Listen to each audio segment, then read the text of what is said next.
Hey guys, welcome to my channel, and today we're going to take a look at another horrible case with you. Have you ever pondered how one choice, one accident, and all you knew and loved can suddenly turn life into a nightmare? I'll tell you about a day that began normally but ended in a way that nobody could have foreseen. Consider this. At 3 in the morning, the doorbell rings.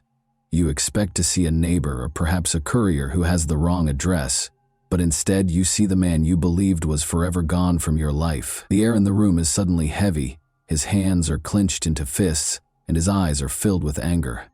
What are you doing? Will you freeze, knowing that this is your final error, or will you scream and flee? Alina Shiket's journey started when she came to the conclusion that love shouldn't be painful.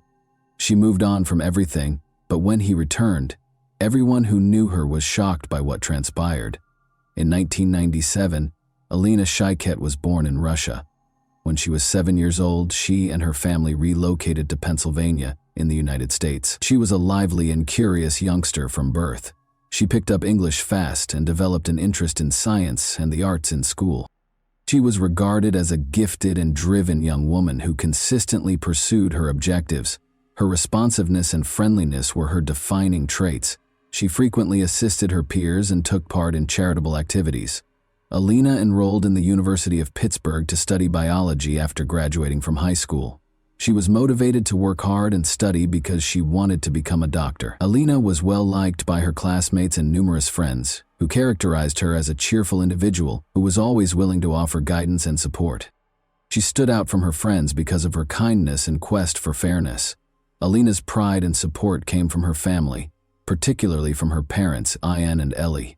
She was the focal point of their lives as an only child. They had a close relationship and frequently spent time together, traveling and helping her with everything.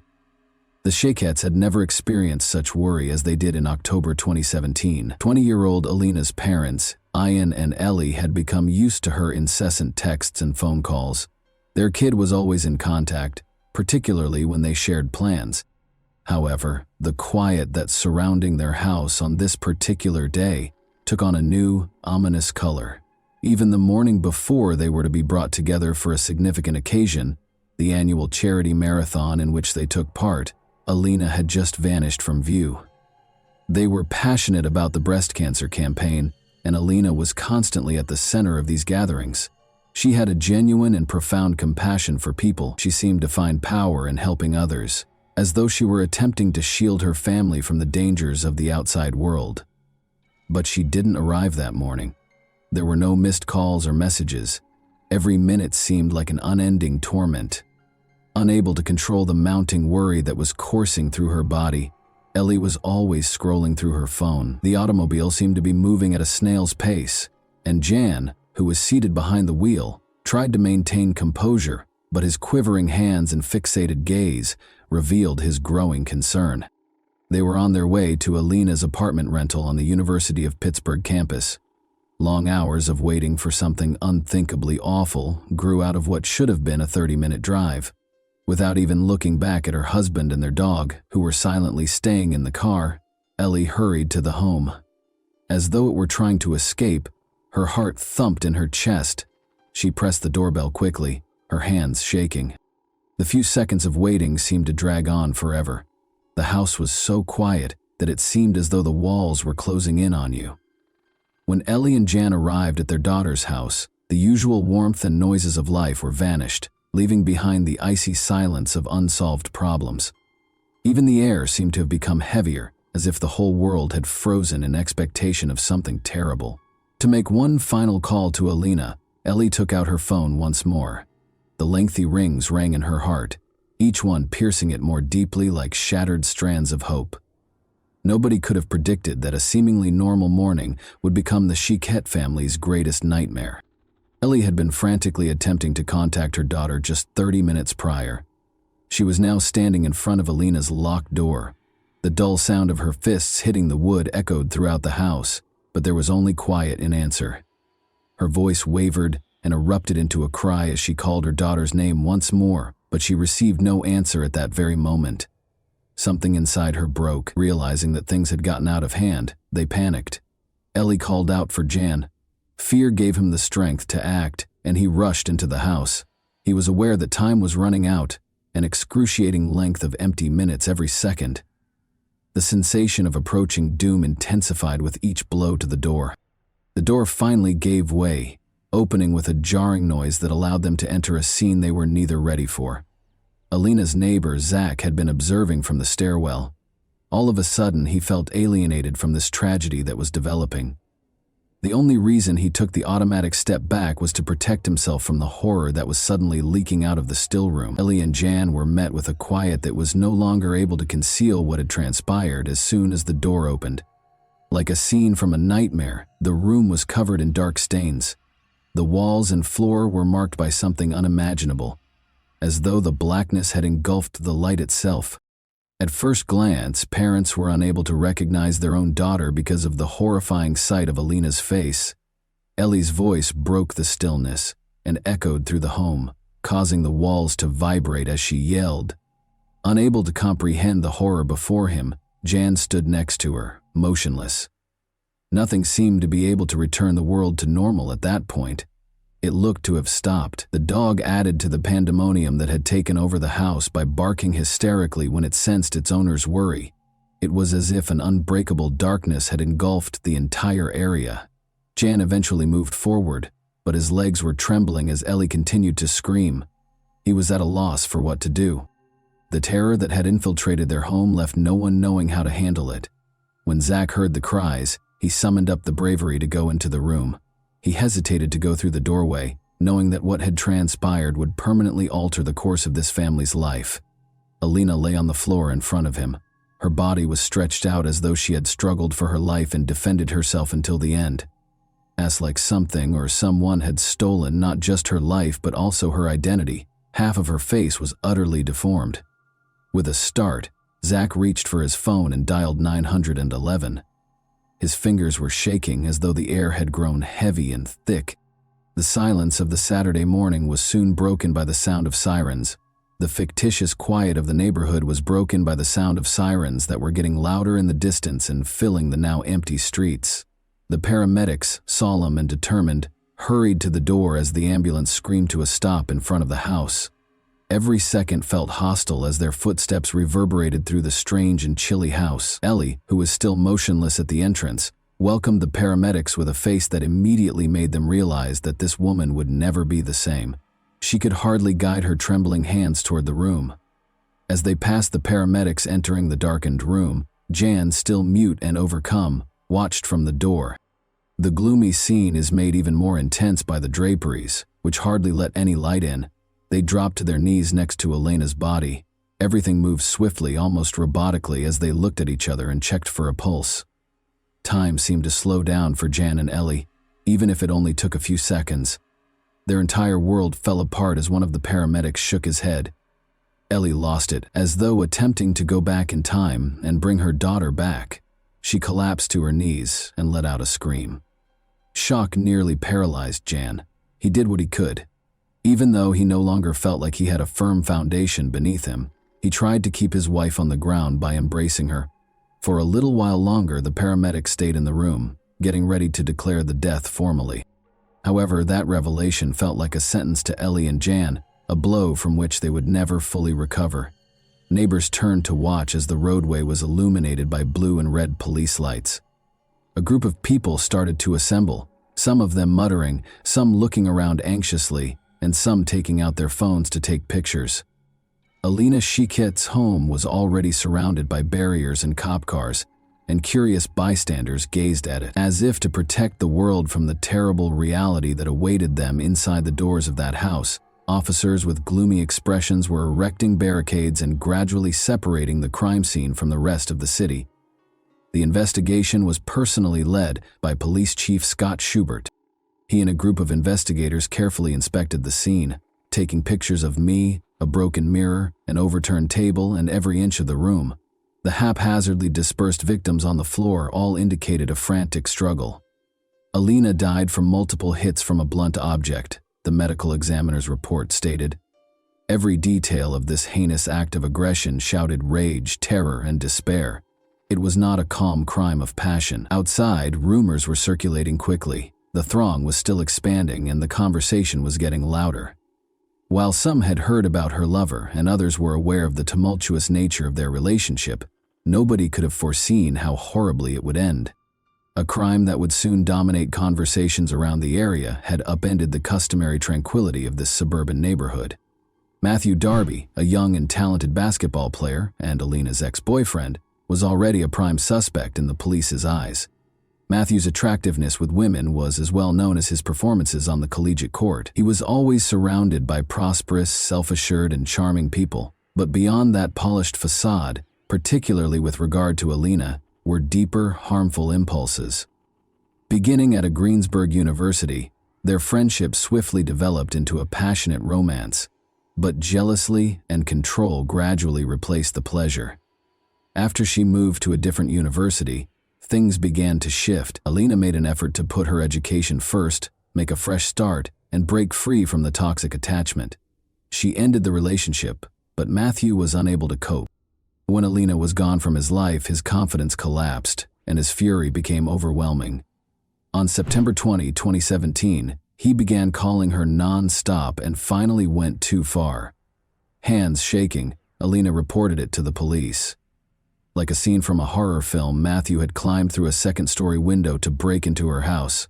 Even in her worst dreams, she couldn't have guessed that it was him. Yet she had heard someone scaling the drain pipe. With rage in his eyes, he stormed into her room and accused her of betraying him, ignoring his calls and leaving him.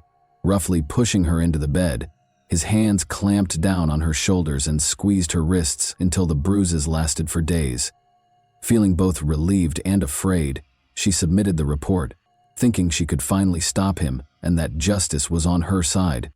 She went to court with Jan and Ellie. Although the restraining order against Matthew seemed like a positive move, the courtroom tranquility was all too short. As the judge ordered his arrest, Jan and Ellie clutched her hands tightly. Alina's family believed that the horror that had plagued their daughter in recent months would come to an end when he was arrested for unlawful entry, but their dreams were quickly dashed. Alina was forced to confront her anxieties alone after Darby was released on $10,000 0 bail, a negligible amount in the legal system. Ellie and Jen were unaware that this would be the sign of impending doom. The house where they had sought solace became the scene of a tragedy a few days later.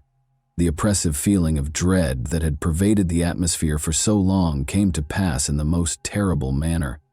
Every action the detectives performed that day was tinged with the knowledge that crucial opportunities had been lost, and that Alina had not received the proper protection.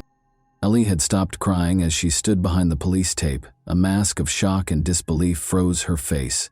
Jan held her hand as he stood by her. Alina's world never really left Matthew Darby.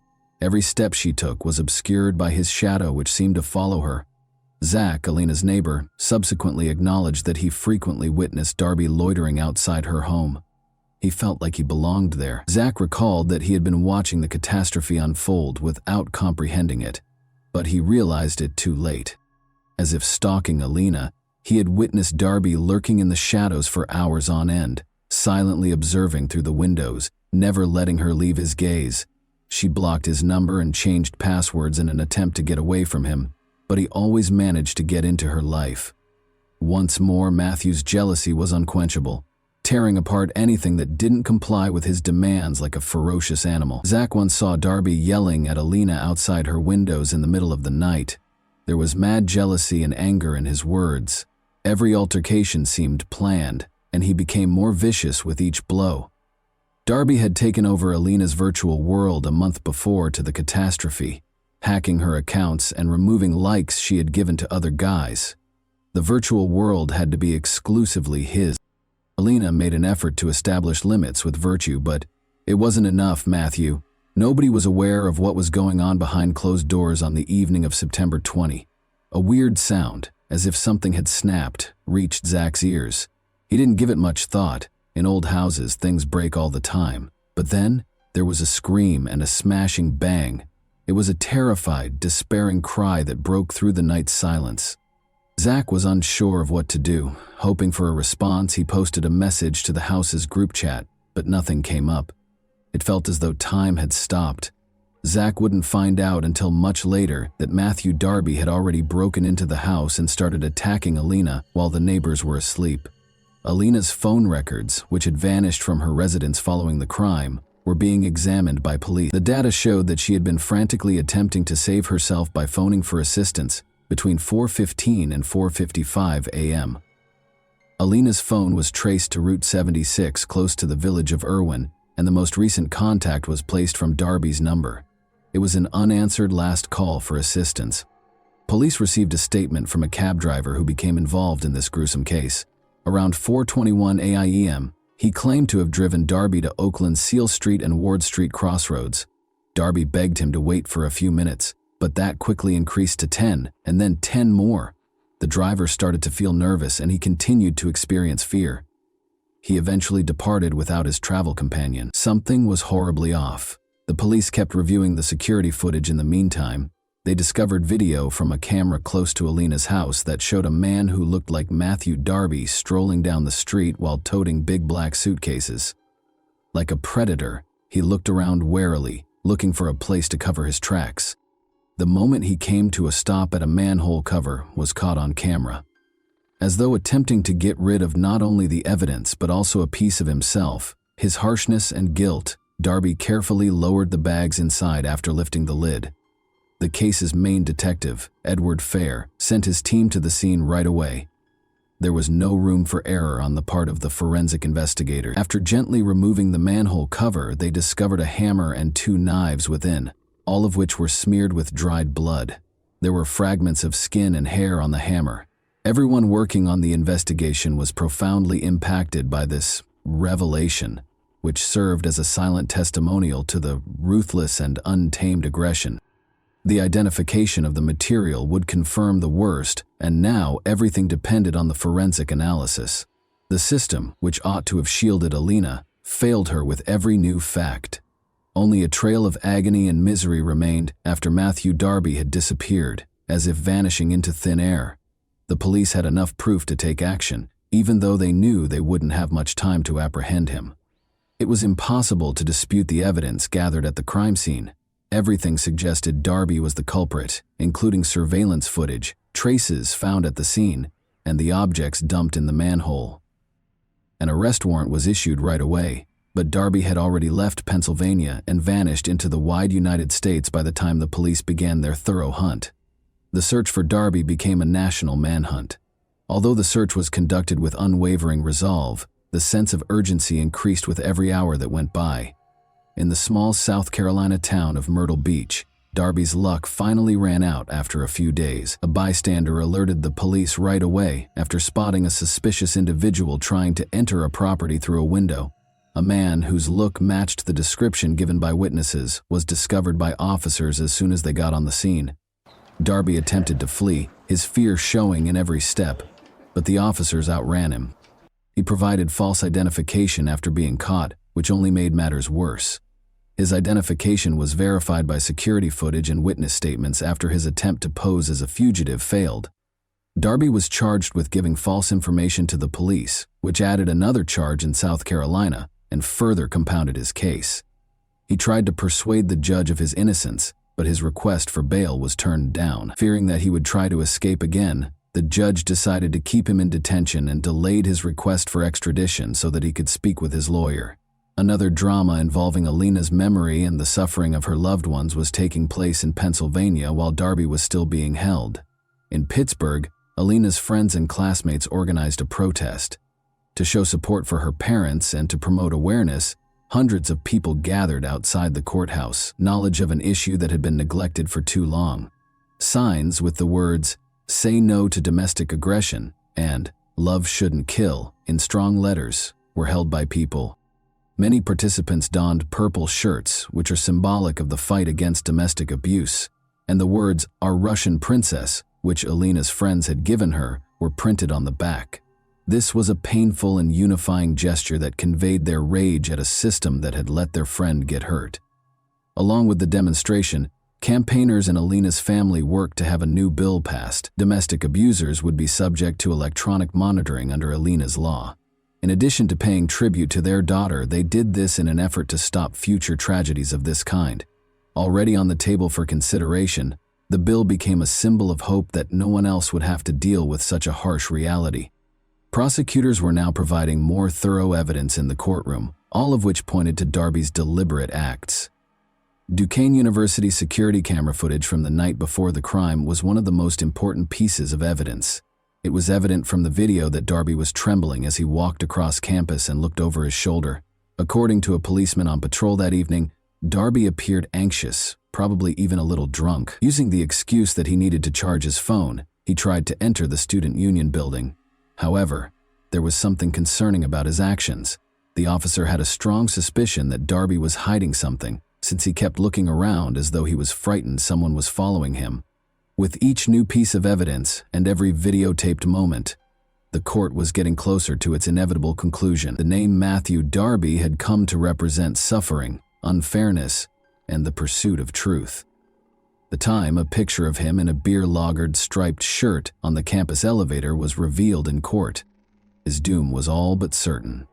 When he was arrested, the same clothing was discovered with him. There was not much space for doubt because of the prosecutors. Around 4 in the morning, Darby got a cab and left the university campus to go to Alina's neighborhood. The evidence left at the crime scene, the spooky traces of a fight, and the late-night break-in all made sense. The defenders, however, refused to give up. David Sri, Darby's attorney, attempted to refute every piece of evidence. He maintained that someone else might have called the cab using Darby's account, and that the security camera footage was insufficient to prove his identity. Is there any chance that this will result in an acquittal? Not likely. Soon after, Darby was apprehended while trying to break into a house near Myrtle Beach, South Carolina. His use of phony identification simply served to bolster the evidence against him and further expose his flight. Darby decided to continue fighting in spite of everything. He went back to court with a new attorney, Joseph Haddock, a year after the conviction. Darby claimed that at his prior trial he had not been given adequate legal representation. According to Haddock, Darby was not completely aware of the trial's possible hazards and consequences. This was a new attempt to overturn the conviction on the grounds that Darby was not given a fair trial because of the lawyer's mistakes. In a prompt response to Darby's appeal, the Allegheny District Attorney's Office asserted that all of Darby's rights had been completely upheld. The concept of coordinating jurisdiction, which basically states that judges from one district shouldn't reverse the rulings of another without good reason, was debated. Nevertheless, the matter might still be reopened for a new hearing in the courtroom. The process might be slowed down but not completely stopped by this procedure. Despite the fact that his life sentence already appeared certain, Darby persisted in fighting for his freedom. His attorney put forth a lot of effort, gathering fresh information and looking for any way to overturn the verdict. Like a dying man clutching at straws, Darby clung to each attempt as if it were another lifeline. The problem is that this story isn't over yet, even though you're undoubtedly eager for the conclusion. Matthew Darby received a life sentence without the chance of release. Although it seemed that justice had been done, a new chapter had begun. He appealed, saying his last attorney had not done everything he could to protect him. Years after the initial sentence, Darby is currently battling for his freedom once more. Any chance to contest the case is being seized by his legal team. Despite her untimely death, Alina left behind more than just memories. She became a source of motivation for reforming a system that had for too long kept women at risk. Her friends and family have taken every possible action. Make sure it wasn't a pointless death. I would like to take a moment to speak to each and every one of you who is listening to this tale. How do we stop disasters like this from happening again? How can we ensure that Alina's parents' experience doesn't happen to any other family? We can't keep quiet. Thousands of women worldwide must deal with the realities of domestic violence. Every aspect of the issue needs to be addressed, from raising family awareness to taking legislative action. We must all realize that love should never be hurtful, and that caring should never become dominating. Together, let's help those who are in need. If we work together, we can make this world a safer place. And even though Alina is no longer with us, her influence endures because of the people she touched. And that wraps up today's chilling story. If you enjoyed this video, don't forget to like and subscribe so you never miss a new upload. Also, let me know in the comments, what part of this story shocked you the most? Thank you for watching, and I'll see you in the next video.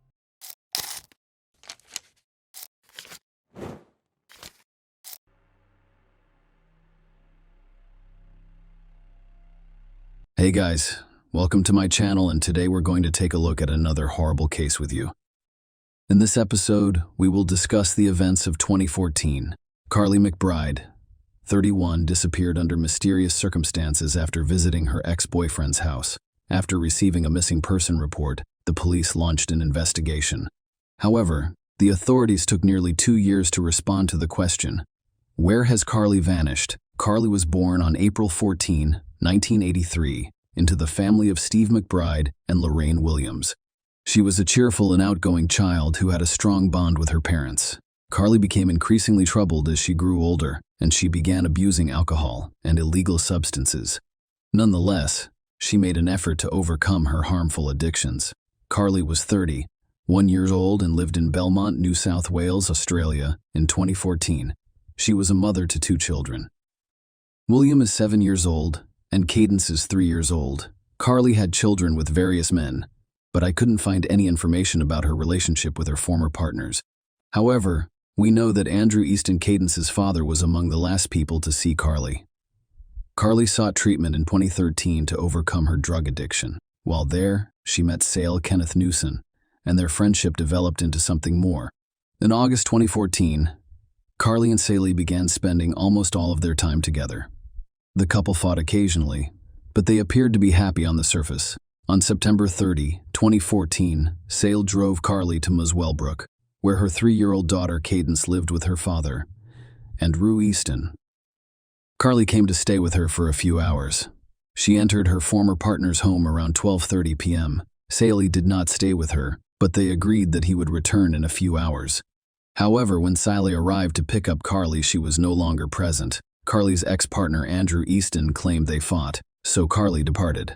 She planned to visit the nearest McDonald's, which was about a 20-minute walk from Andrew Easton's house. She was perplexed that Carly had not called to tell him where she would be waiting for him. Sale began addressing her as himself. Since all attempts had failed, Sale drove towards McDonald's, where she allegedly planned to stop along the way. He looked around, hoping to see Carly sitting somewhere waiting for him. He suggested that her phone had died, but Carly was nowhere to be found. She wasn't at or near McDonald's, where she was supposed to have gone. Sale drove around Muswellbrook streets for a while, but it was in vain. Carly appeared to vanish into thin air. When she did not return home to Belmont that evening, Sale called the police. The detectives questioned him about what had happened. It would be precisely the same thing, each time.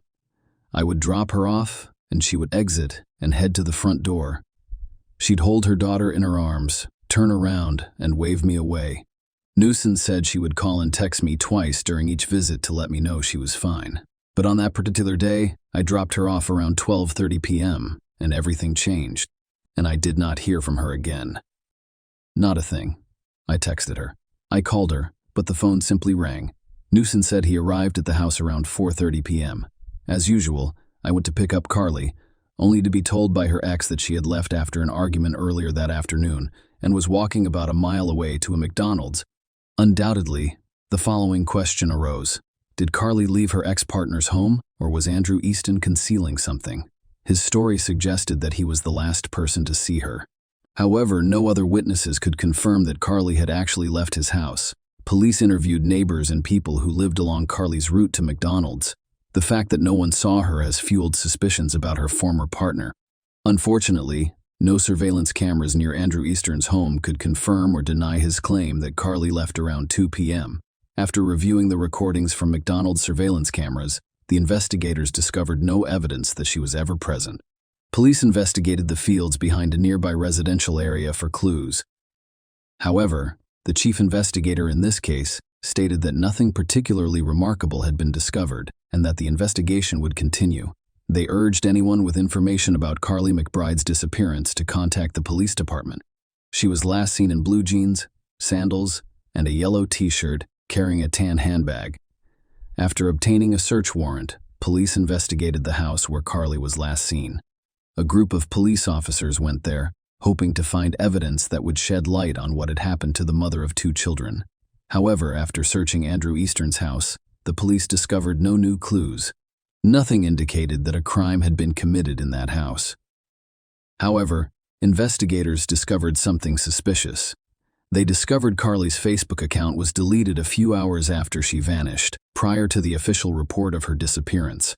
The mysterious deletion of her social media account sparked many questions, including whether the account deletion and Carly's disappearance were linked. Was she the one who deleted her account? Or did somebody else do it? Why was the account deleted? Perhaps the Facebook messages contain information about what happened, which is why the account was deleted. To learn the answers to these questions, the detectives turned to the U.S. Department of Justice, hoping that they could help restore Carly's account and determine who deleted it. Facebook's data analysis takes place at its headquarters in Menlo Park, California.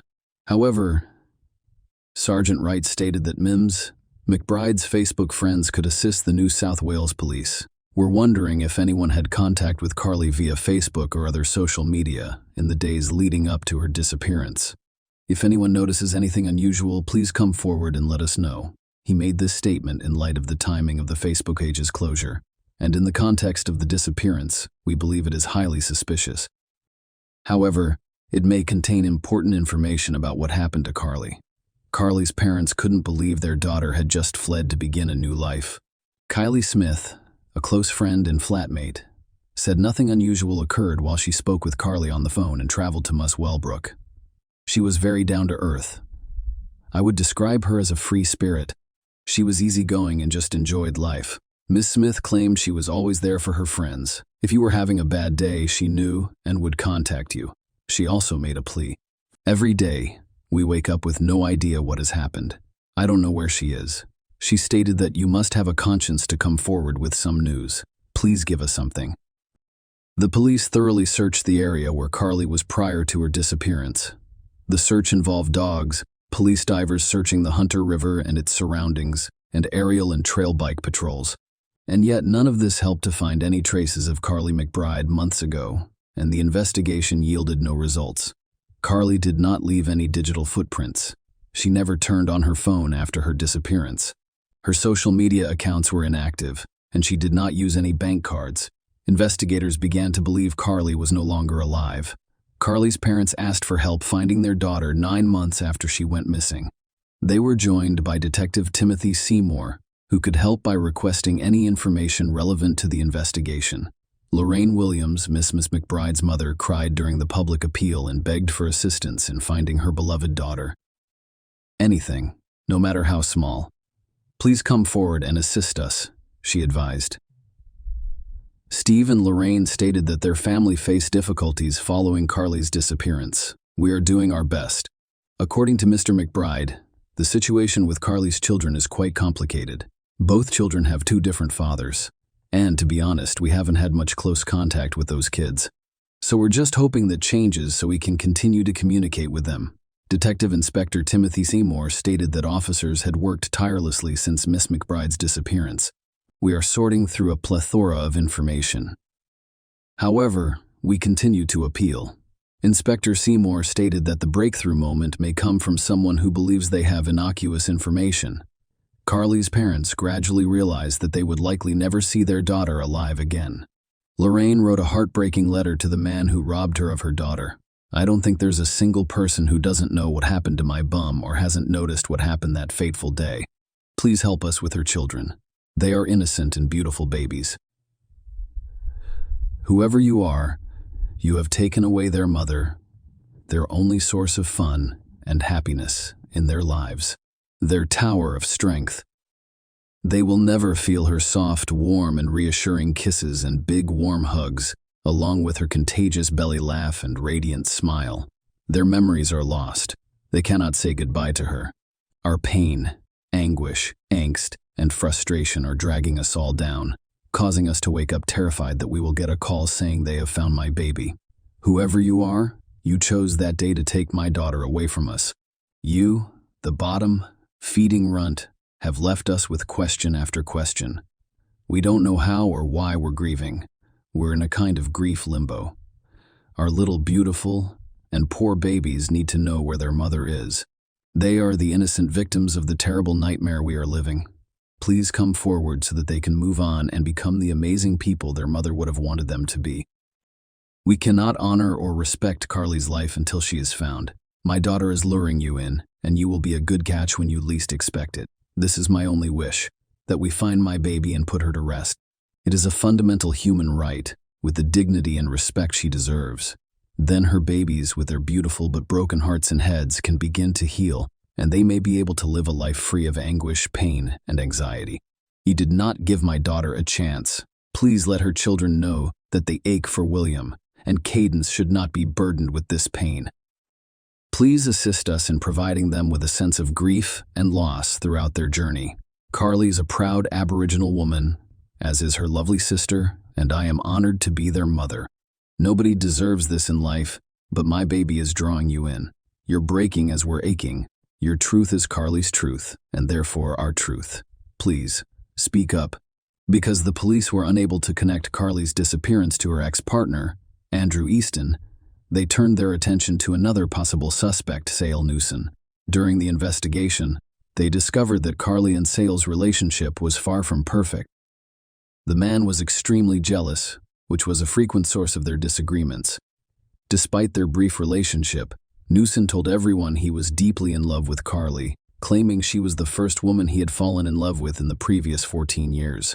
He desperately sought any information, helped launch a Facebook page offering financial incentives, and knocked on every door in the area where she was last seen. Despite these public declarations of love and devotion, Newson almost immediately began intimate relationships with other women.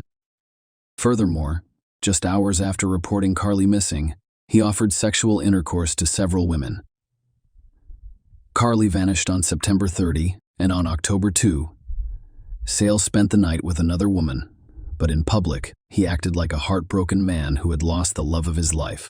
Detectives also discovered an argument between Sale and Carly 2 days before her disappearance. Carly allegedly received Facebook messages from other men, which sparked the fight. However, all of this was just circumstantial evidence. They needed direct links to charge Sale Newson in April 2015. The authorities searched 3 addresses, 1 in Muswell Brook and 2 in Scone. Scone is a town in Upper Hunter Shire, Hunter Region, New South Wales, Australia. The distance between Scone and Muswell Brook is approximately 15 miles. During the searches, they seized 3 firearms and an unspecified amount of illegal substances, as well as arresting James Cunneen, a 24-year-old man. However, the police stressed that the charges were unrelated to the ongoing investigation into Carly's disappearance, despite the fact that they arose during the investigation. We should keep this name in mind. Carly has been missing for nearly 2 years. The police continued their investigation, but there were no new leads to help solve the case. But then there was a breakthrough. On August 7, 2016, local pedestrians discovered the remains in a shallow grave in a bush just a few feet from the road. A forensic examination confirmed that these were Carly McBride's remains, a mother of 2 from Belmont who went missing on September 30, 2014, at Muswell Brook. The police delayed announcing the discovery of her body by 4 days in order to gather more evidence. Superintendent Guiana reiterated police suspicions that Carly, 31, had been kidnapped from the street by an unknown person. We do not believe this was a random act. So we're looking into her past, and as many people as we can find, he said outside the school and police station, but he didn't name any suspects in the case because it's still too fresh. It took us 2 years to achieve this breakthrough, and we have a large volume of new evidence that needs to be thoroughly evaluated. He stated that we have worked very hard on this over the last 2 years. The team here is eager to resolve this for Carly's family, and we now have so much new evidence that it will require a significant amount of work, but we are well underway. He stated that the heartbroken parents had expressed their desperate need for answers through tears. Please come forward with any information, Lorraine sobbed. We still want to know who did this to my baby. The couple stated that they now have some closure after her body was discovered, and they are extremely grateful to the police and public health for finding their last daughter. The investigators worked for 10 months before issuing an arrest warrant for Newson on June 19, 2017. He was arrested and brought to the police station. Newson denied having any involvement in Carly McBride's death. However, Sale Newson was not the only one who faced charges. police suspected that 26-year-old James Cunning helped Newson dispose of the body. Carly McBride, Sale Newson, and James Cunning met at an alcohol and drug rehabilitation center. Each left the center at a different time and for different reasons, but they remained in contact. The trial of Sale Newson began in August 2018 and lasted several years because the police only had circumstantial evidence. Prosecutors say Newson met Carly after she left her ex-partner's house, struck her several times in the head and back in a jealous rage, and threw her body away. Forensic experts determined that Carly McBride died as a result of multiple blunt force traumas. She suffered 23 skull fractures, 13 torso fractures including spinal and rib fractures. According to the judge, Carly McBride died as a result of blunt force injuries from Newson. Judge Arraes also mentioned that Newson told police during an interview that he was a skilled mixed martial arts fighter. His primary sport was boxing. I had 20 fights and 20 victories. I trained alongside world champions, but as I improved, I became too old. He informed the police that the deceased died as a result of severe brain trauma caused by a high level of force applied to his head. The judge stated, "I am satisfied that the offender caused death through the use of fists, feet, or both, or the use of objects." While looking for a Newson's house, the police discovered the map and a shoebox beneath the bed. This map featured a circle drawn around the towns of Muswellbrook and Scone.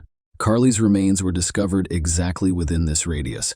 That map also had the numbers 1, 2, and 3 written on it in locations outside Muswellbrook with Senior Constable Mohini, indicating that the first two numbers represented the location of point-to-point, two-point cameras. After the police discovered Carly's remains in 2016, Newson contacted her father, Steve. During the conversation, Newson mentioned that the found skeleton lacked hand bones. However, the police never disclosed this information. The only people who knew about it were the police, Carly's parents, and the Department of Forensic Medicine at John Hunter Hospital, as the authorities assumed Newson knew because he was familiar with the crime scene, and he was the one who left Carly's body where they discovered it 2 years later. Furthermore, the clothes on Carly's remains matched those she wore on the day she disappeared. It appeared she died shortly after leaving her former partner's home. The police couldn't find her phone. When police investigated a suspicious mobile phone, they discovered that he had deleted Google location services between September 18 and October 2, 2014. During the trial, the investigators discovered that the photo of Carly that Newson took on the way to Muswellbrook and later used in missing person flyers was edited and cropped before the police received the report of Carly's disappearance. When the search for Carly began, Newson offered a $20,000 reward for information on her location. However, his bank account showed that he was broke, implying that he offered the reward solely because he knew no one would ever find her. Thus, he would not be required to pay. Newson jumped right into the police investigation, attempting to deflect suspicion onto others and gathering information about where police and other emergency services would be searching. He also searched the surrounding streets for CCTV or witnesses, which the police claimed was done not to find information, but to suppress it and determine whether anyone had seen him intercepting Miss McBride. And while volunteers and police searched for her in Muswellbrook and distributed missing person flyers, Newson was in city messaging friends about how he was driving an Audi R8, as well as that Newson claimed to know the area where Miss McBride was found, like the back of my hand, and described it to Carly McBride's father, Steve McBride, despite only seeing footage of a police-staged crime. The images you're seeing now are not from a real crime scene, but rather a staged one that the police used to get a nuisance reaction from. The more investigators dug into Newson and interviewed him, the more they looked through his Facebook messages. The more he listens to his phone calls, the more he reflects on himself. After reviewing his internet search history, investigators discovered that he was looking for instructions on how to delete Facebook account. His account remained active, but Carly's account was deleted soon after. Although all of the evidence was circumstantial, the prosecutor stated that there were puzzle pieces that, when assembled, revealed a picture. These pieces eventually came together to form an irrefutable case, ruling out any other possible explanations for Carly McBride's disappearance and the discovery of her body approximately 82 feet from the side of the road. The judge concluded that the brutal and unplanned attack on Carly was motivated by Newson's jealousy, When he picked up Carly from Muswell Brook, he discovered she had spent approximately 90 minutes with her ex-partner rather than spending time with her daughter as planned. Carly's daughter was not home at that time, and being alone with her ex-partner for an hour and a half allegedly resulted in Noose attacking Carly in a jealous rage. Lorraine Williams, Ms. Zenz, McBride's mother, told a sentencing hearing that she had lived in a state of grief and anxiety for 2 years while waiting for her happy, gorgeous, and outgoing daughter to return home to her 2 young children. Instead, the next time she saw Carly, she was in the morgue. She described the worst day of her life with tears. Carly should be present, living her life with her children. Her sister, her father, and me, Ms. Williams, stated that after today, she will never hear, speak, or see the man who killed her beautiful daughter again. He no longer has the power to harm me, and I refuse to think about him anymore. Ms. Williams said she will miss Carly every second of her life, nearly 7 years after he reported her missing. Newson, 43, was found guilty in December 2021. He was sentenced to 27 years in prison, with parole eligibility in 2038. Following the sentencing, Newson turned to the judge and reiterated his innocence. "I understand that the verdict is final," he said, "Your Honor, I am innocent. From the day I reported Carly missing until today, I've cooperated with the police, the courts, the jails, and everything, and I've been convicted of a crime I didn't commit. Someone out there committed this crime, and it was not me. It was not me. And now I have a difficult task ahead of me in trying to clear my name through the courts." James Cunningham, who assisted Newson in disposing of Carly McBride's body, denied any guilt. However, in July 2022, a jury convicted him. According to the judge, Cunningham lied to police during 3 interrogations to create a false alibi for nuisance and deleted data from his phone to cover his tracks. "Unfortunately, I couldn't find his photo.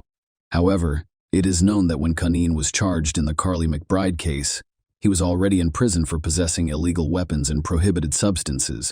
In November 2020, the 31-year-old Cunningham showed almost no reaction when he was sentenced to 7.5 years in prison with a 4-year parole period. Following the trial, Carly's parents stated that, while justice had been served, no matter the outcome, nothing would ever return their daughter. Share your opinion with us in the comments and subscribe to the channel for more.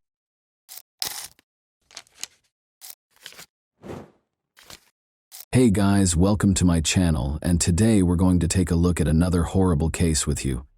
2 roommates, Lori Lister, age 21, and Melinda Aguilar, age 18, were the victims of a horrific attack in their Houston, Texas apartment on Sunday, May 23, 1982. They appeared to be the target of a man who was obviously trying to kill them. He restrained them and tried to drown Lori in the bathtub of their apartment. Melinda managed to get away, though, by feigning fainting and then plunging headfirst from her balcony. She asked for assistance, and she and her roommate were saved with the help of a neighbor. As he tried to escape, the offender, Coral Watts, 28, was taken into custody. Nobody could have predicted that he was suspected of killing nearly 100 other women, in addition to being involved in these 2 attempted murders. In 1982, he admitted to the murders of 13 women, and was sentenced to 60 years in prison. Then, in a startling turn of events in the early 2000s, this man, who had committed multiple murders, was about to be released from prison. He was reclassified as a nonviolent felon as a result of a contentious court decision. Remarkably, well-behaved nonviolent felons could have 3 days taken off their sentence for every day they served under Texas law. Model inmate Watts had accrued enough time deductions to be eligible for release on May 9, 2006. The public, police, and relatives of the victims were all in complete shock and terror. Everyone was plagued by the unanswered question, why? How could a murderer like him be freed against all logic? What possible reason could there be for releasing a serial killer who has killed numerous people? Richard Eugene Watts and Dorothy Mae Young were the parents of Carl Eugene Watts, also known as Coral, who was born in Killeen, Texas, on November 7, 1953. His mother was a kindergarten art teacher, and his father was a private first class in the Army. Watts was raised by his mother after his parents divorced before he turned 2. After they moved to Inkster, Michigan, Dorothy May married Norman Caesar, a mechanic, in 1962. The two of them had 2 daughters. Watts and his sister fought meningitis when Watts was 8 years old. He was held back in school for an additional year and missed the 3rd grade because of the illness, which almost took his life. Watts was temporarily housed at Herman Kiefer Hospital, where he required isolation from other patients and spinal taps. Journalists reported that Watts' body temperature rose to dangerously high levels, which raised questions about possible brain damage. His family observed a change in his personality after his illness. His memory deteriorated, his attention span was shortened, and he became shy, quiet, and introverted. Having been held back a grade and experiencing chronic insomnia, Watts struggled to keep up academically. His sleep cycle was disturbed by violent dreams in which he battled and killed the evil spirits of women.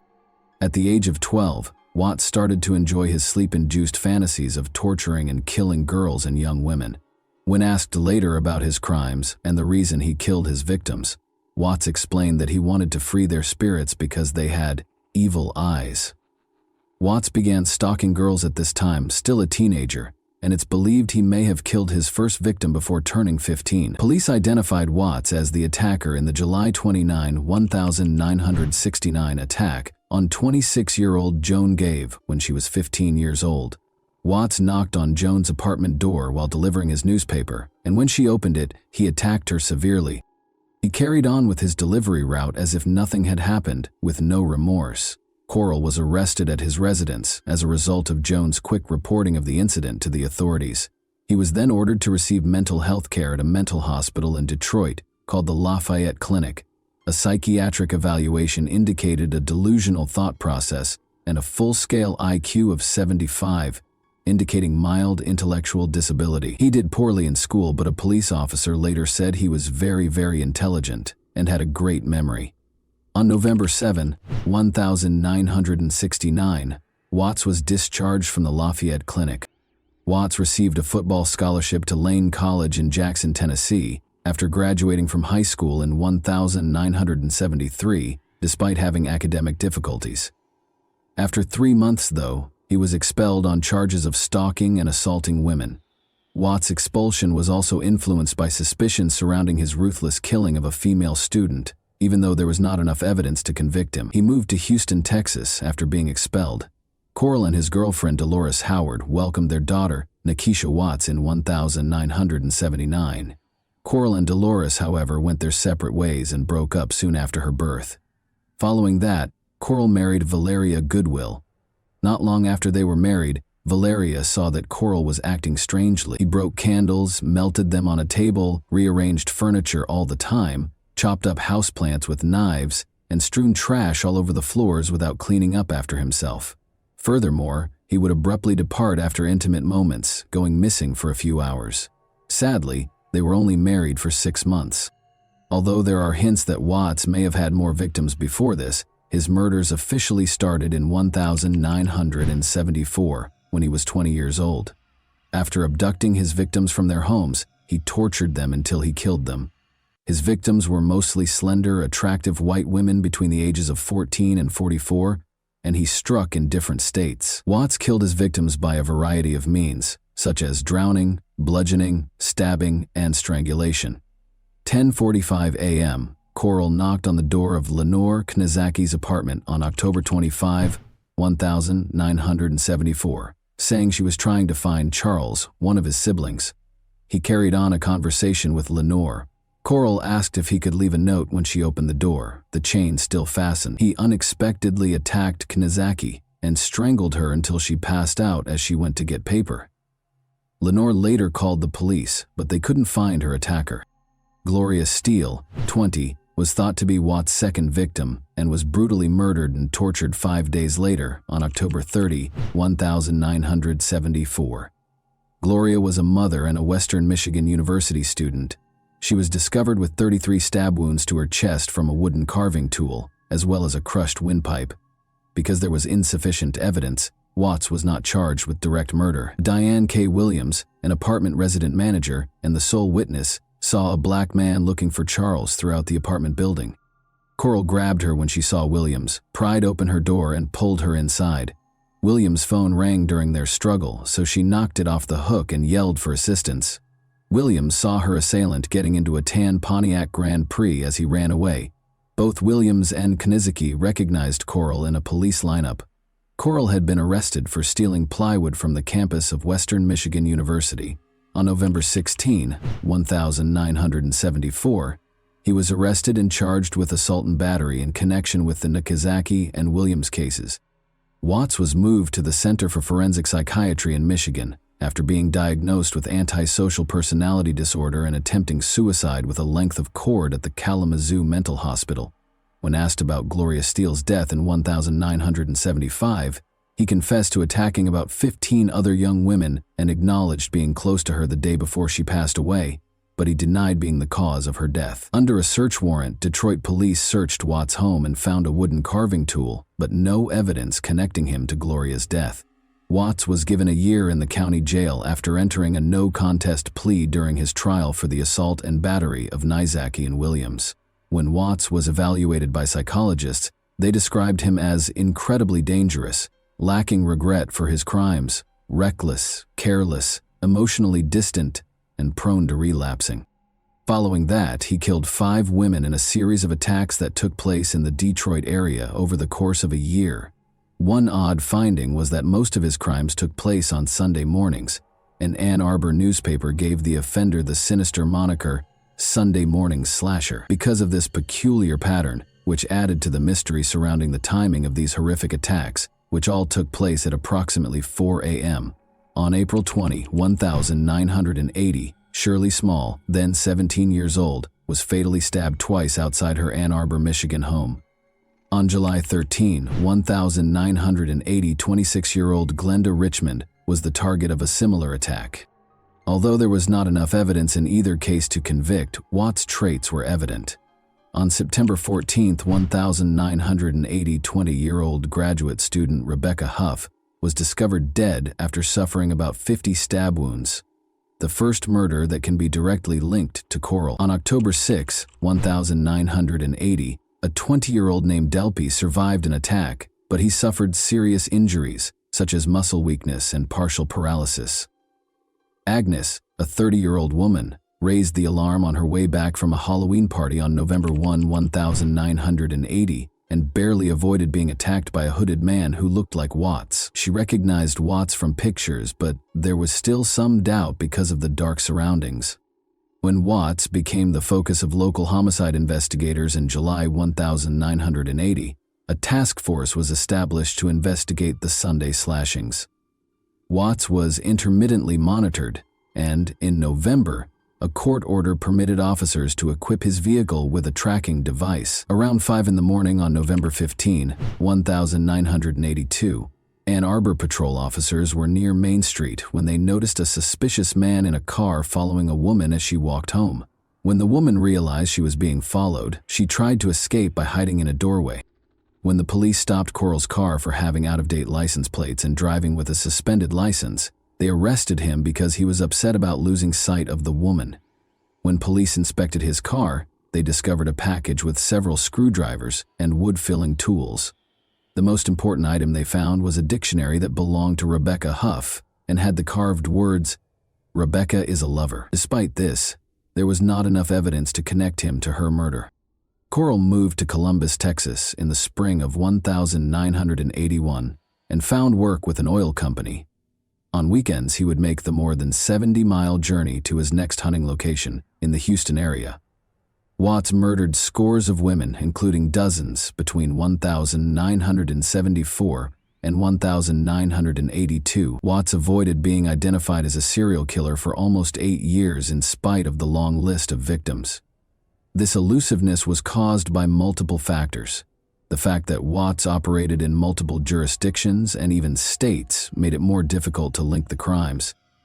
His method of operation also deviated from the norm because, in contrast to many other serial killers who prey on women and girls, he never had physical contact with his victims. As a result, connecting the crimes was difficult, even after DNA testing was developed.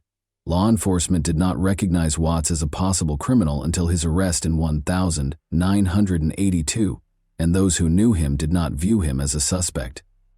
Watts broke into the Houston apartment of Melinda Aguilar, then 18, and Lori Lister, then 21, on May 23, 1982.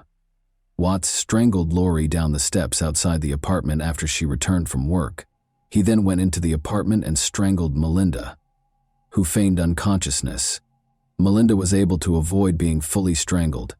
Watts intended to drown Lori, so he wire-tied her hands behind her back. He filled the bathtub with water and carried Lori's body upstairs to the bathroom, but Melinda took advantage of the situation and jumped out of the window to get assistance.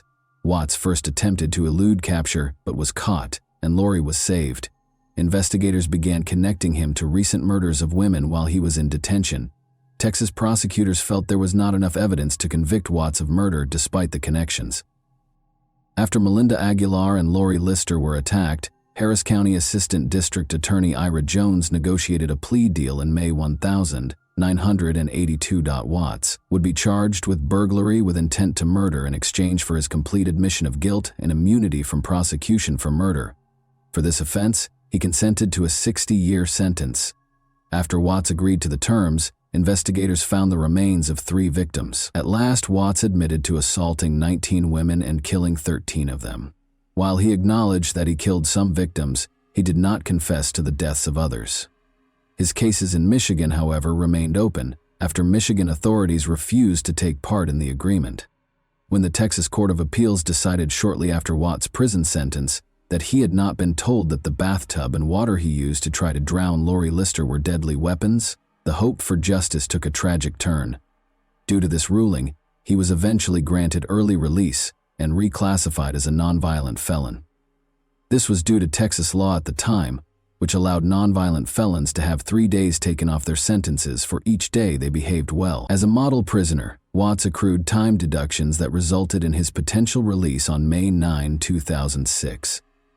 There was little comfort in the early release law's subsequent repeal, which was brought about by public outcry because the Texas Constitution prohibited its retroactive application.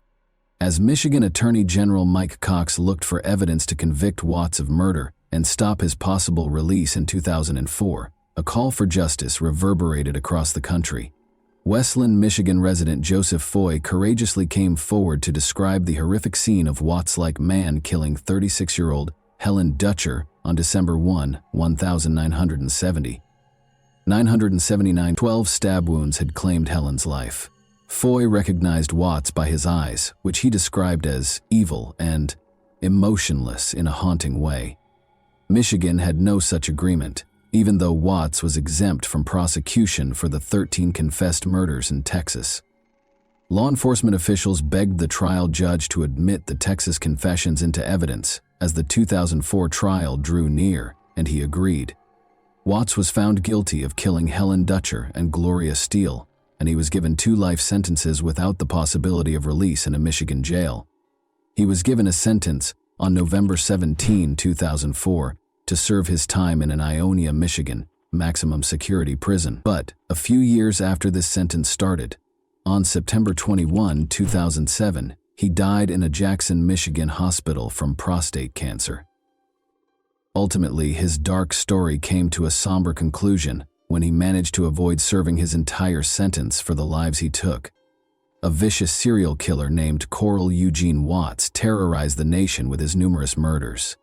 Despite his confessions, he was nearly released due to legal loopholes that allowed for a reduced sentence. The extent of his darkness was revealed by his subsequent conviction for Helen Dutcher's murder in 1979.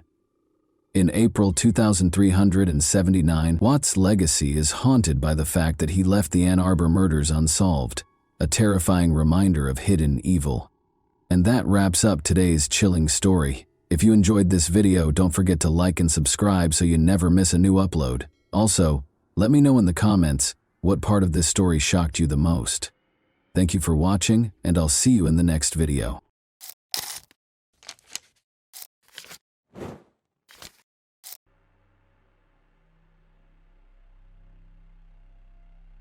Hey guys, welcome to my channel, and today we're going to take a look at another horrible case with you.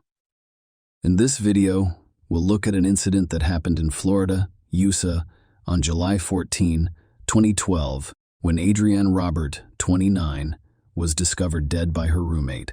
Her eyes were open, but she didn't breathe. CCTV cameras were instrumental in the investigation of this case, assisting detectives in locating and apprehending the criminal. Adrienne was born January 4, 1983, in Brunswick, Maine, and 1983, in Brunswick, Maine. She graduated from Leavitt High School in Maine in 2001 and from the University of Maine at Augusta in 2005. In 2007, she relocated from Maine to Clearwater, Florida. Adrienne's family and friends described her as a beautiful, unkind person who was always cheerful and energetic. She looked forward to the future with excitement. She and her boyfriend, Justin, were preparing to start a life together. Adrienne was renting a home with her friend Jay at the time. The relationship with Justin was progressing, and in July 2012, they found a home where they planned to live together. Adrienne packed her belongings and decided to throw a goodbye party on the evening of July 13, 2012. She told her boyfriend Justin that she and her roommate Jay planned to go to a movie, a bar or something. Justin was unable to join them due to an urgent business matter. At the same time, Justin had no objection to Adrienne spending the evening in Jay's company. After all, they were both roommates and friends. Jay and Adrienne began their celebrations at home. They had a few drinks, recalling happy memories from the past, but then decided to continue the night elsewhere, going to the Diamond Dolls strip club. This establishment is still in operation today and appears to be the same from the outside. At 3:34 a.m., Jay called 911 and told the operator that he had just returned home and discovered his roommate dead. Jay stated that he and Adrienne were at a nightclub, but she had left earlier, so he spent more time there. And when he returned home, he discovered her on the bathroom floor. Her eyes were open, but she didn't breathe. There were also signs of a struggle, implying a crime. The operator told Jay to concentrate and perform CPR on Adrienne while giving him instructions. Jay followed them all, attempting to restart Adrienne's heart until the paramedics arrived. Unfortunately, when the ambulance arrived, she had died, and they were unable to assist her in any way. She was pronounced dead on the scene. The police had to answer the following questions. Who killed Adrienne Roberts, and was her roommate involved? They began by thoroughly searching the house, inspecting every closet and checking under each bed. The police needed to ensure that the criminal was not hiding somewhere inside the house. When detectives and forensic experts arrived at the crime scene, they noticed that there were no forced entry signs on the front door. Adrienne was lying on the bathroom floor. She was wearing only a bra. Her death was caused by a stab wound to the chest. Adrienne was trying to protect herself, as evidenced by the signs of a struggle in the bathroom. The fact that she was nearly naked led the detectives to believe the criminal was a man. They had to wait for more details from the forensic experts who performed the autopsy. Detectives discovered something strange while further inspecting the house. While looking around Adrienne's bedroom, they noticed that a portion of the sheet on her bed had been cut. Without a doubt, that detective had a reason for suggesting that was how the criminal was attempting to destroy the evidence. Maybe the criminal's DNA was on the sheet. However, it was strange that the person who did it did not take the entire sheet. After all, the remaining portion of the sheet did contain some DNA. They discovered something similar to seminal fluid and sent the samples to the lab for testing. Adrienne's car was also discovered to be missing from the parking lot next to the house, implying that it had been stolen by a criminal. The police searched for potential witnesses to the crime and placed an AB on the victim's car. To resolve this case, detectives needed to learn every detail of Adrienne's final hours. But first, they had to inform her family of the tragic news about her. Adrienne's parents were shocked by what had happened to her. They couldn't believe someone had taken away their beloved daughter. Adrienne's boyfriend, Justin, learned about the incident the next morning. When he noticed that the police had cordoned off Adrienne's house, he knew something was wrong. The detectives informed him that Adrienne had died last night. Criminals frequently returned to the scene of a crime. Given this, and the fact that Justin was in a relationship with Adrienne, the detectives began to investigate him for possible involvement in the crime. The closest individuals become the first suspects. It is a common practice, and there is nothing surprising about it. On the same day, a few hours later, they discovered Adrienne's car a few blocks from her home. The headlights were turned on, and the keys were inside the ignition. The abandoned car only confirmed the investigators' assumption that the criminal used the victim's car to flee the crime scene. Forensic experts carefully examined the vehicle's interior, hoping to find something that could help solve the case. Investigators turned to CCTV footage to determine who was driving Adrian's car. Unfortunately, the location where the police discovered Adrian's car lacked cameras. Nonetheless, there were cameras on nearby buildings. Looking through the recordings, the investigators noticed a man wearing shorts, a baseball cap, and long hair. It was around the same time that the 911 call came in. He was slowly walking in the opposite direction of Adrian's car, and it was critical to know where he was going next. There was another surveillance camera around the corner. However, the investigators were greatly disappointed. This man went the opposite way. As a result, they lost track of his location. They replayed the recording dozens of times, hoping to catch something they hadn't noticed before. However, it was difficult to see anything but the general features of this man. Because the recording was done at night, interviewing witnesses provided the police with new information to consider while sitting on the porch of his house at night. One of the neighbors noticed Adrian and a man running down the sidewalk. It was unusual for several reasons. First, it was late at night. Second, it did not appear that they'd gone for a run. Adrian wore a dress rather than sportswear. Furthermore, she had shoes in her hand. The man running after her was not dressed in sportswear, but it did not appear to be stalking because Adrian was not screaming or calling for help. As a result, the neighbor placed little importance on what he saw. As I previously stated, the investigators needed to reconstruct the sequence of events preceding the 911 call about Adrian, the victim's roommate. Jay was invited to the police station for questioning.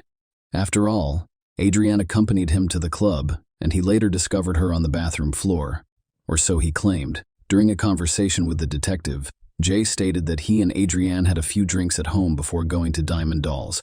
They used to go there to relax and get away from their daily problems. According to Jay, they went there on foot because they had already consumed alcohol and didn't want to drive in such a state. As a result, the police decided to focus on Diamond Dolls, as visitors with questionable reputations frequent such locations. Jay said he and Adrian arrived at the club around 10:30 p.m. I stayed there for several hours. When they were sitting at a table, another man they had never met before joined them. Jay referred to him as an African American with a beard and a baseball cap. Adrian returned home a few hours later, and Jay is said to have stayed behind. He noticed that the guy sitting at the table with them had also left, hoping to confirm Jay's testimony and uncover new clues. The investigators headed to the Diamond Dolls. They were confident that the club had surveillance cameras that would allow them to determine whether Jay was telling the truth or had something to hide. The wide-angle camera aimed at the road recorded everyone who entered and exited the club that evening. Looking through the footage, the investigators discovered the moment Jay and Adrian arrived at the club. They were relaxed, and nothing unusual was happening. The other camera was positioned at the club's entrance. Furthermore, the recording quality was quite good. It enabled the police to make. The CCTV footage verified Jay's testimony. He exited the club alone at 2:53 a.m. He stepped outside, crossed the parking lot, and walked to his house. Adrian also left the club earlier than Jay, at 1:38 a.m., according to security cameras. When Adrian entered the club, the most observant viewers likely noticed something was wrong. She was dressed in a dress and what appeared to be a jacket. However, when she returns home, she only wears a dress. Adrian had left the club and was about to head home. But 4 seconds later, a man wearing a baseball cap emerged from the club. He dashed out after her to return the jacket she had left inside. After he handed Adrian the jacket, they appeared to be discussing something. We'll never know what they were discussing at that point. Instead of returning to the club, this man followed Adrian out of the parking lot, where they turned right. As you can see, the street isn't crowded. There are almost no houses here. Did Adrian feel in danger at that time? Perhaps. We will never know for sure. Investigators concluded that the man caught on camera at the club and the man seen near Adrian's abandoned car were not the same person. Given all of the circumstances surrounding her death, they concluded that the perpetrator was most likely the man they saw on the club's key TV footage, and that the man in this recording could be a random passerby. In any case, the police were investigating all possible scenarios and hoped to provide answers to Adrian's parents as soon as possible. Her family traveled to Florida to pick up her belongings. The investigators met with Mark and Dolores and promised to do everything possible to locate and prosecute the criminal. Adrianne's parents described her as a friendly person who had no enemies. She got along well with her boyfriend, Justin, and her roommate, Jay. Investigators believe Adrianne had no real connection to the person who murdered her. Soon, the laboratory report arrived. Although the criminal cut out a portion of the sheet, in an attempt to avoid responsibility, forensic experts discovered male DNA there. Furthermore, it appeared not only on the sheet but also on Adrianne's body within the walls. When the investigators compared the obtained DNA to the database, they were disappointed that there were no matches. Thus, the police had an unknown man's DNA and CCTV footage from the club where Adrianne spent her final evening. At this point in the investigation, detectives considered the footage to be the most important clue in solving the case. They examined the recordings again, but this time they watched not only the night recordings but also the day recordings, which yielded results approximately 8 hours before Adrianne died. Investigators saw the same man Adrianne was talking to in the parking lot and who left with her. The police now had a better view of his face. But that is not all. I was trying to figure out how this unknown man got into the club. The investigators noticed that he had arrived by taxi. The phone number printed on the taxi's body was visible on the recording, and the car's brand was easily identified. This man could now be identified much more easily. Detectives discovered the phone number used to order a taxi, which was captured on video near Diamond Dolls, and discovered it belonged to Thomas Frederick. When they compared his driver's license photo to the image of the man on the CCTV footage, they realized they were looking at the same person. Thomas Frederick had become the primary suspect in this case, and the police needed irrefutable evidence to arrest him. The recordings from the cameras alone were insufficient. As a result, they secretly watched Frederick. The police were afraid of scaring him away, so they decided to obtain his DNA without his knowledge. The officers monitored him for a week and a half, waiting for the right moment. They followed him to work. They spent the entire night watching him at his house. They were always there, patiently waiting for him to give them something, and it paid off. One day, Frederick threw a cigarette butt on the road. They collected the cigarette buttocks and sent them to the lab for DNA testing. It was necessary to determine whether Thomas Frederick was responsible for the traces found in Adrianne Roberts' home. While awaiting the results of the tests, police officers continued to keep an eye on him in secret, fearing he would flee the state. Everyone was eagerly awaiting the laboratory's report shortly after it was issued. That concludes. Isn't it strange that the DNA on the sheet on the walls of the house and Adrianne's body belonged to Thomas Frederick? After receiving this information, police officers arrested him and transported him to the police station. During the interrogation, the man stated that he frequently visits different clubs and bars and almost always meets new people there. When the police showed him a photo of Adrianne Robert, he stated that he met her at Diamond Dolls. Adrianne allegedly treated him to a drink, after which they danced and talked. Frederick said he went to work after the club. But the CCTV footage contradicted his claims. When the detectives pointed out the inconsistency, it revealed that he had left with Adrianne. He stated that he and Adrianne walked together to the end of the street before departing in different directions. Sounds convenient, right? Especially when it is said by someone who could face life in prison. When asked if he had ever been to Adrianne's house, Frederick said he couldn't remember because he had drunk too much. As a result, he began to contradict his own statements. Or perhaps Frederick had only a few memories from that night. He remembered they had arrived at the end of the street and then parted ways. The man remembered going to work after the club, but he couldn't recall being at Adrianne's house. The investigators knew he was lying because they had a witness who saw Adrianne running barefoot with her shoes in her hands, and this man running after her. When they told Frederick about it, he said Adrianne asked to walk her home and then said she needed to hurry up. She took off her shoes and ran. The man claimed he had no choice but to run with her. He claimed he didn't pursue her and instead kept her company. The detectives grew tired of hearing his constantly changing stories and accused him of attacking Adrianne. They told him that his DNA was on the sheet, Adrianne's body, and a variety of other items in her home. Frederick realized he could not get away with it. He claimed he was acting in self-defense. Now his memory has returned. He claimed he and Adrianne went to her house and had consensual intercourse. Adrianne became ill shortly after, and they went to the bathroom, where she vomited. Then they started fighting. Adrianne took out a knife, threatened him, and attempted to injure him. He exercised his right to self-defense, resulting in Adrian's death. Frederick allegedly panicked and had no idea what to do, so he chose not to call 911. Instead, he fled because he knew they'd blame him for the woman's death. Thomas Frederick was charged with first-degree deprivation of life. When he appeared in court for the trial in January 2014, the prosecutor gave his version of what happened that night. Adrian and Jay drank some alcohol at home before heading to Diamond Dolls in good spirits. Thomas Frederick sat down at a table alongside them. They thought the man was a fairly ordinary person. They were chatting casually and simply relaxing. Adrian needed to move her belongings to her and Justin's new home the next day, so she decided to leave early. Jay chose to stay at the club. Frederick decided to take advantage of the situation by following her. She did not want him to accompany her, so she attempted to flee from him, but she couldn't. He chased her all the way home, and when she went inside, he broke in, stole a knife from the kitchen, and did what he came after Adrian for.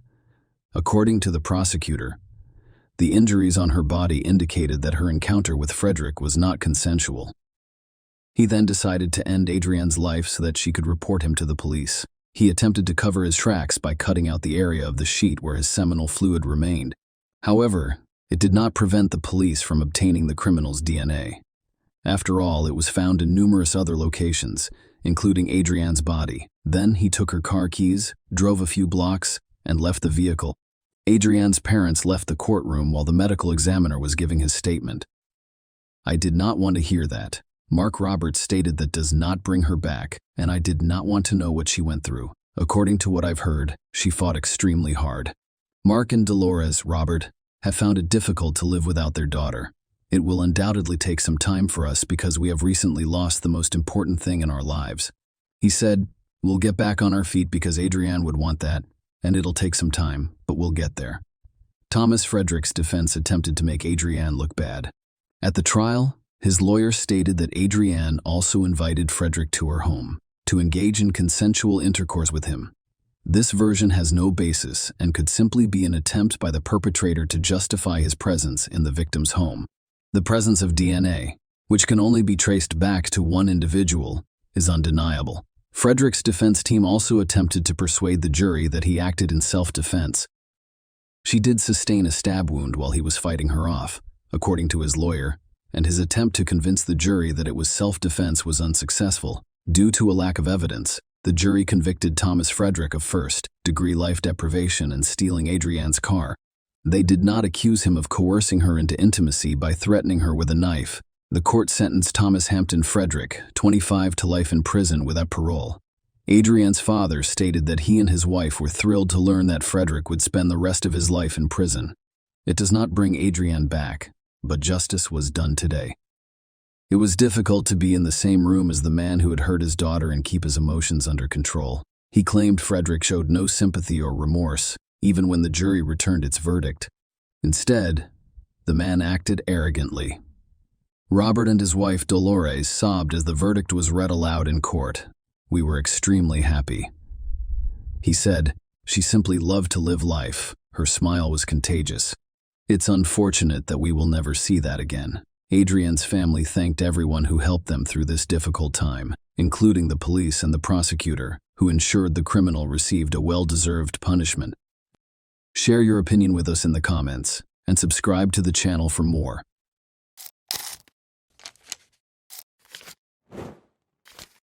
Hey guys, welcome to my channel, and today we're going to take a look at another horrible case with you.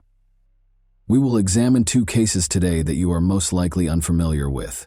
Both cases occurred in the United States of America, one in Maine and the other in New York City. Two 19-year-old women encountered unanticipated events that ended their plans and aspirations and permanently altered their families' lives. Michaela Conley, 19, lived in Bar Harbor with her mother and stepfather. The town of Bar Harbor is located on Mount Desert Island in Frenchman Bay, Maine. It provides access to the nearby Acadia National Park's mountains and cliffs. When Michaela was 4 years old, her father passed away. On May 31, 2018, Michaela picked up her friend Jalik Keene at Logan Airport in Boston and drove him back to Bar Harbor. Conley and Keene attended Mount Desert Island High School together. Before graduating in 2015, he played running back for the Mount Desert Island High School football team. According to a friend and coach, he had just finished playing football for the Krausevo Royal Crowns, an amateur team in Serbia. He is thought to have been returning from Europe when Michaela Conley met him at the airport. The same evening, she took him back to her Bar Harbor home on Eden Street, which is directly across from the Connors Emerson School. Michaela and Jaliek decided to go for a walk after leaving the house at around 2 in the morning. Michaela never came home. Later, Jaliek went back to Michaela's house the following morning and informed her mother that he had left his wallet and cell phone in Michaela's room and wanted to get them back. Danielle Timoney, Michaela's mother, was shocked to hear that her daughter had not spent the night at home. Jaliek claimed that after a fight with Michaela, he left her alone and walked away. According to Jaliek, he had not seen Michaela. Michaela's mother then reported her daughter's disappearance to the police. Court documents are the most trustworthy source of information. One such document that describes Michaela's fate will now be read to you. A detective who worked on the Michaela Conley investigation provided this testimony. Thomas Pickering, a detective in the Maine State Police Major Crimes Unit North, is your affiant. As of February 2012, your affiant has been a detective. Due to my own investigative efforts and the efforts of other Maine State Police detectives and other law enforcement personnel who shared their findings with me as part of the investigation, I have first-hand knowledge of the facts and circumstances that are described below. Although this affidavit does not contain all of the information we have learned during our investigation, I think it is enough to show that there is reasonable suspicion that Jaliek Keene committed murder. The Maine State Police contacted your affiant on June 1, 2018 in Bar Harbor, Maine. On June 2, 2018, around 11:32, Bangor RCC reported a missing person from Bar Harbor. After arriving at the Bar Harbor Police Department, your affiant was informed by Maine State Police Sergeant Jason Richards of the following facts: that on March 22, 1999, Michaela Conley was reported missing to the Bar Harbor Police Department, that she had left in the afternoon of May 31, 2018, to travel to South to pick up Jaliek Keene and a woman named Natasha, that her mother, Danielle Timoney, reported her missing on June 3, 18 at around 1:04 p.m., that Danielle reported that her cell phone was found this morning on the grounds of the Connors Emerson School, that a school official gave Danielle a cell phone which Danielle recognized as her own, that on June 2, 2018, an MSP canine search team discovered human remains in the wooded area between the Connors Emerson School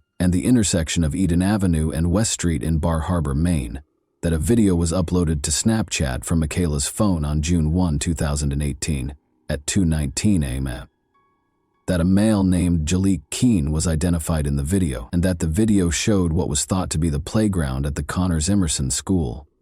The remains were hidden beneath branches, bamboo, and other vegetation. The body had been dragged from the vicinity of the school, as evidenced by the obvious drag marks found upon closer inspection of the scene. Later, it was determined that the remains belonged to Michaela Conley, who was born on March 22, 1999.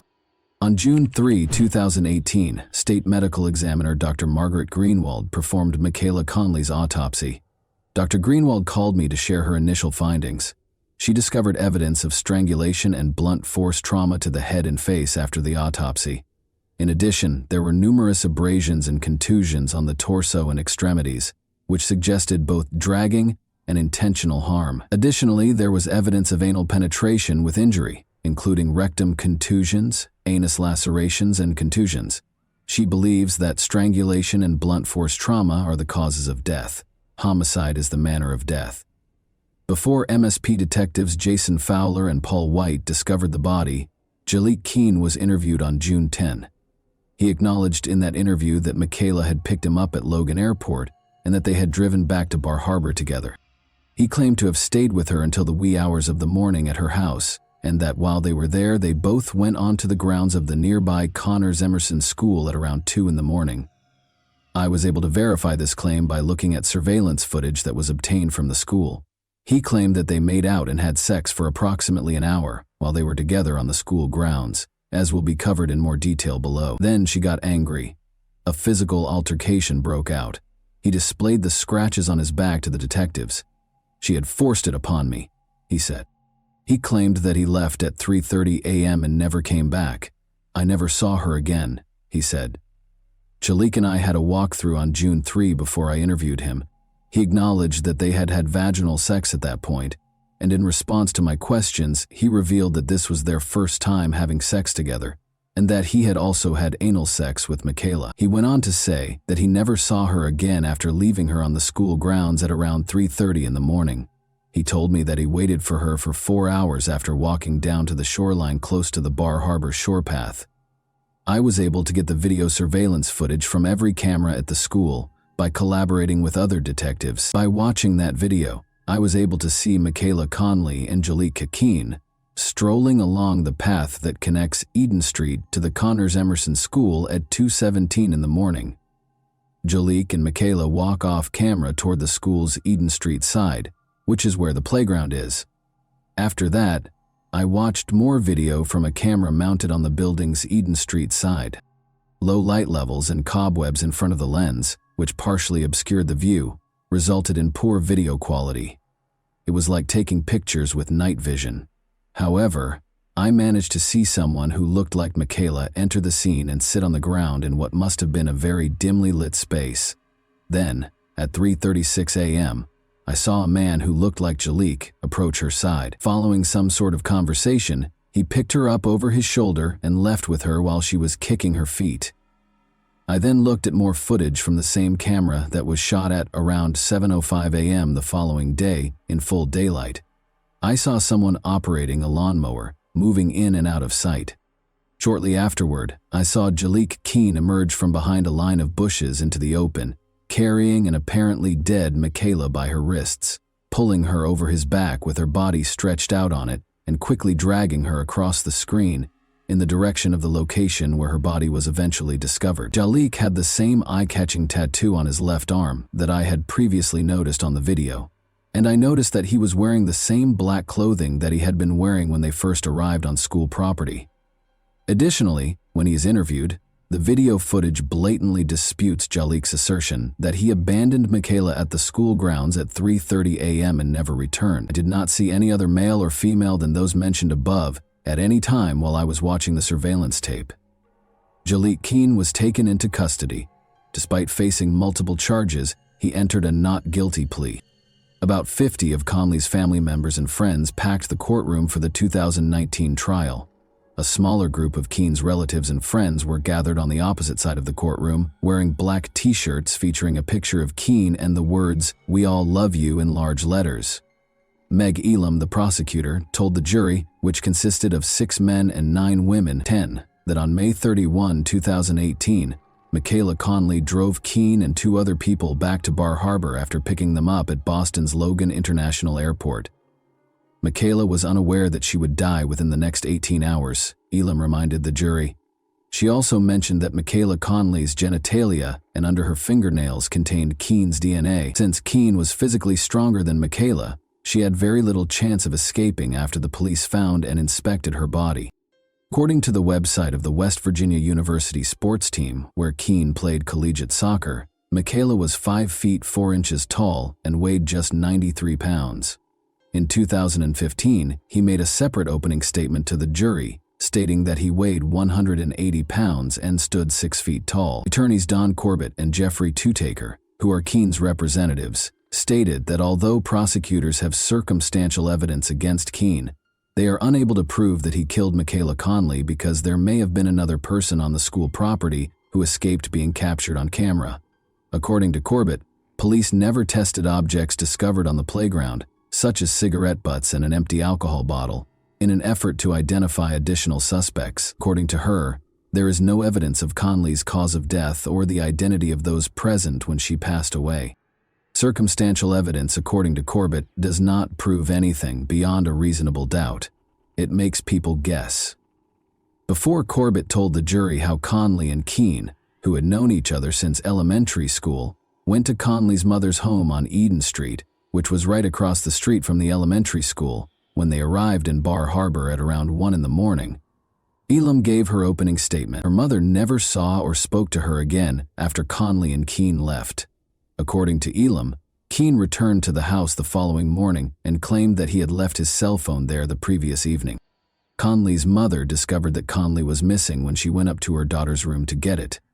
Keene informed Conley's mother that he had last seen her on the school grounds at around 3:30 a.m. when she inquired about the whereabouts of her daughter. Conley's mother was notified later that morning by school personnel that they had located Conley's cell phone on the school's playground. Later that morning, after a thorough search involving Conley's friends and the police, they also discovered Conley's shoes outside the school. Keene persisted in telling people that he last saw her at the playground. Even the defendant took part in the search. Elam claimed that even though he already knew where Michaela Conley's body was, he feigned to search for her. Keene began as Conley's friend but ended up being a wolf in sheep's clothing. According to the victim's stepfather, "I am completely shattered. I am irreparably damaged. This is my life sentence without my girl. Keene has destroyed our family, Jalik." According to Danielle Timoney, Conley's mother, Keene made the decision to testify on his own behalf. A video that purportedly showed him carrying Conley's lifeless body and then washing himself in a water spigot was shown to him on the grounds of Connors Emerson School. Keene claimed he couldn't remember what was captured on camera. Prosecutors and defense lawyers questioned Keene. He claims that after an international flight from Serbia, where he played football, he had been up for about 36 hours that night. Keene claims he didn't remember anything from that morning until he left his wallet and phone at Conley's house. As he spoke for himself, Keene informed Judge Murray that he disagreed with one aspect of the case, stating that although he loved Michaela, he was never in love with her. After that, Keene read a written confession in which he acknowledged that he was responsible for Conley's death and stated that he wanted to exchange his life for hers. He appeared to request the death penalty rather than spend years in prison, saying he would never purposefully hurt any of his friends but would take a bullet for them. A jury found Keene guilty, but Keene added that no one knows what happened the night Michaela was killed in May 2019. During the sentencing on September 11, the verdict was declared. Despite the video evidence, Judge Murray said it was chilling that Keene refused to accept responsibility for Conley's death. Judge Murray also found it unsettling that Keene could appear to Conley's mother while pretending to care for her daughter, 22-year-old Jalik, only minutes after killing her. Keene received a sentence of 30 years and 58 years for murder. The two terms will be served simultaneously. The event covered in this video happened in January 2022, specifically in East Harlem, New York City. Cristal Bayron Neves, 19, was employed at Burger King on the night shift. As if sensing trouble, she was scheduled to work another shift on January 8, 2022. Even though Crystal didn't want to go to work, her sense of duty overcame her. The girl showed up for what turned out to be her final shift. North of the Upper East Side, East Harlem, also called Spanish Harlem or El Barrio, is a neighborhood in Upper Manhattan, New York City. It is bordered to the east and north by the East and Harlem Rivers, to the south by 96th Street, and to the west by 5th Avenue. Although it is one of the neighborhoods that are included in Greater Harlem, it is generally not regarded as being a part of Harlem proper, despite its name. The neighborhood is home to one of New York City's largest Hispanic communities, which is primarily made up of Puerto Ricans, Dominicans, Cubans, and Mexicans. In 2019, Crystal, her mother, and her 14-year-old brother relocated to New York City from Puerto Rico, where they gradually made their home. While their mother, Christy Nieves, found employment and tried her best to provide for her children, Crystal and her brother began attending school. Crystal received her high school diploma in 2021. She started looking for work, but since she lacked any skills, she was compelled to accept a position at East Harlem's Burger King in December 2021. Her home was only a few blocks away from her workplace on 116th Street. Her dreams were not limited to working behind the cash register at a fast food restaurant. Of course, she intended to attend college and pursue a career that would enable her to be eligible for a higher-paying job. But for now, Crystal's dream was a personal vehicle, and she set out to earn the money necessary to purchase it for herself. During her first few days at Burger King, Crystal encountered difficulties. She had to work the night shift because of the way the schedule was set up. Since East Harlem has a long history of social issues, including high crime rates, Crystal was understandably unhappy with the night shifts. She was afraid of the homeless people who would gather in front of the Burger King where she worked at night.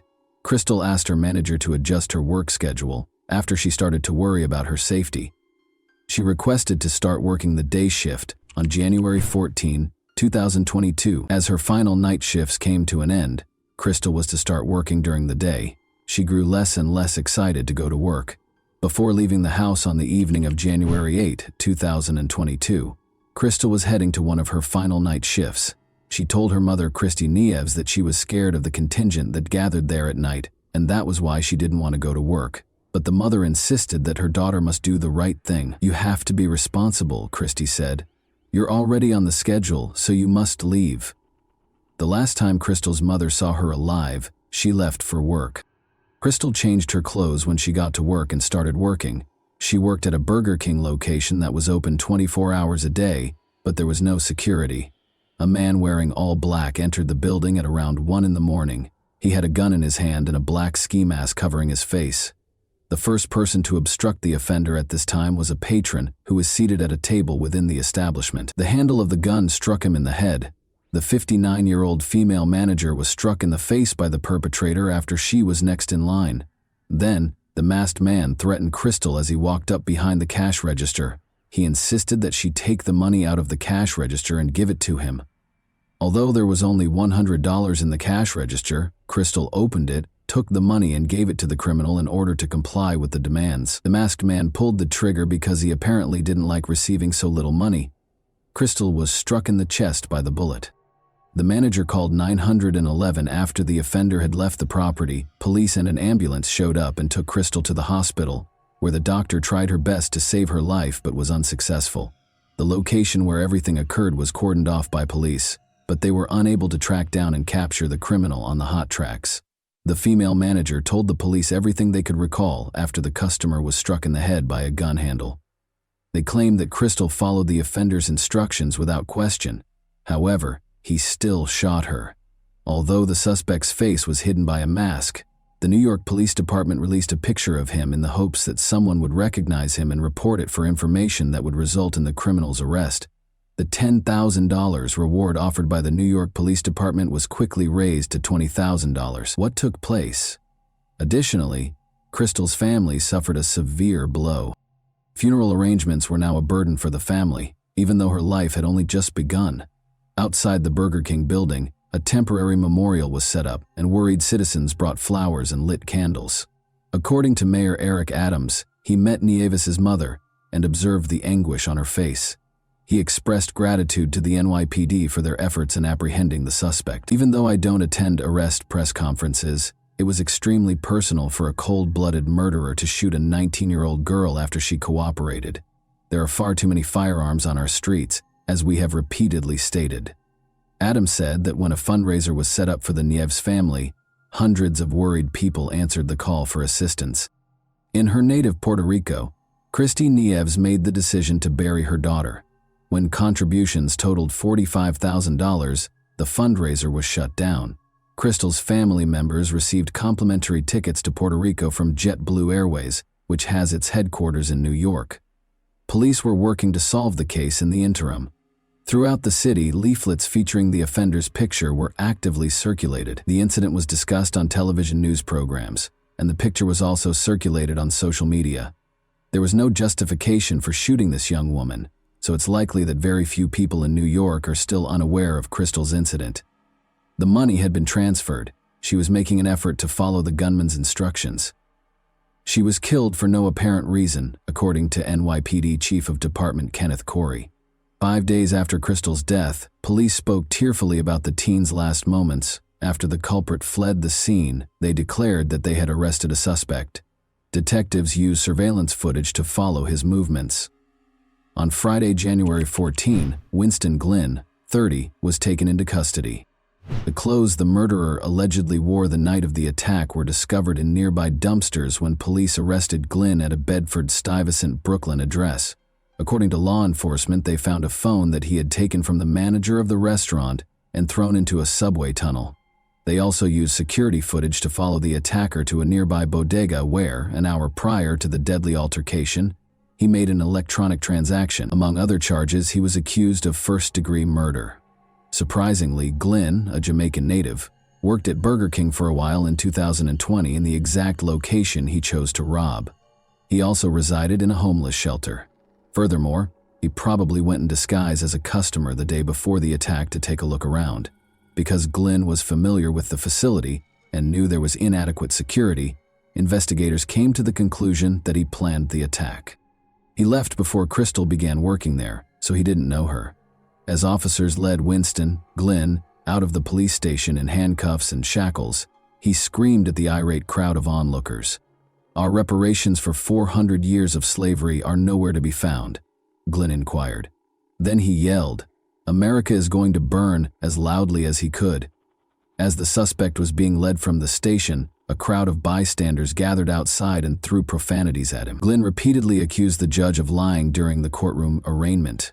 "You didn't see the judge, liar," the suspect yelled. "Liar." At a subsequent court hearing, Glynn was accused of first-degree murder and robbery and was not granted bail. He likened himself to Jesus Christ and Nelson Mandela. Nelson Mandela.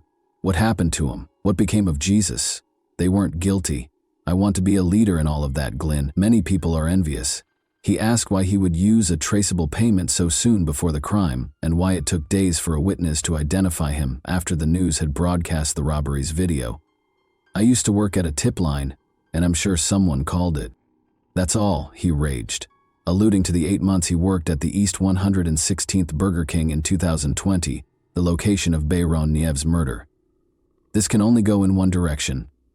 They let me go, and I sue the city for keeping me for so long," he continued. "The system treats the lower class as if we are unimportant," which infuriated Glynn, before asserting that the families of the wealthy and powerful truly profit from crime and chaos in the city. He also made strange references to Freemasons and the Illuminati. Glynn entered a not guilty plea in the death of Bayron Nies. Glynn's criminal history includes at least 4 prior arrests, including menacing with a weapon in November 2021 and criminal possession of a weapon in December 2020. Winston Glynn is currently awaiting sentencing. A conviction for first-degree murder carries a life sentence without the possibility of release. And that wraps up today's chilling story. If you enjoyed this video, don't forget to like and subscribe so you never miss a new upload. Also, let me know in the comments, what part of this story shocked you the most? Thank you for watching, and I'll see you in the next video.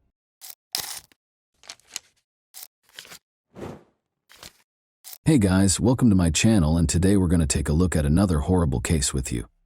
Have you ever questioned how well you actually know the neighbors? What's behind their warm grins and informal salutations? Psychologists and investigators concur that people with psychopathic tendencies are more likely to commit violent crimes, but there are no clear rules for spotting potentially dangerous people among your acquaintances. The beginning of this eerie case involves Brian and Beverly Mauck, an apparently ideal couple whose lives appeared to be straight out of a fairy tale. They enjoyed traveling and spending time together, were financially stable, and were incredibly in love. However, when they relocated to a different neighborhood, everything was different. Beverly and Brian were found dead in their house shortly after they had moved in. Investigators were immediately directed to a nearby residence by blood evidence found at the scene. Even the most experienced detectives were taken aback by the motivation behind this heinous act. Brian and Beverly Mauck's love story. At a party hosted by a mutual friend in the spring of 2001, Brian and Beverly first crossed paths. They were both college students at the time, but it was obvious they had discovered something unique as soon as their eyes met.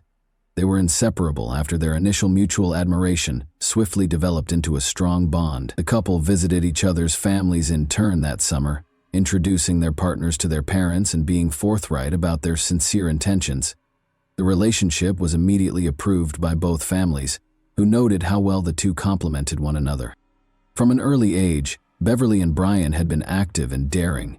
They were never satisfied to remain motionless for long and thrived on sports, thrills, and novel experiences. Beverly was a gifted athlete who loved learning new languages, played guitar effortlessly, and was an excellent baseball and track star. She was loved by both her peers and her friends, and her bright smile could light up any space. Sports that were riskier and more unusual had always appealed to Brian.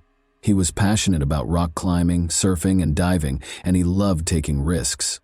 A true adventurer at heart, he saw danger not as a threat, but as a challenge he was always ready to face. Every year, he tried to visit a new place and learn a new skill. When Brian and Beverly first saw and spoke to each other, they immediately realized they were on the same wavelength. This became the starting point for their intense and fulfilling relationship. Together, they climbed mountains, skied and snowboarded, went scuba diving, and conquered waves and peaks alike. Despite their whirlwind romance and seemingly perfect relationship, the couple wasn't in a rush to get married. They both wanted to finish their education first. Once they graduated, they focused on saving for a house. Brian began building a career at an industrial company, and Beverly got a job as a hotel administrator, where her language skills were invaluable. On May 15, 2006, the couple officially tied the knot. They held a beautiful ceremony by the ocean, inviting only their closest family and friends. Afterward, they went on a long honeymoon, visiting several countries. When they returned, Brian and Beverly purchased a spacious home in the quiet town of Graham in Clearfield County, Pennsylvania. The house was located in a scenic and sparsely populated area near a forest and a river. It was a perfect place to start their family and enjoy a peaceful life. Brian worked as an engineer at a branch of a large industrial company, while Beverly focused on translation work and decided to pursue a second degree. The couple quickly got to know their neighbors and made friends in their new town. Unfortunately, their happy and carefree life didn't last long. A startling incident in a quiet neighborhood. Around 8 a.m. on Saturday, November 17, 2007, Brian's friend Steven showed up at the couple's home. That morning, the two were going fishing. When Steven knocked on the door, no one answered. Steven knocked more loudly and waited, thinking that Brian had likely overslept, but there was no sound in the house. Steven made the decision to wait in his car for roughly half an hour while making several unsuccessful attempts to call Brian, but his calls were not answered. Frustrated and feeling a bit upset that his friend might have changed plans without telling him, Steven eventually left to fish on his own, since he had all the necessary gear with him. Later that day, still unable to reach Brian or Beverly, Steven decided to return to their house once again. There was no answer at the door. This time, Steven decided to walk around the property and look through the windows. He was starting to feel uneasy. Brian was a responsible and punctual person who wouldn't just disappear without notifying anyone. When Steven reached the garage, he looked through a small window and saw that the couple's car was parked inside. This made him even more anxious, but he tried to push away any bad thoughts. Moving to the living room window, he attempted to see inside, but as it was already getting dark outside and the house lights were off, it was hard to make anything out. What he could see, however, left him deeply alarmed. The TV was lying face down on the floor, and just beyond it, something large and unmoving was on the ground. Steven rushed back to his car to grab his fishing flashlight, switched it on, and directed the beam into the living room. What he saw froze him in terror. On the floor lay two bodies, partially covered with a blanket that was soaked through with blood. One bare foot stuck out from one side, and a hand was visible on the other. Horrified, Steven immediately called emergency services to report what he had seen. He waited for law enforcement to arrive, staying by the house of his friends. When officers arrived, Steven was the first to be interviewed. He recounted everything he knew about the day and expressed deep regret that he hadn't checked the windows earlier that morning when neither Brian nor Beverly answered his knocks or calls. Examining the crime scene, the front door wasn't locked, nor was it forced open, which immediately raised suspicions. Inside, in the living room, the lifeless bodies of the homeowners were discovered. Both had been dead for at least 12 hours. Based on initial observations, the cause of death was determined to be gunshot wounds inflicted by a large caliber weapon. Each victim had been shot 3 times, leaving no chance of survival. The precision of the attack indicated that the assailant was determined and deliberate. But why? There were no signs of theft, personal belongings, cell phones, and even cash were untouched, ruling out robbery as a motive. There were no signs of struggle, and apart from the gunshot wounds, the bodies showed no evidence of other injuries or aggression. Investigators were left with the chilling impression that this was either a calculated execution or a deeply personal act of vengeance. However, according to witnesses, the couple had no known enemies or unresolved conflicts. The bodies had been moved after the crime, as evidenced by drag marks smeared with blood across the floor. The perpetrator had clumsily attempted to clean up, leaving smeared blood trails and splatters on the walls and furniture, indicating where the victims had been during the attack. 6 spent shell casings were found at the scene. Surprisingly, the assailant hadn't bothered to collect them. Later, forensics verified that a .22 caliber revolver was used to fire the shots. Investigators came to the conclusion that a single perpetrator most likely shot both victims using the same weapon. The lock remained intact, indicating that the couple had voluntarily allowed the guest inside. Investigators speculated that Brian may have answered the door, identified the guest, and granted them entry. He may have turned toward the living room after inviting the individual inside, but the moment he did, the attacker produced a gun and fired 3 close-range shots into Brian's back. One of the bullets left his body and hit the TV screen, knocking it to the ground. Beverly probably came out of the bedroom because of the noise. She attempted to flee when she noticed her husband lying in a pool of blood and the attacker standing close by. Unfortunately, she didn't get very far before she was killed in the hallway after being hit in the back by 3 bullets. Later, her body was pulled into the living room and set next to Brian's. The fact that both victims were still in their pajamas suggests that the crime was committed while they were asleep in the early hours of the morning. It was still unclear why the attacker had wrapped a blanket over the bodies. The drag marks on the floor were smeared, giving the impression that someone had attempted to clean them but had instead made the situation more chaotic. It appeared as if someone had attempted to sweep away a sizable bloodstain that was close to the body. Investigators discovered a long-handled plastic broom behind the couch, its bristles matted with dried blood. But the reason the broom handle was left at the scene was because the criminal had carefully cleaned it of fingerprints. The reason for the broom's use quickly became apparent. The criminal had been carefully cleaning the floor in an attempt to remove bloody shoe prints.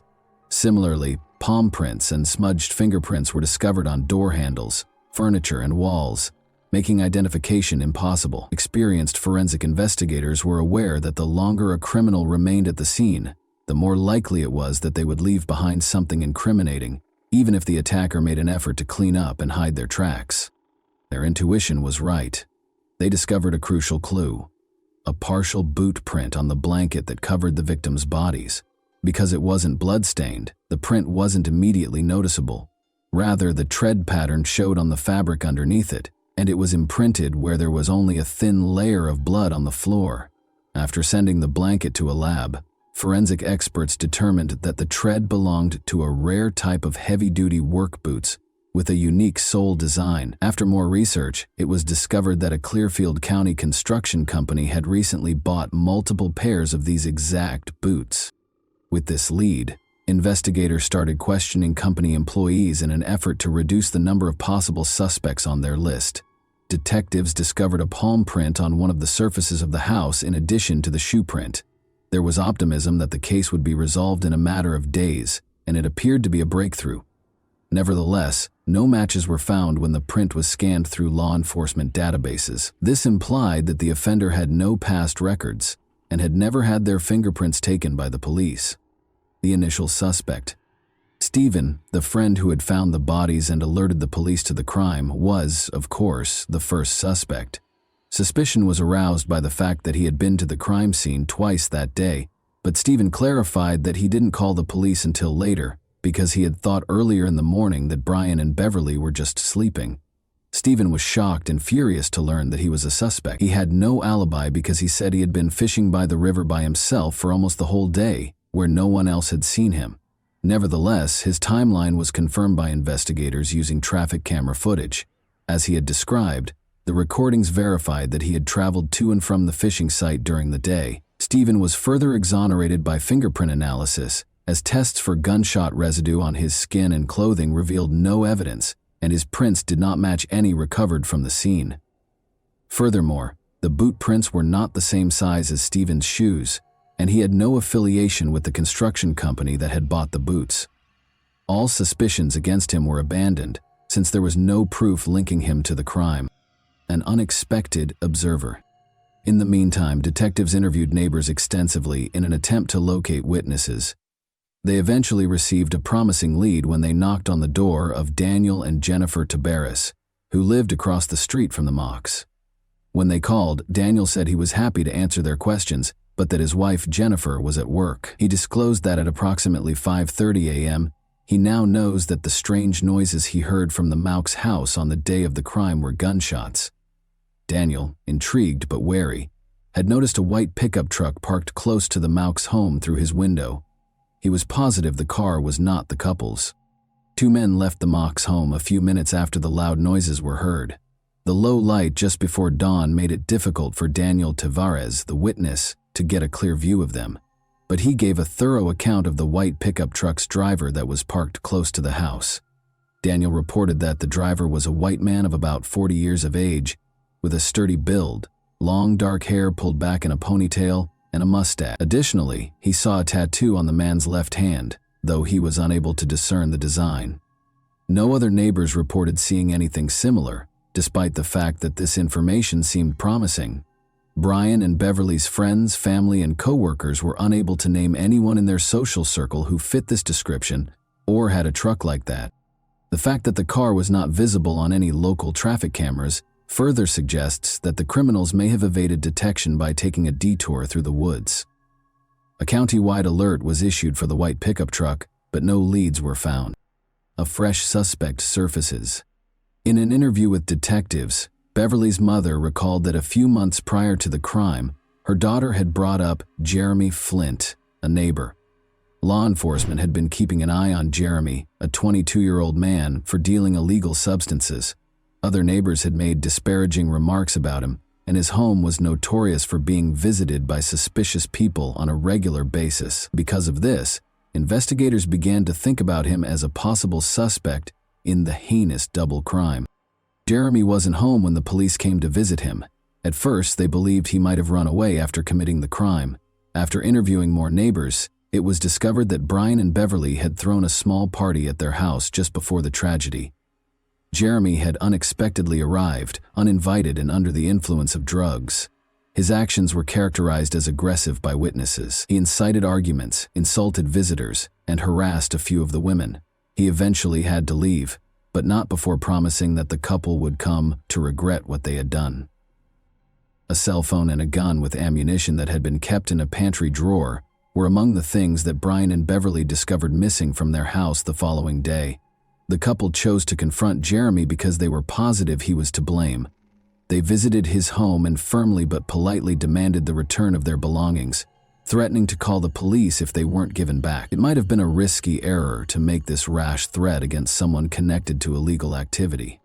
Jeremy refused to return the items and denied stealing anything, but inexplicably the missing items turned up in the couple's backyard the next day.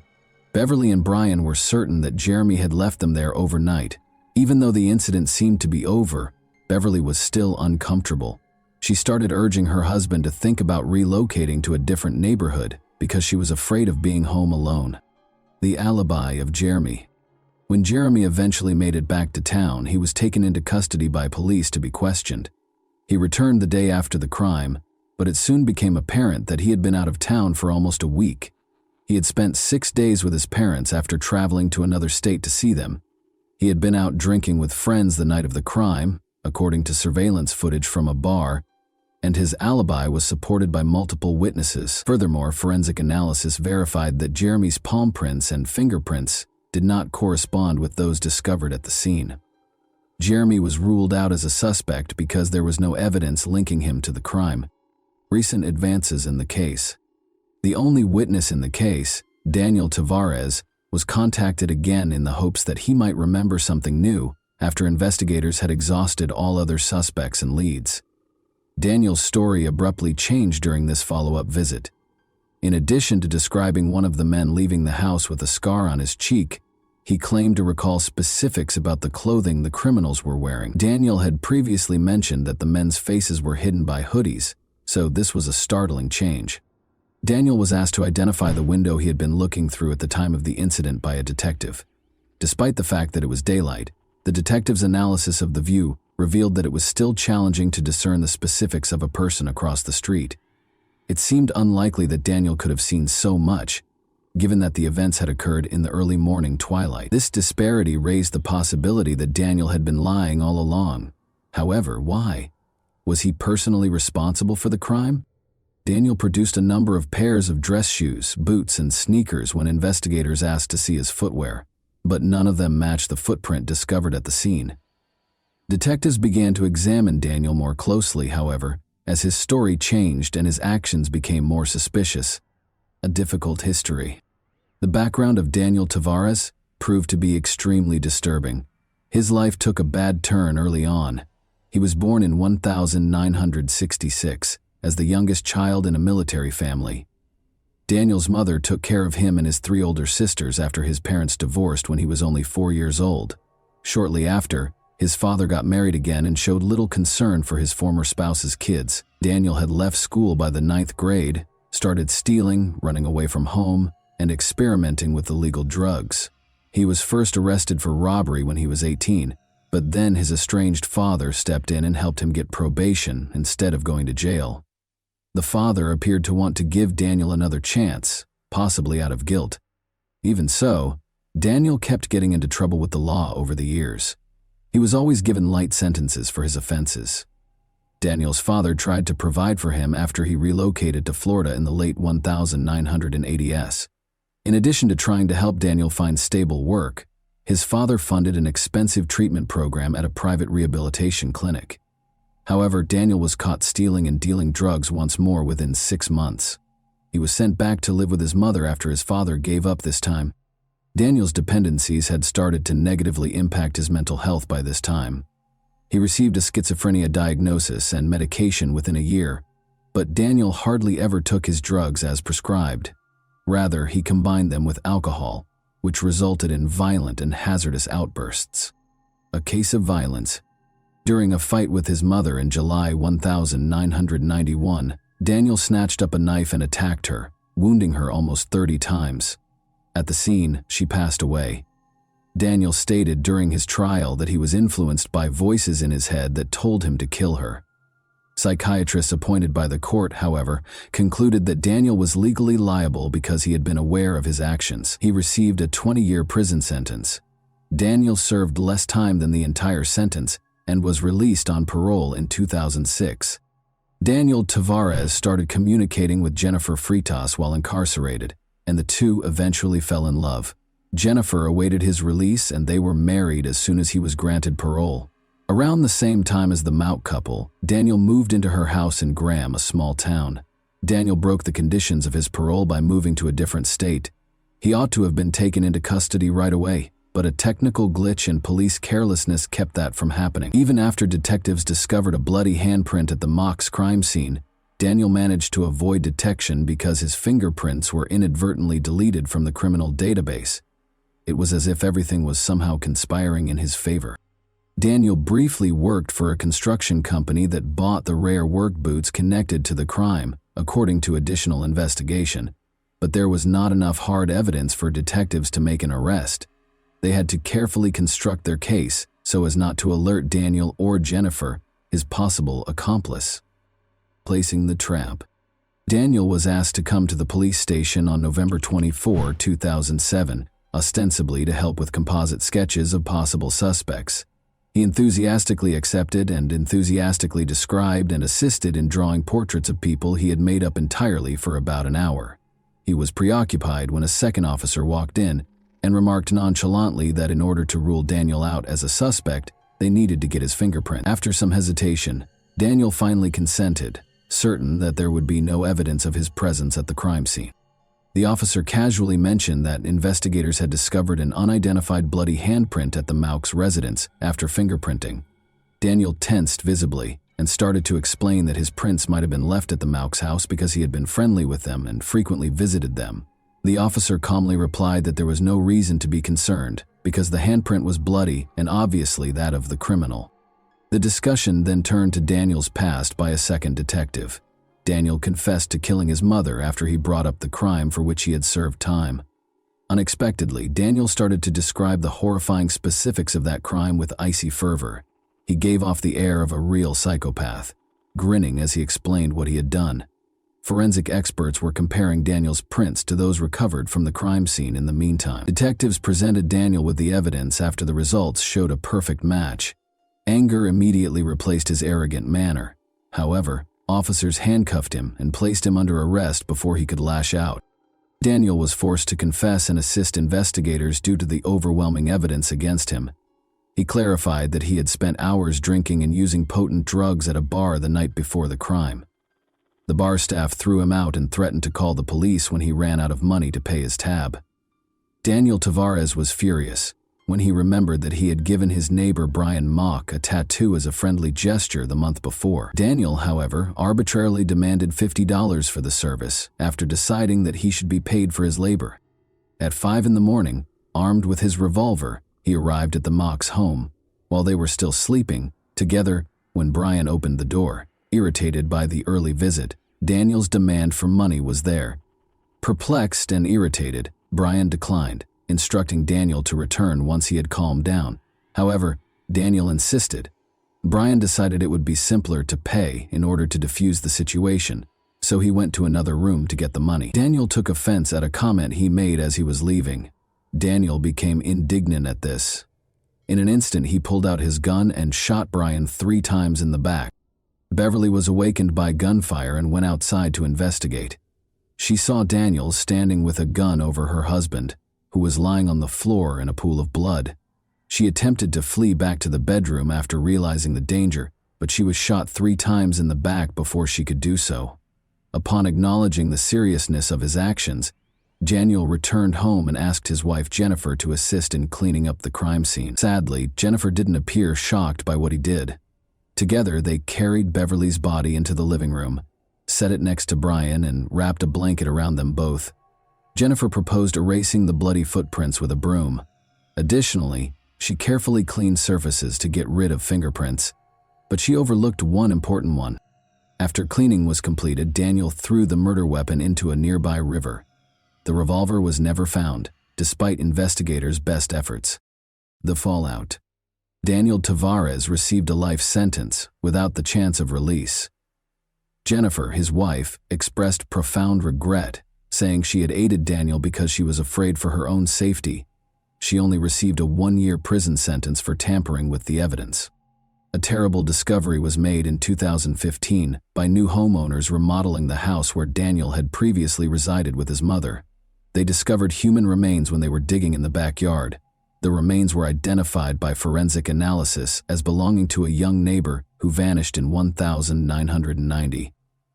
Investigators found that Daniel had been attracted to the woman romantically, but had reacted violently and fatally when she turned him down. Her body was interred in his mother's backyard, where it was kept secret for many years. Daniel was given a second life sentence for this offense. And that wraps up today's chilling story. If you enjoyed this video, don't forget to like and subscribe so you never miss a new upload. Also, let me know in the comments what part of this story shocked you the most. Thank you for watching, and I'll see you in the next video.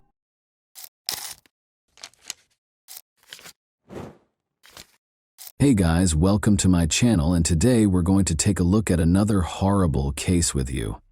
The police didn't know they were entering a house of horrors when they started looking into a murder case on February 16, 1981. There was something really strange about the house. The nightmare that started inside those walls, however, would not stay contained. Indeed, it was on the verge of seeping into reality. Although the nation would be shocked by Alan Bono's murder in Connecticut, Arnie Cheyenne Johnson's terrifying allegation of demonic possession would garner the most media attention. Supported by Ed and Lorraine Warren, paranormal investigators, this case was unheard of.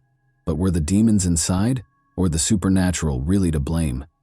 Many believe David was just suffering from a mental illness. The true crime behind the film, The Conjuring, The Devil Made Me Do It, is presented to you this Halloween. The first illegal killing in Brookfield's history had occurred on the evening of February 16, 1981.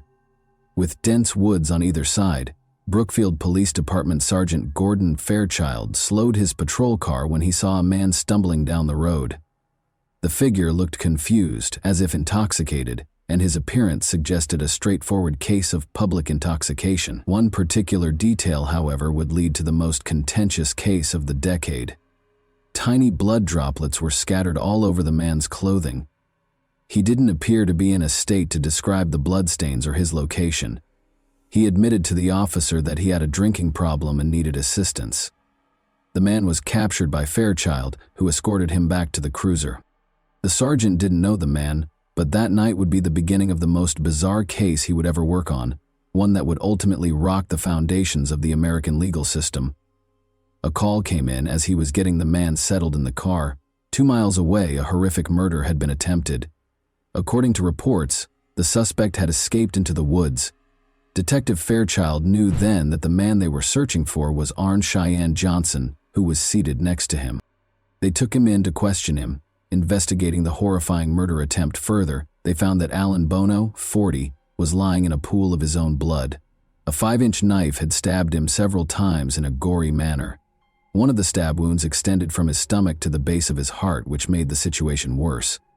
The autopsy had completed the case, the fingerprints on the knife had been positively identified, and there were eyewitnesses to the assault. The proof was unquestionable.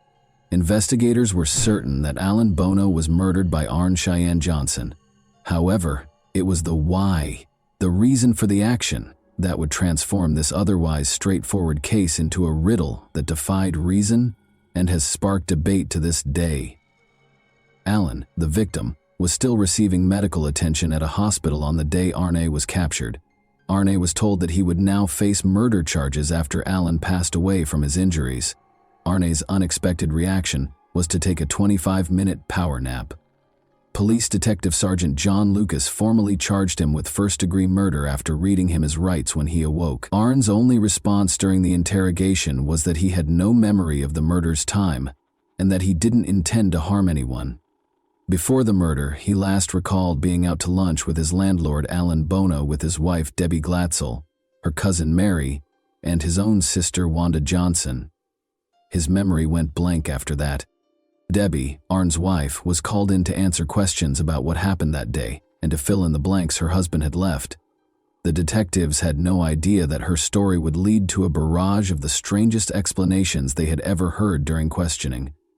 She started by giving a description of the deceased, Alan Bono, an Australian who had offered Debbie a job and rented his house to them. For the young couple, he was more of a friend than a landlord or boss.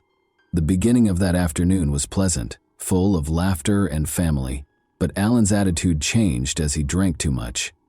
In addition to taunting Arn about a sinister past that had been buried but was now resurfacing, he started making offensive comments about the girls. Alan kept pushing Arn's buttons, but there was something about his past that disturbed him, something so sinister.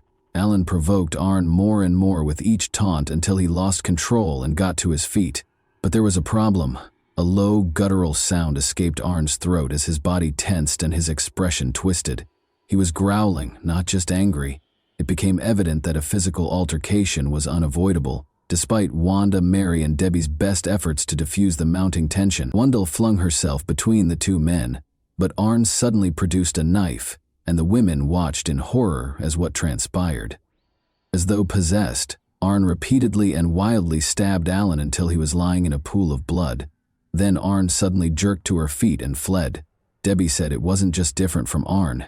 It wasn't Arn at all. He wasn't acting alone, supposedly.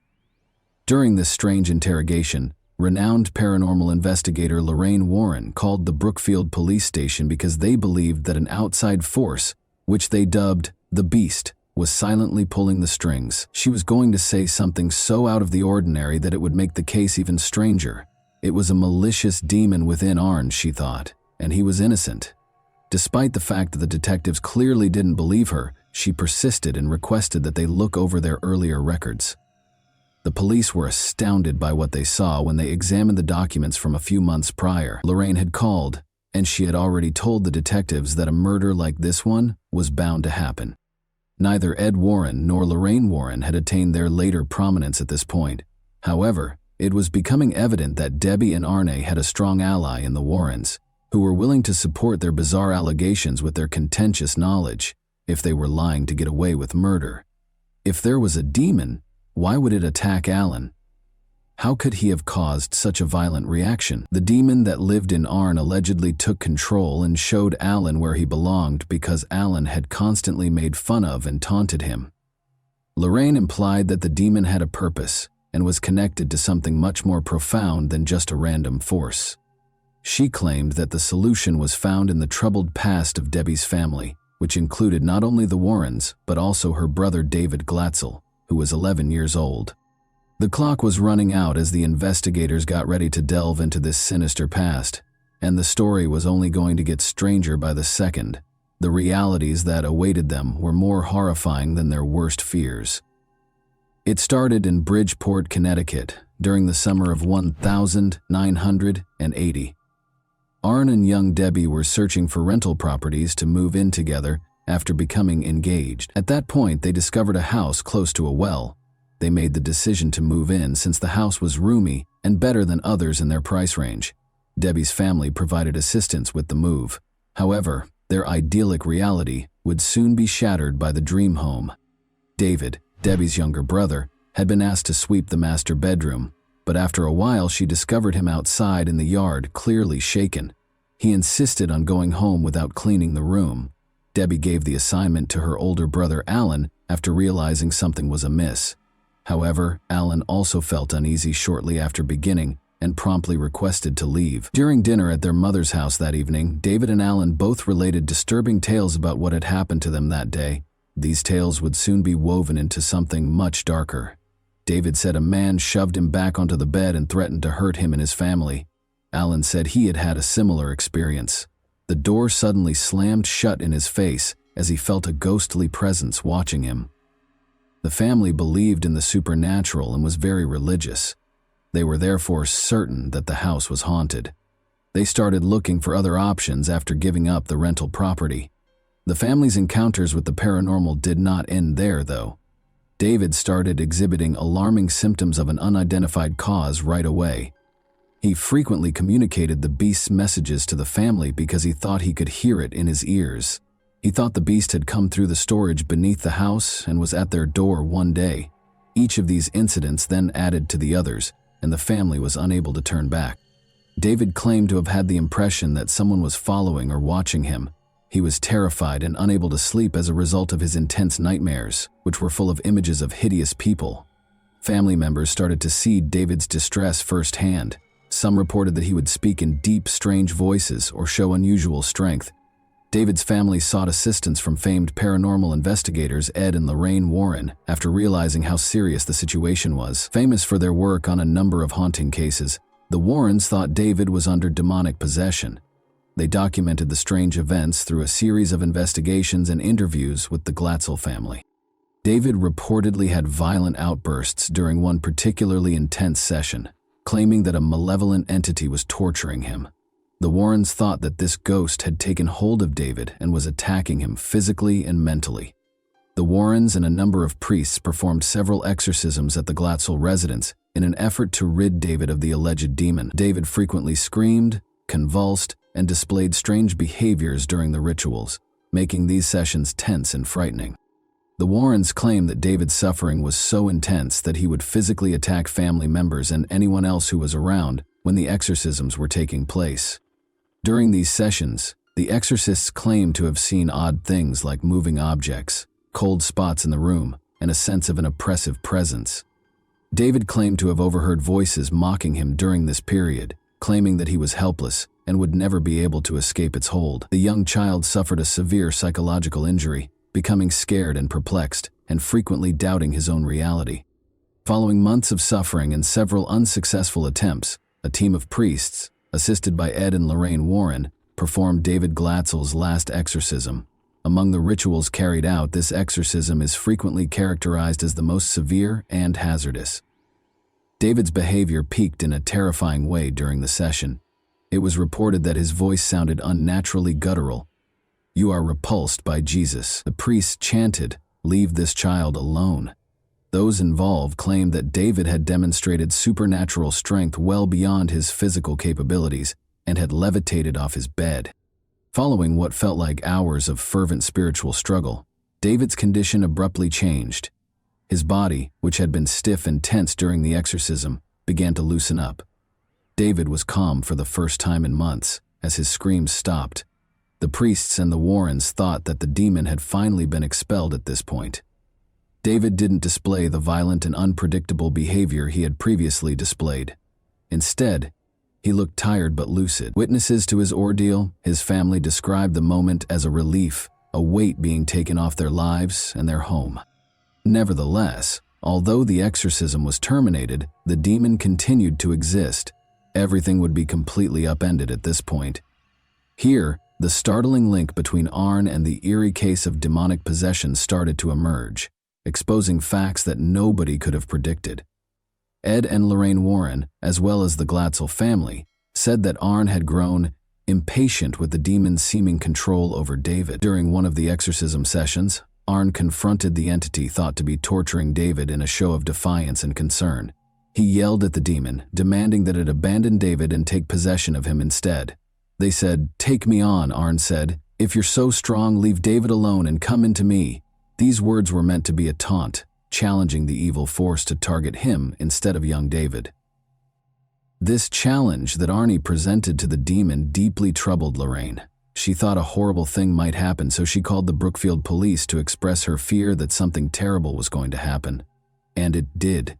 As events transpired, investigators were certain that Arnie and his followers had a story that was both frightening and humorous, but unquestionably implausible. From the investigators' point of view, the day's events were simple. After consuming excessive amounts of alcohol, Arn and Alan ended up with young girls. Alan's offensive comment about Arn's sister-in-law pushed Arn over the edge, escalating the tension.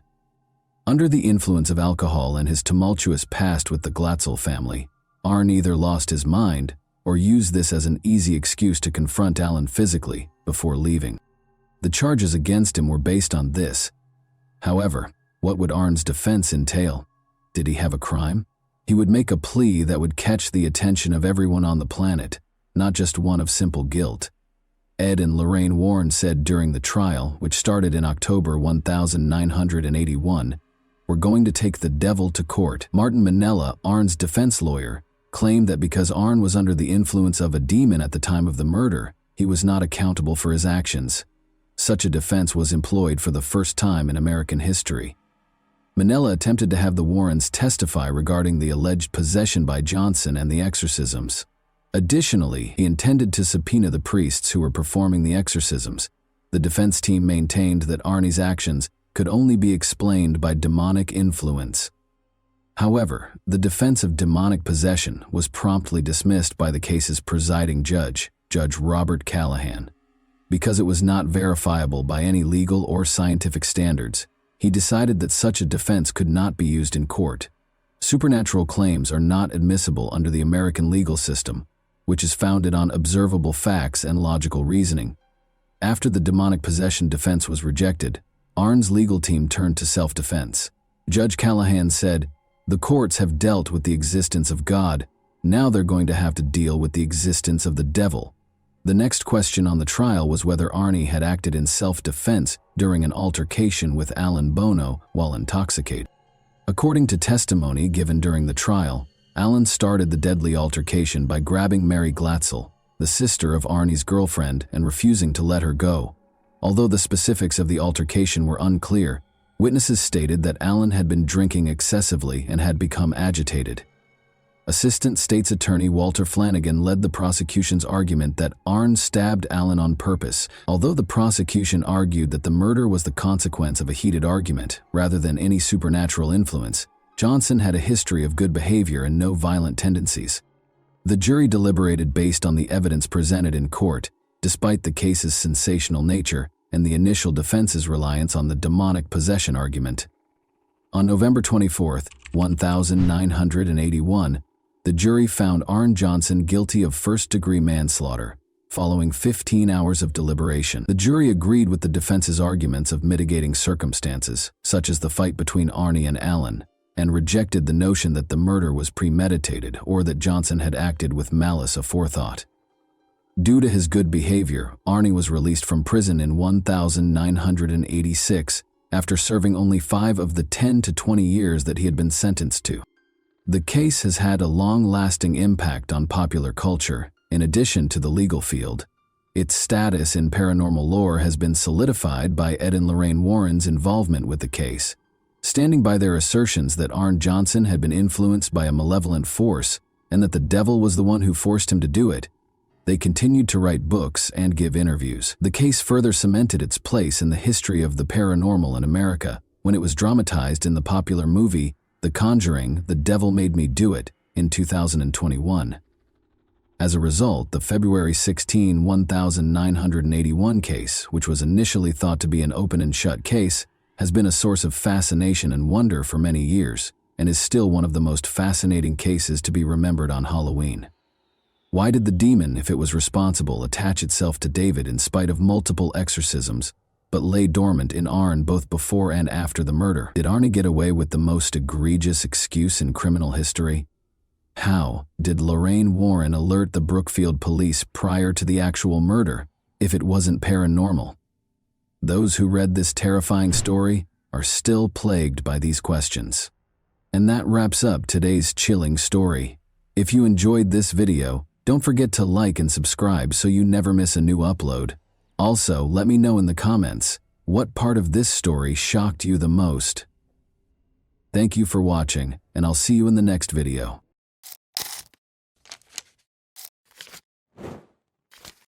Hey guys, welcome to my channel, and today we're going to take a look at another horrible case with you. This was only the start of a call in which Derek Rosa, a 13-year-old son, would divulge information so startling and unthinkable that even the experienced dispatcher would find it hard to believe what she was hearing. Officers arrived at the horrific scene within minutes. Unaware that they were going to come across one of the most unsettling cases they had ever come across, the police carried on with their investigation. Derek shockingly called 911 on October 12, 2023, to report that his mother, Irina Garcia, was hurt at their apartment in Hialeah, Florida. The most horrifying crime they could have ever envisioned began with that unsettling 911 call.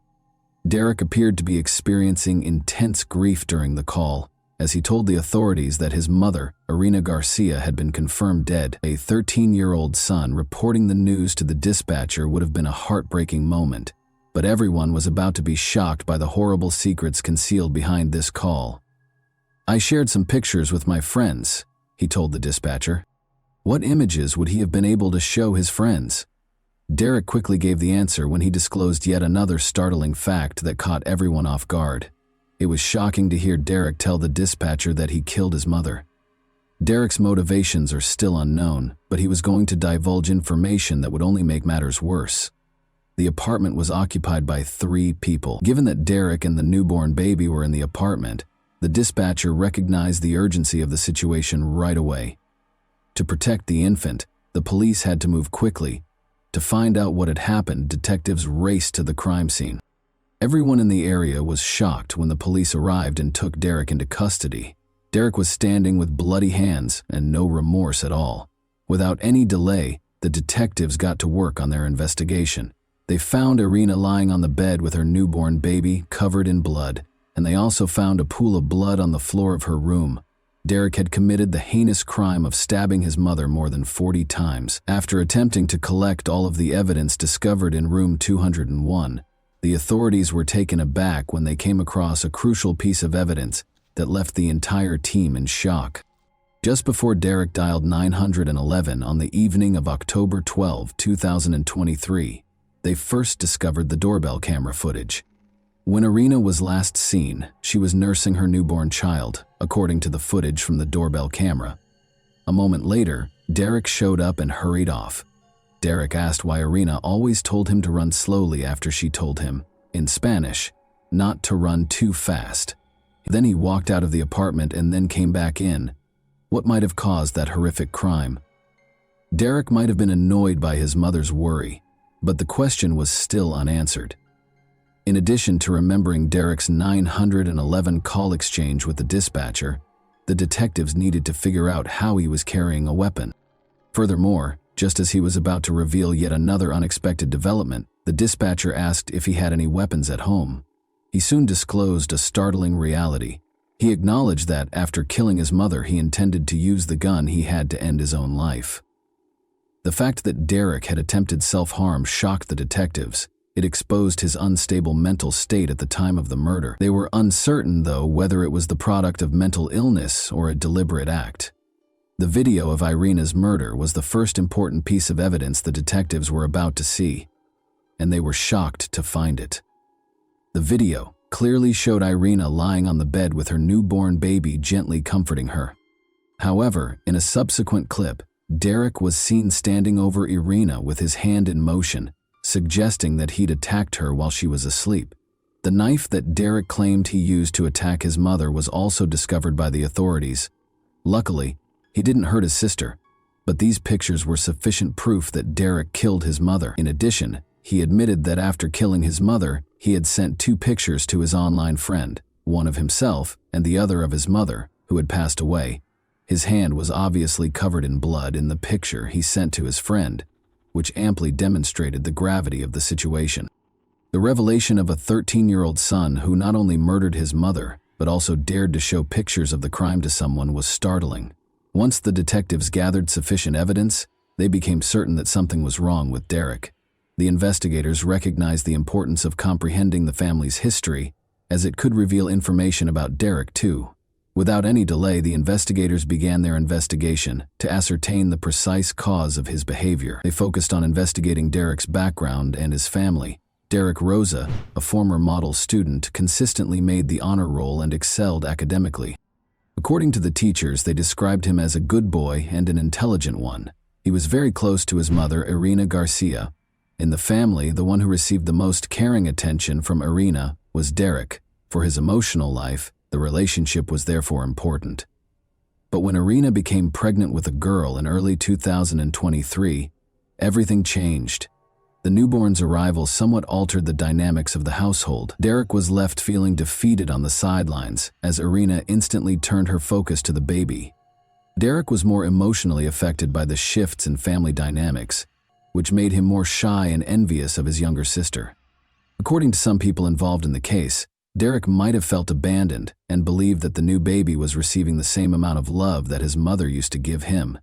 Adding to the emotional strain mentioned earlier, Derek's father, Frank Ramos, was a truck driver who was often away from home due to his rigorous delivery routes. Irina had to take care of all the housework and childcare because he only came home a few times a month. Even though there were no overt signs of severe family strife, the investigators later came to the conclusion that Derek might have felt lonely and emotionally deprived as a result of the lack of a father figure and a newborn child. Derek became more and more resentful as the months went by. Over the course of the evening of October 12, 2023, it became violent. The video from the baby monitor that showed Derek standing over his mother while she slept was found by the police. This terrifying incident occurred shortly before Irina passed away. According to the police, Derek acted out of jealousy, displaced aggression, and a desire to win back his mother's affection and control over the family. The investigators felt compelled to question Derek in order to obtain a more thorough understanding. The investigators took extra care when questioning him because he was only 13 years old and might be dealing with psychological problems. Detective Gonzalez started asking Derek straightforward questions so he wouldn't feel threatened. They began by posing straightforward queries to Derek regarding his daily schedule. In order to learn more about Derek's whereabouts and mental state before the incident, the detectives immediately focused on the events of the morning of October 12. As he interacted with the authorities, Derek seemed composed and helpful, demonstrating a solid grasp of his family's dynamics. He talked about spending weekends with his stepfather, Frank Ramos, and the family didn't seem to be having any problems.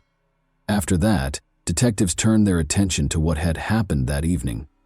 Derek appeared to hesitate before answering this question when detectives asked it. Derek had been giving accurate information up until that point, but the detectives were about to ask a crucial question when he gave them an unexpected response. When the detectives asked him what weapon he used to stab his mother, he gave them an unexpected answer. Derek casually brought up the size of the murder weapon. He seemed to be casually speaking with the authorities, displaying no remorse, and he was not aware of the grave consequences of his crime. The detectives carried on their discussion.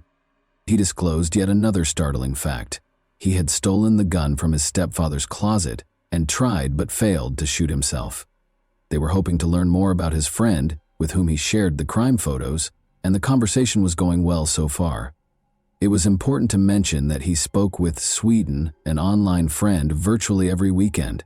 Additionally, Derek confided in him enough to share pictures of the crime, suggesting that they may have discussed something significant. As a result, the detectives quickly turned their attention to Derek's conversation with his friend. Detective Gonzalez noticed something on Derek's shirt just as he was about to mention the 911 call. He remained unaffected, even though the officers were appalled by the evidence of his crime on his shirt. Rather, he calmly held up his bleeding hand. Derek was clearly emotionally detached as he explained what he had done. The investigators asked the crucial question, and shortly after, the graphic depiction of Derek's crime surfaced, frightening them. It was genuinely terrifying when Derek described the crime in detail, demonstrating each stage of his assault on Irina with hand gestures. Derek was obviously fully conscious when he committed the crime. He was clearly uncomfortable when the detectives questioned him about why he killed his mother, and he quickly came up with a reason to use the restroom. Still, the investigators persisted in asking the same question. Derek asked for a lawyer after becoming uncooperative. Without Derek Rose's confession to explain his actions, the case was still being investigated. Nevertheless, detectives gathered enough evidence, such as CCTV footage, a knife found at the scene, and photos from the crime scene, to create a case. Given that Derek chose the best time and location to carry out the murder, this evidence demonstrated that he was a premeditated killer.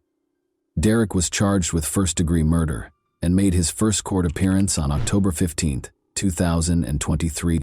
He showed no remorse for the charges against him and remained emotionless and icy throughout the hearing. Derek's defense attorney asked for a postponement of the hearing, claiming that they had not yet received the state attorney's notice of intent. They also asked whether psychological factors might have been involved and talked about the part that some mental health conditions may have played. Evidence quickly refuted this, demonstrating that Derek had searched for prohibited items on Google at 6 p.m. on October 12, 2023. At 6 p.m. on October 12, he did conduct Google searches.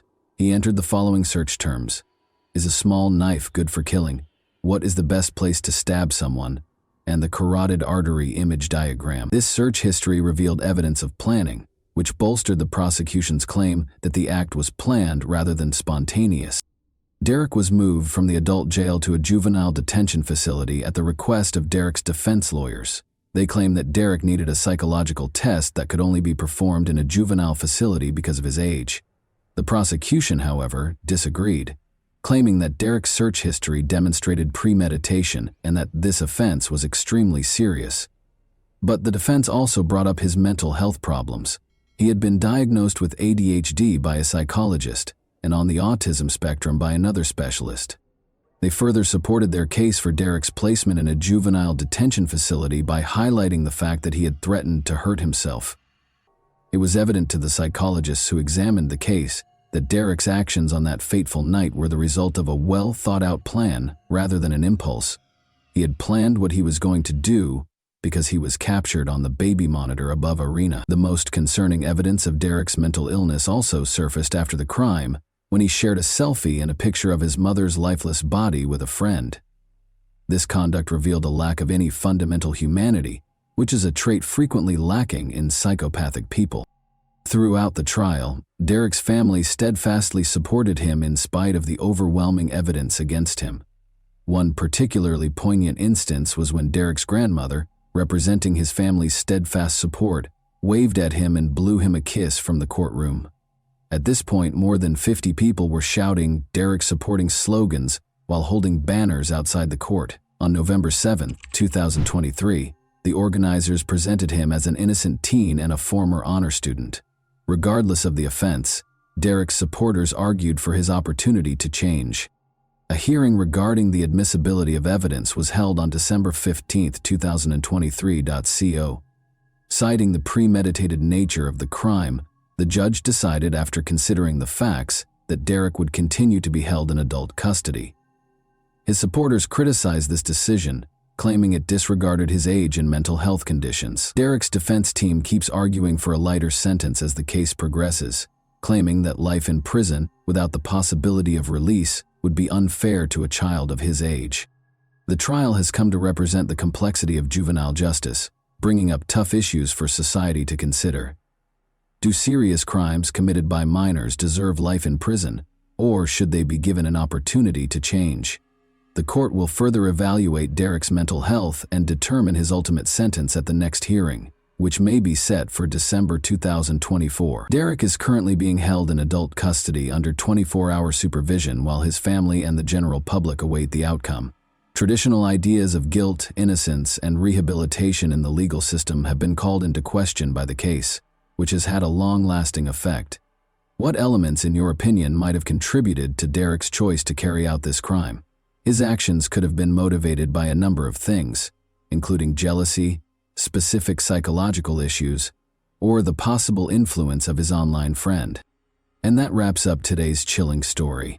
If you enjoyed this video, don't forget to like and subscribe so you never miss a new upload. Also, let me know in the comments, what part of this story shocked you the most? Thank you for watching, and I'll see you in the next video.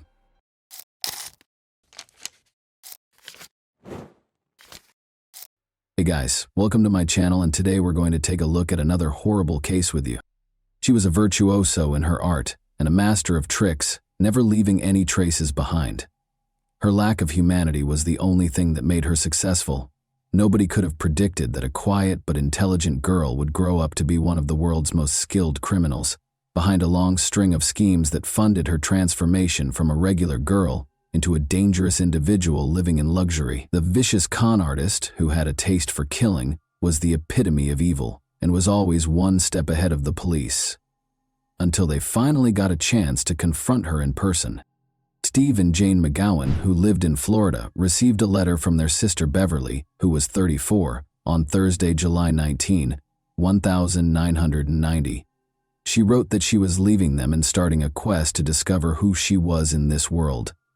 Beverly went on to say that she planned to leave right away, so she was selling her apartment and resigning from her job. The brother and sister were shocked by what they read in the letter.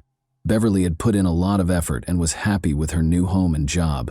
She worked 2 jobs to pay off the mortgage and had just bought the apartment of her dreams. When Jane rushed to the police station to report her sister's disappearance, the letter claimed that Beverly had left on her own initiative, so there was little the authorities could do. Steve and Jane went to Beverly's apartment in Pompano Beach to try to find answers to their questions after discovering notepad sheets at her house with the letter written in her handwriting. They saw right away that Beverly's red Volkswagen Fox was not parked where it usually was. Even though Beverly wasn't in the apartment, it didn't seem like she had moved out permanently. Clothes hung in the closet, a nightshirt rested on the unmade bed, and dirty dishes were in the sink. But there were also indications that Beverly had no plans to come back. Her 2 cats were nowhere to be seen, the answering machine was gone, and the phone was disconnected. After searching through drawers, Steve and Jane found that Beverly's address book, birth certificate, and passport were also gone. In addition to her part-time job at a nonprofit, Beverly worked in a bank's loan department. Steve called the bank to ask if her coworkers could provide more information. They told him that Beverly had taken a sick day, claiming to be ill, the day before he got the farewell letter. Given Beverly's reputation as a trustworthy and accountable worker, this was out of the ordinary. She asked them to sell the mortgaged property and get rid of her personal belongings that were still in the apartment during the phone call, adding that she no longer wanted to live there. In order to confirm her request, Beverly was asked to send a telegram, which she did. Steve and Jane had to accept that their sister had actually left without telling anyone why, despite the peculiar circumstances. Nevertheless, Steve closed Beverly's credit cards and persuaded the police to report her missing. Closing the cards would upset her travel schedule and make her angry enough to call the family, he thought. While Steve and Jane were checking out their sister's apartment that same evening, a fisherman and his young niece went fishing to find bait for their next trip. They reached a broad irrigation canal in a secluded part of St. Lucie County, 160 kilometers north of Pompano Beach. When the fisherman saw what looked like a bag of trash, he left his niece in the car and started to walk along the canal. He rushed back to the car and called the police as he got closer and recognized what it was. When deputies from the St. Lucie County Sheriff's Office got to the spot the fisherman had pointed, they found a woman's body. It was clear that in addition to killing her, The killer did everything in his power to hide her identity. But he missed something. A tiny tattoo of a yellow rose was concealed under the woman's jeans on her right ankle. The media was given the tattoo's description in the hopes that locals would recognize it. Around 10 p.m., Steve McGowan had already arrived home when the phone rang. It was his sister's missing friend. She had recently learned of the discovery in the St. Lucie Canal and Beverly's corresponding tattoo. Steve and Jane went to St. Lucie the following day to talk to investigators and show them a picture of their sister. Although conventional identification techniques had to be disregarded due to the body's condition, they were both certain that it was their Beverly. A comparison of her dental records proved it was her. No blood or suspicious objects were found during the examination of Beverly's apartment. No indication of a struggle was present. Jane and Steve were unable to comprehend who would hurt their sister. Her nephews in particular loved her, and she loved them in return. Beverly didn't have a lot of money, and she didn't have any complicated relationships. The deaths of her two boyfriends in different auto accidents cast a shadow over her life, but Steve was sure Beverly had been enjoying her life lately, even in spite of her past. Despite working 2 jobs, Beverly's income was insufficient to pay her mortgage. She began renting out one of her apartment's bedrooms in order to supplement her income. Investigators discovered a notebook containing a list of possible tenants while searching her apartment. Except for one, each entry contained the full name, phone number, and the time of the apartment viewing. Alice was the only name on the first line, which was scheduled for Tuesday at 6:30. Beverly had heard nothing but good things about Alice. She worked for the famous company IBM, was from London, drove a fancy car, and was immaculately dressed. Due to a temporary transfer to the company's Fort Lauderdale office, Alice had relocated to the area. She told her friend that Alice would be moving in on Friday, July 20th, and she had impressed Beverly enough that she decided to make her the new neighbor. By the way, Beverly said she was first introduced to numerology by Alice. Alice tried to forecast Beverly's future, but she required a number of numbers that were important to Beverly, including her date of birth, social security number, passport number, and even information from her driver's license. The odd thing is that Beverly gave her all these numbers.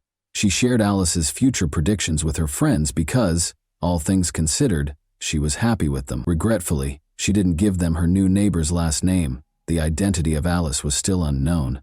Furthermore, there was no proof that Alice had ever been to Beverly's apartment, let alone moved in. When the investigators contacted IBM, they were told that the company did not have any UK workers in the South Florida region. They didn't even have a Fort Lauderdale office.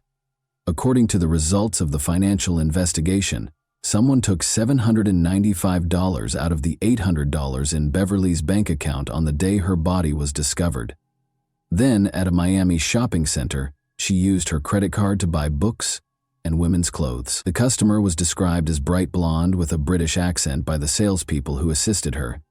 The tall blonde woman who had garnered national attention at the time fit the description.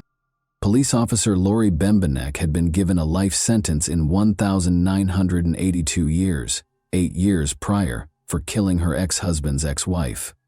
There had been a stir about the case. Lori was somewhat of a celebrity due to her glitzy appearance and the high-profile nature of the case. Lori had freed herself from Wisconsin prison a few days prior to Beverly's murder. The Miami salesperson identified Lori Bembenek as the person who had used Beverly's credit card after seeing pictures of her, until it was revealed that Lori had actually fled to Canada and was not in Florida at the time of the crime. The police were baffled as to how the path of a modest bank employee could have intersected with that of a convicted killer. However, Beverly's card was used once more in Miami, this time at a travel agency, on Friday, July 20, 1 day after her body was found. Interestingly, the cardholder looked like a man disguised as a woman. The individual wore oval-shaped glasses and a cheap black wig in the Cleopatra style.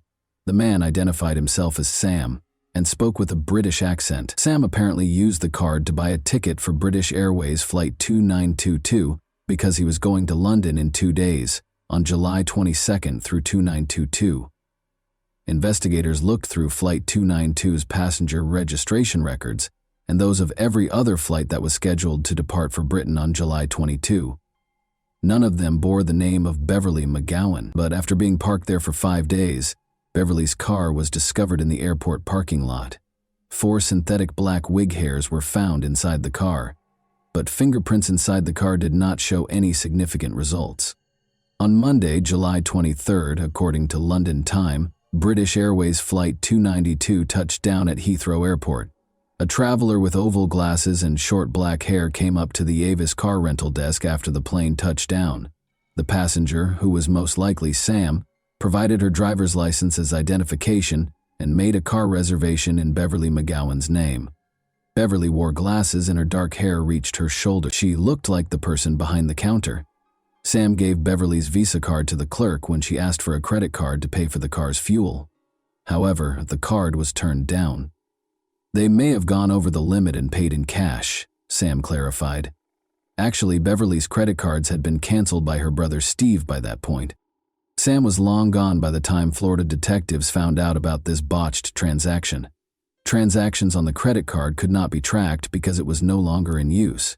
American law enforcement agencies had no jurisdiction over Sam once he arrived in Britain. Detectives from Florida called the London police to ask for help. John Cornish, a detective, consented to assist with the global investigation. He talked to the Avis company and told their employees to tell the suspect to go to their closest office if he got in touch with them.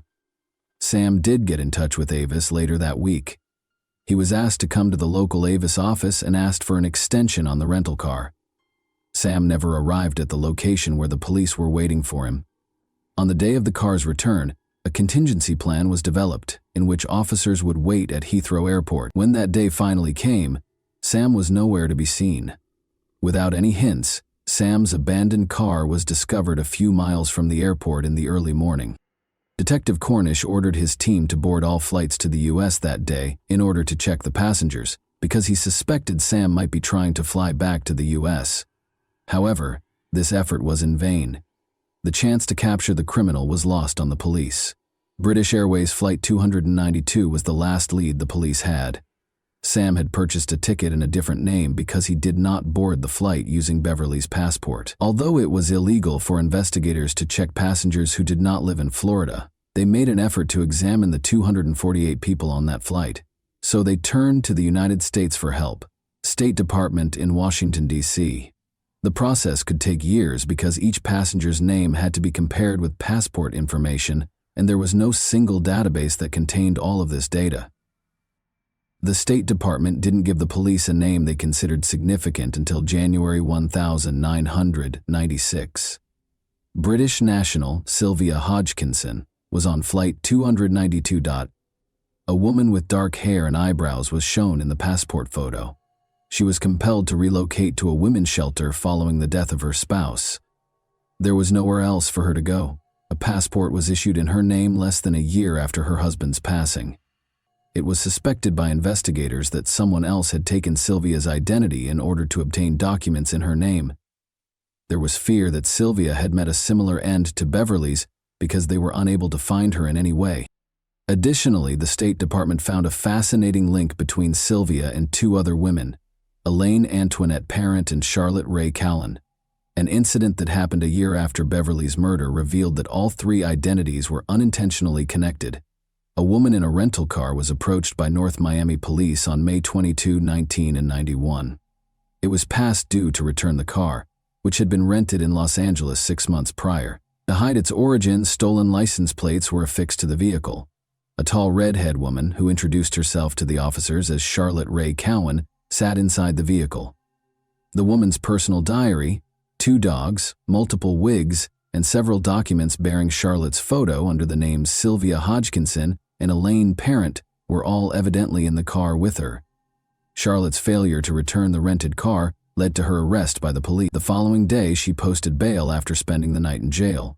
Surprisingly, the police did nothing about this issue, even though the woman was clearly using a false identity. One of the arresting officers was in the building on the day of Charlotte's court hearing for the offense. A redhead woman stood up when Charlotte's turn to appear before the court came. The officer who had arrested Charlotte, however, was taken aback to discover that the woman he had arrested was not the same one who had been called to court by the subpoena. Charlotte was perplexed as to why she had been summoned to court so abruptly. She questioned the officer about the height and red hair of the woman he had arrested. She boldly declared that she knew exactly who it was when he said yes. Almost 10 years prior, in the middle of the 1980s, Charlotte was unwinding at an Orlando bar when a well-dressed woman with a British accent came up to her. Like Charlotte, she had stunning blue eyes and short red hair. The woman offered to buy Charlotte a drink and identified herself as Anne Tremont. The offer was accepted by Charlotte, and they struck up a conversation. Anne mentioned numerology in passing during their conversation. She began by requesting Charlotte's birth date, adding that she would be pleased to make a matching matrix for her. Anne took Charlotte's driver's license information and social security number one by one. She wrote it all down on a napkin and made a hopeful forecast for Charlotte's future. Anne and Charlotte began talking and became friends right away. Charlotte met Anne's brother a few days later. He was a tall, blonde man who shared his sister's grace. The women eventually lost contact with one another, though, as they saw each other less and less. When Anne called Charlotte a few months later to inform her that her aunt had died and left her a sizable inheritance, Charlotte was taken aback. Anne claimed that her brother had chosen to have her institutionalized in order to keep all of the money for himself, even though they were meant to split it. Anne showed up at Charlotte's door at 3 a.m, approximately a month after the phone call. She was wearing a man's shirt with a tie and a tangled wig. She broke down in tears as she described how she had gotten out of the institution where her brother had put her. She needed assistance going missing because she was hiding from her family. In order to establish a new identity for herself, Anne pleaded with Charlotte to let her take her birth certificate. At first, Charlotte declined, but after witnessing Anne's distress, she grudgingly consented. The birth certificate would be returned shortly, her friend assured her. Charlotte didn't hear from Anne for weeks. She started to worry. The birth certificate and a note from Anne expressing regret for the wait were finally sent to her. It wasn't until she was summoned to court in 1991 that Charlotte learned more about her friend. After hearing this intriguing tale, the investigators were curious to find out who the mysterious and elusive scammer was. Although not much was known about Elaine Parent's life, she was a real person like everyone else. On August 4, 1942, she was born in the Bronx, New York. Her parents were loving and reasonably well off, and she was their only child. She was a tall, slim beauty with dark hair and piercing blue eyes by the time she reached adulthood. She relocated to Florida at the age of 30, where she briefly worked at a real estate company before being arrested for shoplifting in Fort Lauderdale in 1976. They took her fingerprints and put them in the database. She then stole $40,000 worth of jewelry from an elderly acquaintance in 1985. Parent and Charlotte met at about the same time. The fingerprints of the parent and the woman who was arrested in 1991 for not returning a rented car were compared. They were identical. Elaine Parent was the woman posing as Charlotte Cowan. Naturally, it was assumed that Elaine Parent, the elusive suspect Sam, and the new neighbor Beverly McGowan's Alice were all the same person. They still had to establish a clear connection between Elaine and Beverly's murder, though.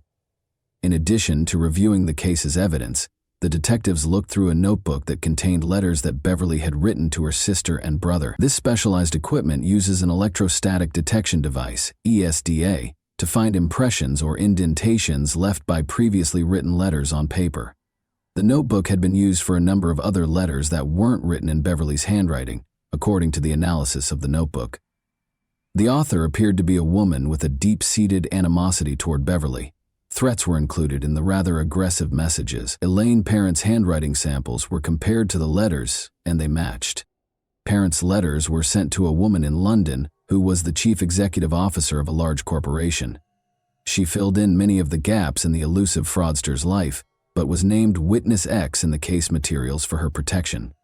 The woman disclosed that she and Elaine became friends right away after meeting during a trip to Miami in the 1980s. Elaine reportedly fled to London in 1985 while the police were looking for her in connection with the jewelry theft, and she asked Witness X if she could stay with her.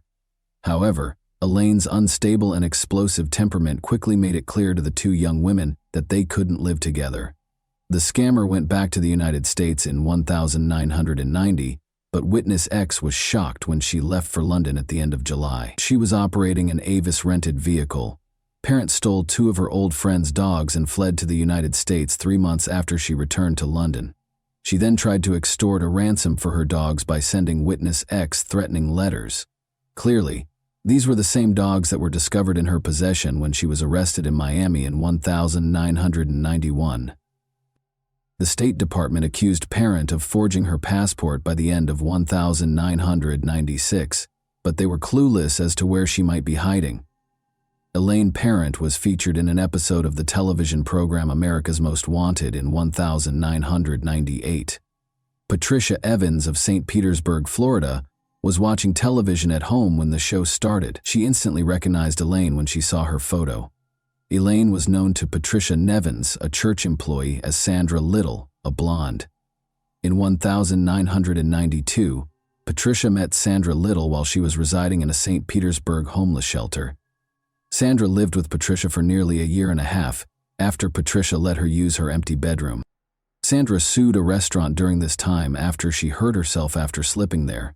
She prevailed in the case and was compensated, though it is unknown how much. Patricia talked about a number of odd things that happened when she lived with Elaine. She was once informed by Elaine that adopting a new identity was one way to live a dignified life. After that, at a dinner party, Parent indiscriminately cut a guest's hand in order to take a gold bracelet. Elaine's psychiatrist, whom Patricia arranged for Elaine to see, told Patricia that Elaine was a highly intelligent sociopath who would leave Patricia's life as soon as she entered it. When the women parted ways in 1993, this prophecy was realized. An interesting letter was delivered to the St. Lucie County Sheriff's Office after the police made a public plea for the community's assistance in apprehending Elaine. There was a copy of an oil-colored painting inside. It showed Elaine Parent, with pearl earrings and a teal-green swimsuit. She had gray hair that was styled the way her parents usually did. She was shown emerging from a swimming pool. This was printed on the back. "Best wishes, your chameleon." According to psychiatrist Barbara Caven, who had been helping the police with the case, Parent both feared and desperately needed police attention. The painting is very telling. She sent it to the police to taunt them, as if to say, "I'm alive, I'm okay, look for me." Elaine gained international recognition after appearing in the documentary series World's Most Wanted in February 2009. People from all over the world began reporting that they had seen Parent in South Africa, Australia, France, and Turkey. The media referred to her as the most wanted woman in the world. Elaine Parent was featured in another episode of America's Most Wanted in April 2002, and Happy, and 16,000 minors in Russia. After the show, many calls were received from the wealthy Panama City, Florida neighborhood, identifying a woman there as Elaine. The address was visited by 3 police officers. When they reached a small one-story home, they knocked on the door. The door was answered by a brunette middle-aged woman wearing a beige silk pajama set. The officers gave an explanation for their visit to her. Presenting her military ID with her photo on it, the woman identified herself as Darlene Thompson. The officers had seen a picture of Elaine Parent, but she didn't look like her. She was asked to accompany the officers to the station for formalities, even though they knew the neighbors had erred. Darlene consented and asked the officers to hold off while she changed. As the officers waited outside the bedroom, one of them looked over Darlene's identification card and, as a former military man, he saw right away a vital missing stamp that verified the document's legitimacy. She replied that she was getting dressed when the officer knocked on the bedroom door to ask about this. She never emerged, despite the officers waiting for her to do so. When the officers hurried into the bedroom after hearing a gunshot, they discovered Darlene dead. The identity of Darlene and Elaine Parent was formally verified by subsequent fingerprint analysis. Elaine lived in a house that turned out to belong to another woman. She had rented a room to Elaine since August 2001. She is a nice woman who loves to cook, according to the homeowner. Elaine's Florida driver's license, which had her photo on it but the name of the woman she was staying with, was discovered during the house search. She had jotted down details about a man from the nearby town of Lynn Haven, including his credit cards and social security number, in a notebook. Elaine's closet was stocked with men's and women's clothes, as well as wigs. They also found a book on theatrical makeup and another on learning French. Elaine's laptop, which some of her acquaintances claimed she frequently used for work, was never located. When she was arrested more than a decade ago, she had her diary with her, because Charlotte Cowan was also missing. The police discovered a flyer featuring a picture of Elaine and the name Antonia Racerman, which is another fascinating aspect of the portrait. It looked as though Elaine had made the flyer herself, and the local police chief later conjectured that she had done it to intimidate someone. The flyer said that she was wanted by the FBI for the murder of a government official at a hotel in Washington, D.C. Many questions remained after Elaine's death. According to the police, she used up to 20 different identities in countries such as the United States, the United Kingdom, Turkey, Israel, France, and South Africa. Although no other victims have been located, some believe she may have committed more murders. There are differing views on whether she worked alone or with an accomplice. Investigator Norma Pfeiffer told the media 3 years before she died, "The brutality of the McGowan murder makes me think that someone capable of this has either done it before or will do it again. She couldn't have run Beverly alone, according to some. And let's not forget about the handsome blonde man she passed off as her brother." According to psychologist Barbara Kerwin, Elaine is a virtuoso in her field, who can read people's souls and identify their weak points with ease. The reason behind her crimes is still entirely unknown, though. Why, given her high IQ, would someone like Elaine decide to commit crimes rather than excel in any other field, especially since her crimes brought her more fame than fortune? Kerwin, however, feels she is aware of the motivation behind Elaine's plots, her own inner demons. Barbara said, "I believe she impulsively stole the identities of others to fill her own emptiness." And that wraps up today's chilling story. If you enjoyed this video, don't forget to like and subscribe so you never miss a new upload. Also, let me know in the comments what part of this story shocked you the most. Thank you for watching, and I'll see you in the next video.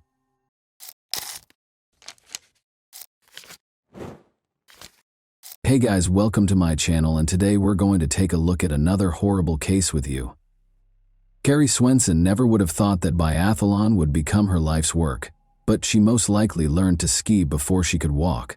This sport just didn't exist before for women. Women were finally permitted to compete in biathlons in 1983.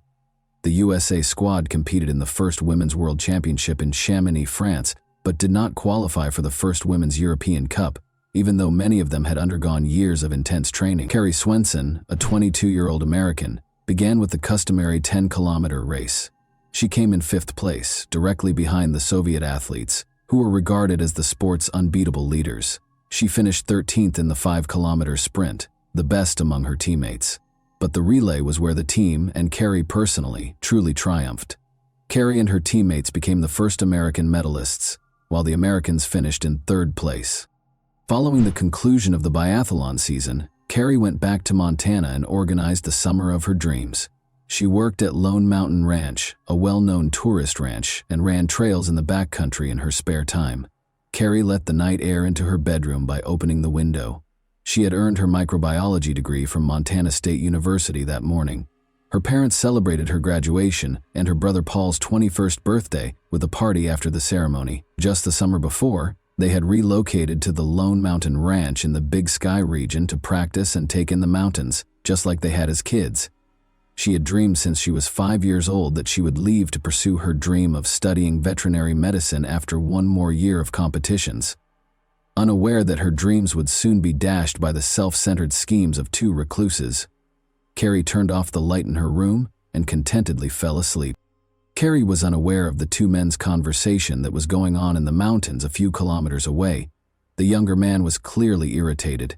Though he felt lonely in the mountains and yearned for female companionship, he generally enjoyed living away from people and their rules. "Do you recall the plans we talked about to find a woman for ourselves, Dad?" After giving his 18-year-old son a close examination, the father questioned, "Do you believe the time has come?" The son confidently nodded in response. Carrie ran around Old Ray's Lake on Sunday, July 15th. Bob Sharp, the proprietor of the snack bar where she worked, had informed her that he had spotted a grizzly bear nearby, and she was keen to see one for herself, so she decided to take this route. Carrie ran pretty fast as usual, paying attention to her breathing. She only realized there were 2 men in front of her at the last second. The strangers appeared disheveled. The younger one had a knife and a pistol in his hands, and neither of them was grinning. The hunting season was long over, but there were still rifles lying by a tree. The men made it clear to Carrie that they had no good intentions without taking their eyes off her. Regretfully, she saw them too late to turn around and flee. An adrenaline rush brought on by fear caused Carrie to run even faster, attempting to get past the strangers as fast as she could. But her plan didn't work. On the trail, the older man leapt directly in front of her and took hold of her wrist. He took hold of her other hand before she could respond. Unable to escape their hold, Carrie chose to keep her composure and use her cunning. She was scared by the wild expression in the older man's eyes. Remain composed. Avoid upsetting them, she thought. She pleaded, "Please, let me go." "No, we don't often see attractive girls like you. We would like to speak with you. What is your name?" He held Carrie even closer as he asked. He started questioning her about who she lived with, whether she was married, and other things. Carrie tried to scream, but the man quickly silenced her after realizing she wouldn't be easily freed. After letting go of her left hand, the stranger hit her in the face and tied her up with a rope. The men promised to hold her for 4 or 5 days before releasing her if she didn't enjoy living in the mountains. But she could tell by their smirks that they were more likely to exploit her weakness and end up killing her. She kept telling herself, "It's just a nightmare," hoping to wake up at any second. However, she knew it wasn't a dream because of the throbbing pain in her face and wrist. Carrie attempted to reason with them by stating that her friends and family would find her. The older man retaliated by threatening to shoot anyone who attempted to save her. In order to avoid being seen, the men rushed on, hoping to get deeper into the forest and away from the lake. All Carrie could do was let them pull her along on the rope. In order to make sure she wouldn't run in the wrong direction when she had the opportunity to flee, she covertly memorized the area while feigning submissiveness. As though kidnapping girls were a daily occurrence for the men, they strolled alongside each other, engaging in casual conversation. They talked about how they felt about the mountains, laws, and society. The elderly man voiced his displeasure with the way the area had developed, especially the fact that farmers were permitted to graze their animals on his property. He assured the younger man that he could acquire all life's necessities without going back to school or abiding by social norms. Carrie came to the conclusion that her captors were probably mentally ill as a result of these discussions. Carrie requested water and said she needed to rest in an effort to slow their pace. They decided to take a rest. As they got closer to a swamp, Carrie was horrified to see the older man start drinking from it. She attempted to alert him to the harmful bacteria found in the swamp, but he dismissed her worries, claiming to have never heard of it before. She also took a few sips, reluctantly. She observed that when she pretended not to be afraid of the kidnappers, they acted less violently. Carefully, Carrie began asking them how long they had been residing there without being aware of the risks associated with drinking water from the nearby swamp. They responded that although they had lived in the mountains for 12 years, they were still relatively new to the area.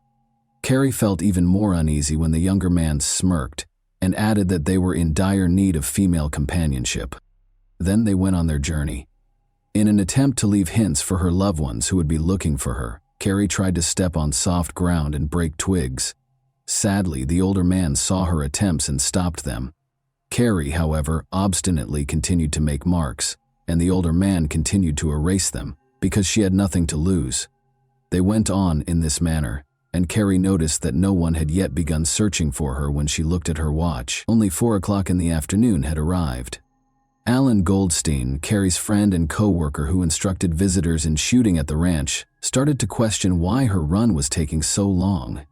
He was worried that she might not have been able to return home by herself because she might have run into a bear or twisted her ankle. Carrie was being led farther and farther from the ranch by the strangers in the meantime.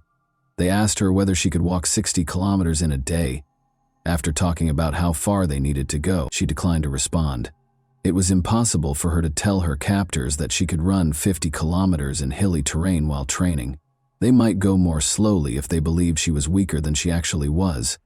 Now she was certain they would not allow her to survive. Not today. Not in 4 or 5 days. They wouldn't give up their valuable independence for her. Carrie kept studying the men quietly. They were remarkably similar to one another in addition to having a similar philosophy. Her suspicion that they were father and son grew.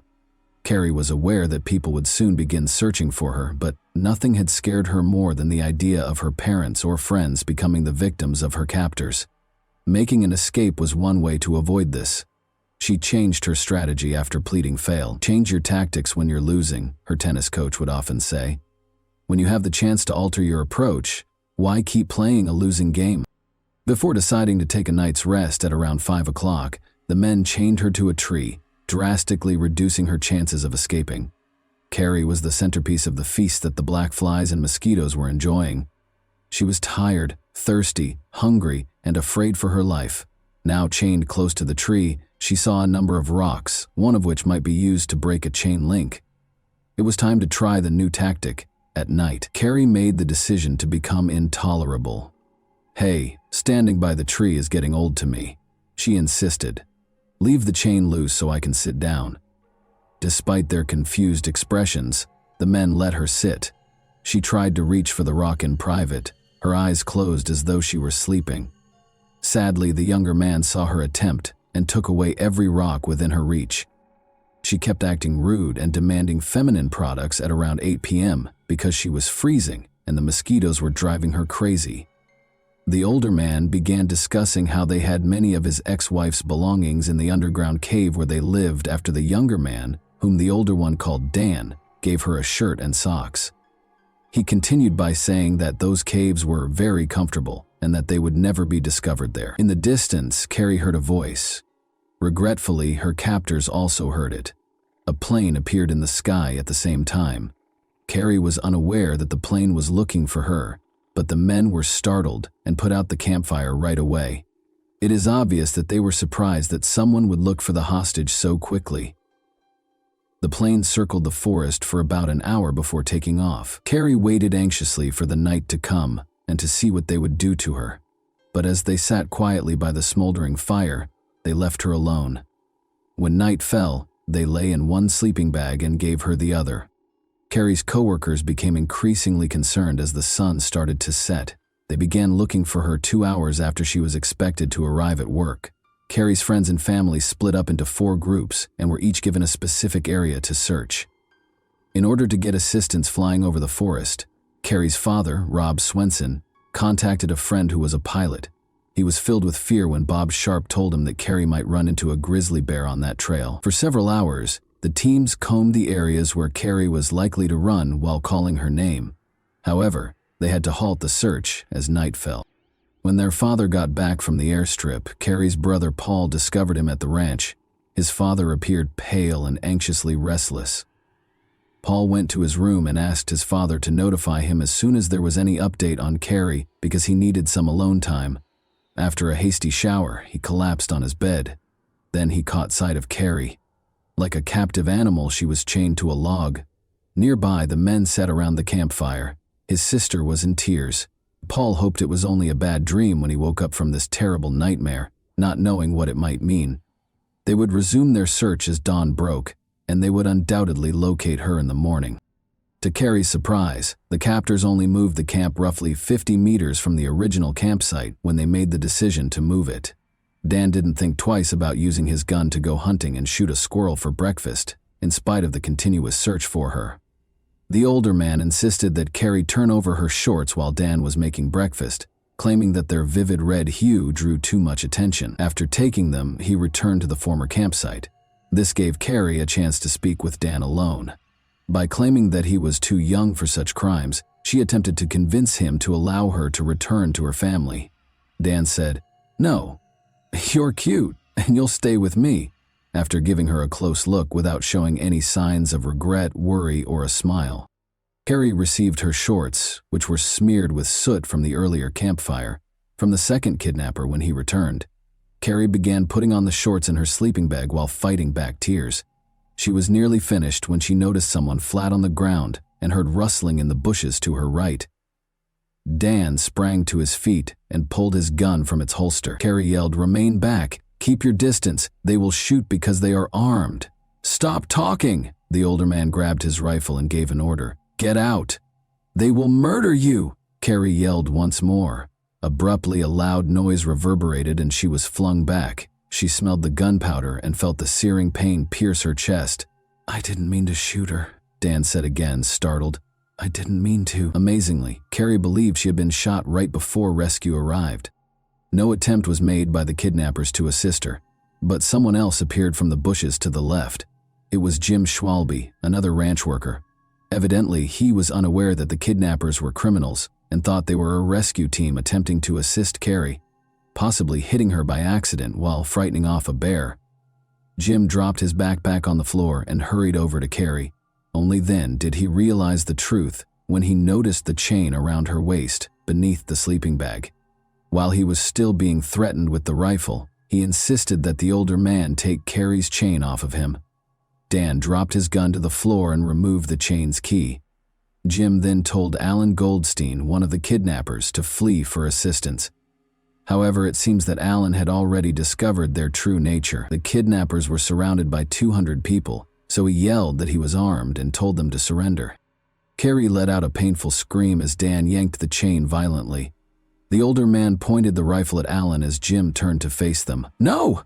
Carrie let out a gasp. Everyone heard something fall in the grass and heard a shot. The kidnapper had already vanished from view when Jim hurried to the fallen friend. Jim was already too far away when the older man reloaded the rifle and pointed it in his direction. With haste, the abductors stuffed their things into their backpacks, removed the chain, and even threw Carrie out of her sleeping bag, claiming she would no longer require it. Carrie and Alan lay on the cold ground, and they did nothing to help them. Carrie could hear Alan's radio crackling, but she dared not try to get to it because he was lying too far away. Her whole body felt cold, and she tried to crawl toward the extinguished fire with what was left of her strength.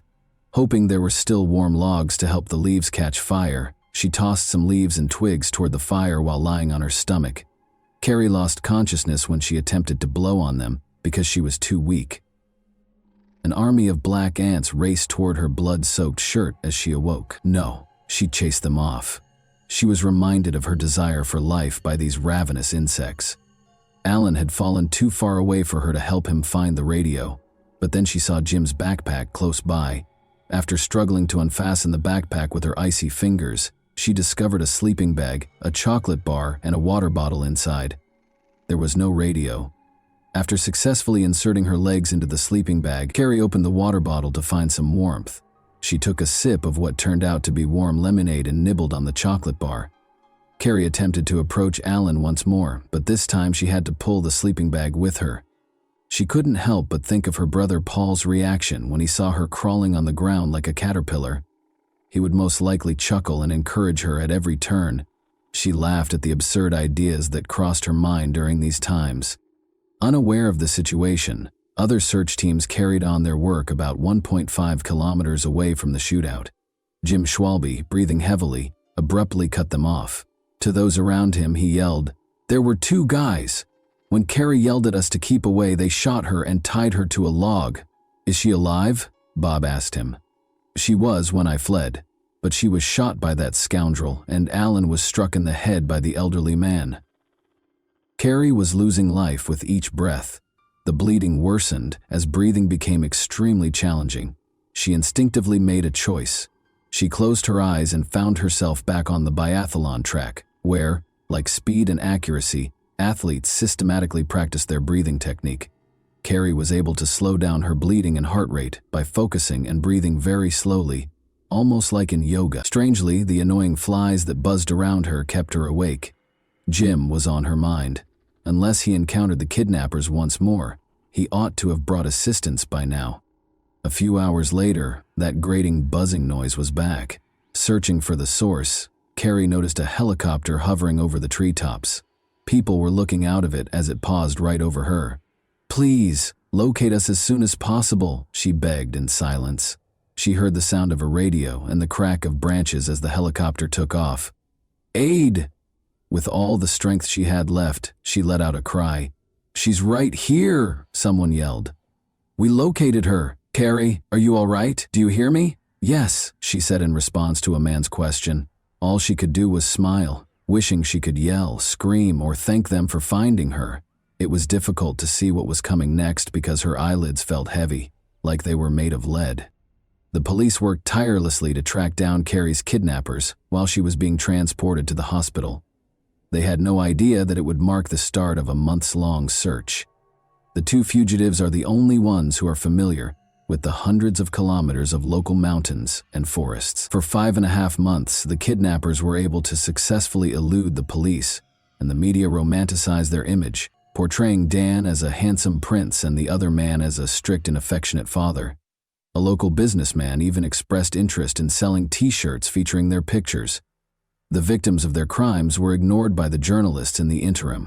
Then, roughly 2 weeks prior to Christmas, Sheriff Johnny Franz got a surprise tip. In the woods on his ranch, one of his family members spotted smoke. Franz knew every inch of that ranch, having grown up there. The radio had sporadic signals in the mountains. It was dark, and the criminals might vanish at any time. The sheriff, however, hurried to their camp. Years later, he joked, "Why did I go there alone? Because that's what I was paid for." He came as fast as he could on a snowmobile, found the father and son, and was aiming for them. Without hesitation, the father drew his rifle and vowed to shoot. The sheriff responded by threatening to shoot his son twice. To get the father to listen, he had to use the boy's influence. The sheriff persuaded them that they could at last take a shower, eat healthily, and warm up. The sheriff had complete control of the situation in a matter of minutes. Dan and his father, Don Nichols, were taken into custody and charged with kidnapping. Don was also accused of killing Alan Goldstein. It was disclosed during the trial that the men had plotted the abduction for a number of years. About 5 or 6 years ago, Don Nichols bought a chain for his future bride because Dan wouldn't live in the mountains without a woman, and not all girls would accept their lifestyle. Carrie was meant to be the mother of his son's future children, and he had aspirations of starting his own clan and living apart from society. Don was released in 2017 after receiving an 85-year prison sentence. Dan only spent 6 of the 20 years he was sentenced to in prison. With his marriage, education, and decision to assist those with disabilities, it appeared that the young man had changed his life. He was, however, arrested once more in 2012 in relation to illicit substances. After spending 8 days in the hospital, Carrie started pushing the limits of her physical capabilities and conquering pain to hasten her recuperation as soon as she was released. Carrie recovered sufficiently by 1,986 to compete in triathlons in Oslo, Norway.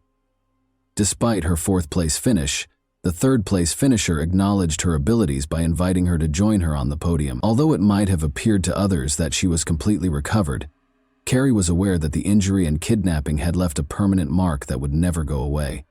During intense physical exertion, she still felt pain from scar tissue and the bullet shrapnel that was still embedded in her body, affecting nearby nerves.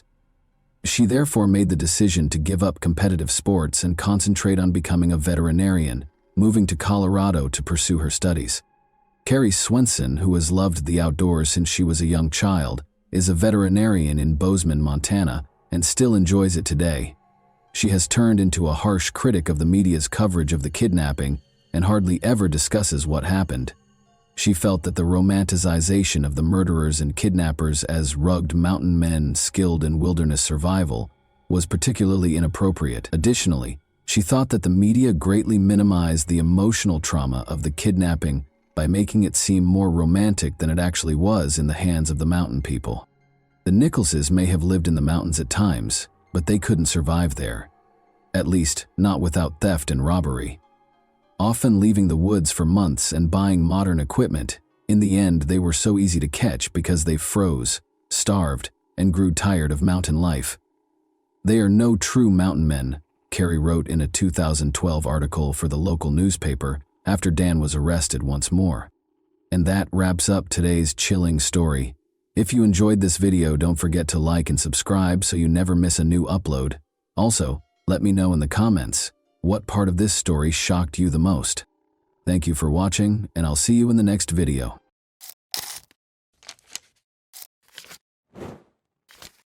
Hey guys, welcome to my channel, and today we're going to take a look at another horrible case with you.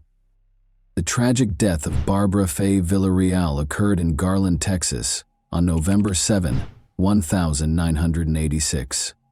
A large kitchen knife was found embedded in her body after she was brutally stabbed and murdered in her own home. There were bloodstains all over the crime scene, which was horrifying and gory. Despite detectives' efforts, the case remained unsolved for almost 40 years. The killer had been hiding in plain sight, leaving a trail of unsolved questions until 2023, when advances in DNA technology revealed the truth. What sinister motives drove Barbara's horrific fate, and who was the mastermind behind it? You'll be amazed at the response. Let's examine the specifics. Garland is a city with a tale of resiliency and hope located in the center of the Dallas-Fort Worth metroplex.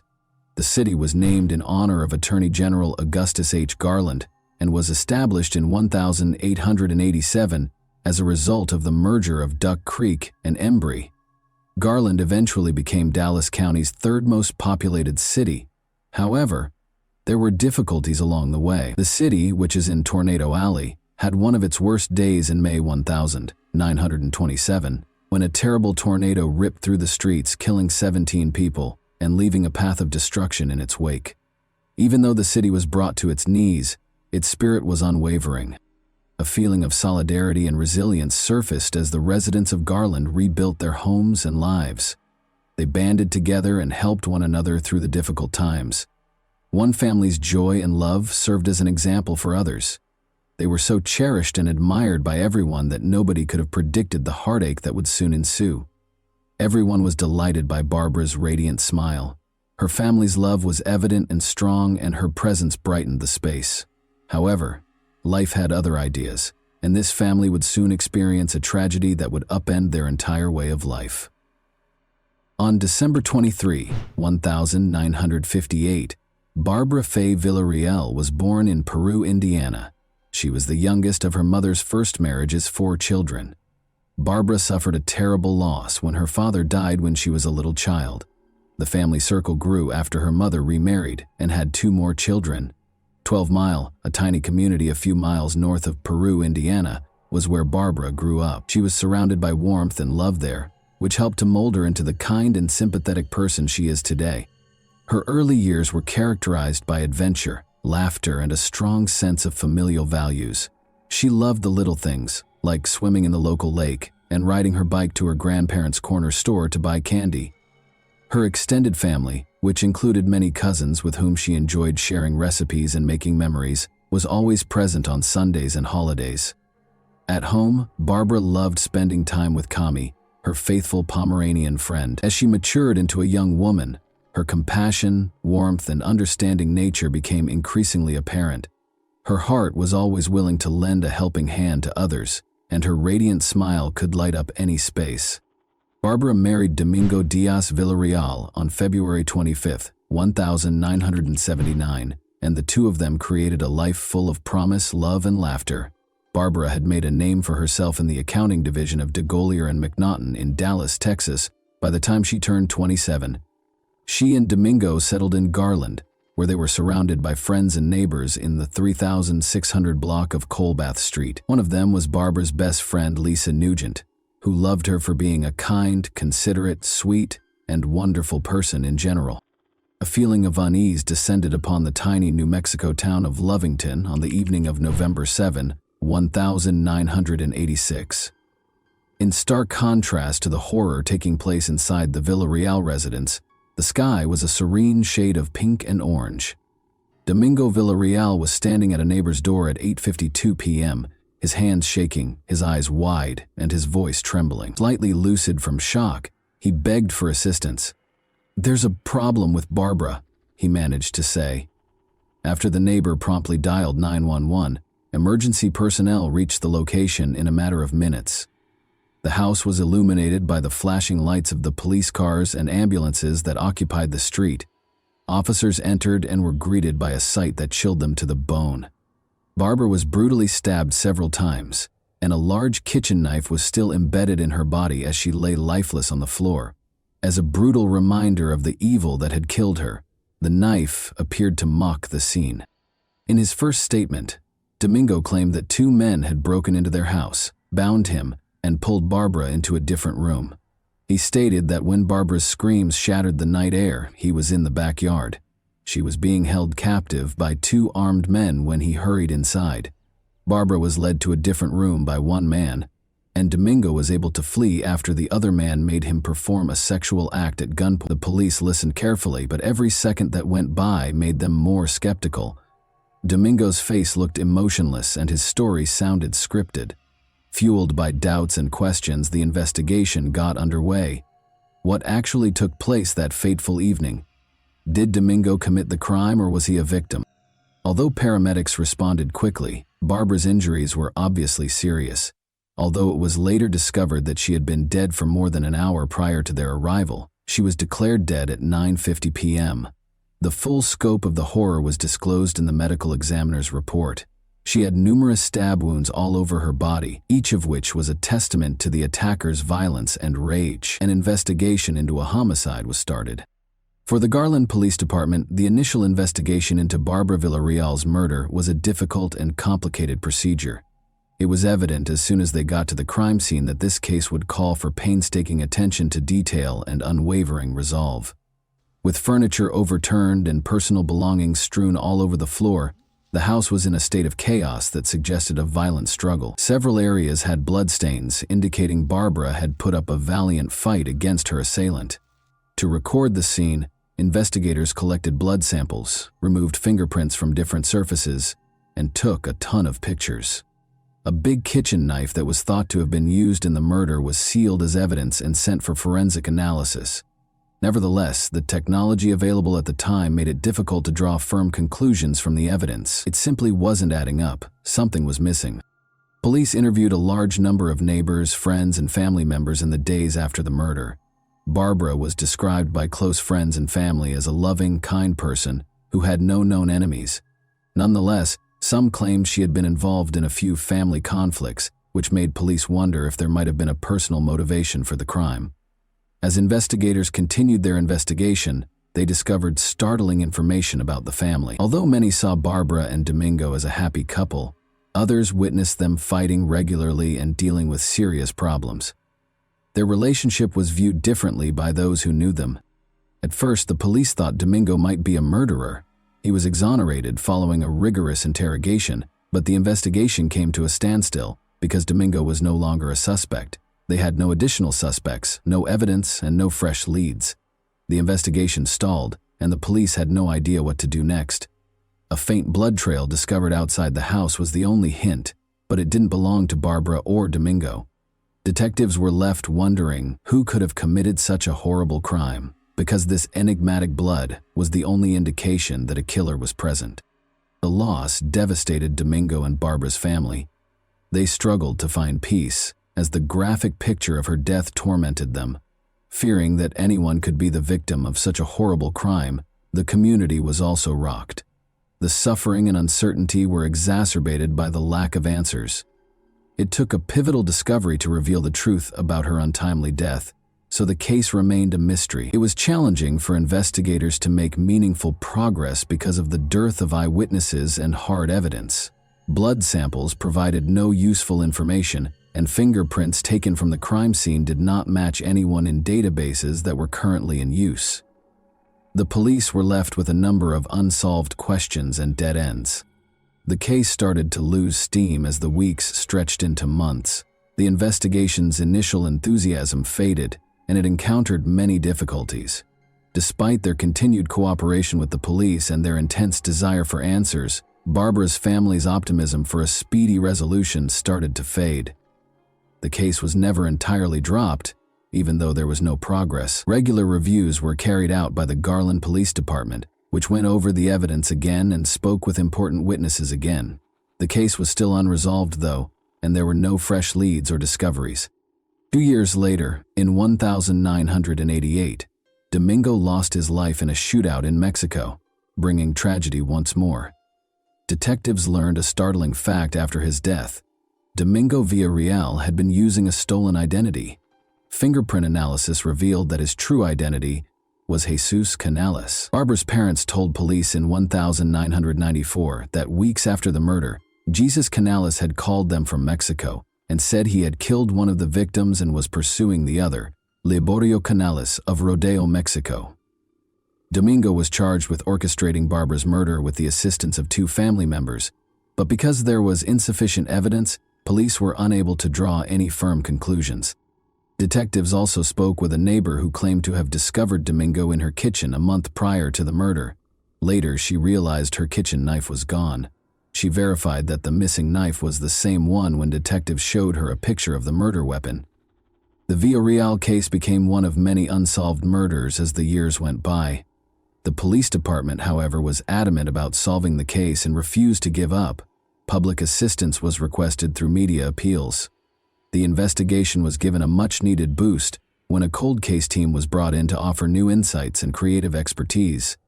Every tip, no matter how small, was followed by the police department, which worked tirelessly. Over the years, Garland police detectives and the FBI followed up on a number of leads in Mexico and the United States, officials said. However, no noteworthy discoveries were made until 2022. A major development in 2022 was brought about by advances in DNA technology. Detectives were able to re-examine the evidence with new eyes thanks to this creative tool, which gave the investigation new life. Investigators were able to use extensive public genetic databases to find possible relatives of the suspect through investigative genetic genealogy, which blends DNA testing with conventional genealogical research. Detectives could gradually identify the criminal by comparing DNA samples taken from the crime scene with these databases. The potential reward was huge, but the process was time-consuming. Barbara's family and everyone else who had suffered the loss of a loved one to violence had hope because this potent tool had already solved a number of cold cases across the country. Police reopened the Villarreal case in 2022. The case was about to take a drastic turn, and the possibilities seemed endless with the development of DNA technology. Now, investigators could examine small samples, make connections between disparate pieces, and find buried clues. The Garland Police Department used cutting-edge DNA technology to solve the long-standing mystery in 2023, a year filled with revelation. Surprisingly, a DNA sample from the crime scene was matched to Liborio Canales after police retested every sample. Investigative genetic genealogy, which followed Canales' family tree and helped identify him as the suspect, made this discovery possible.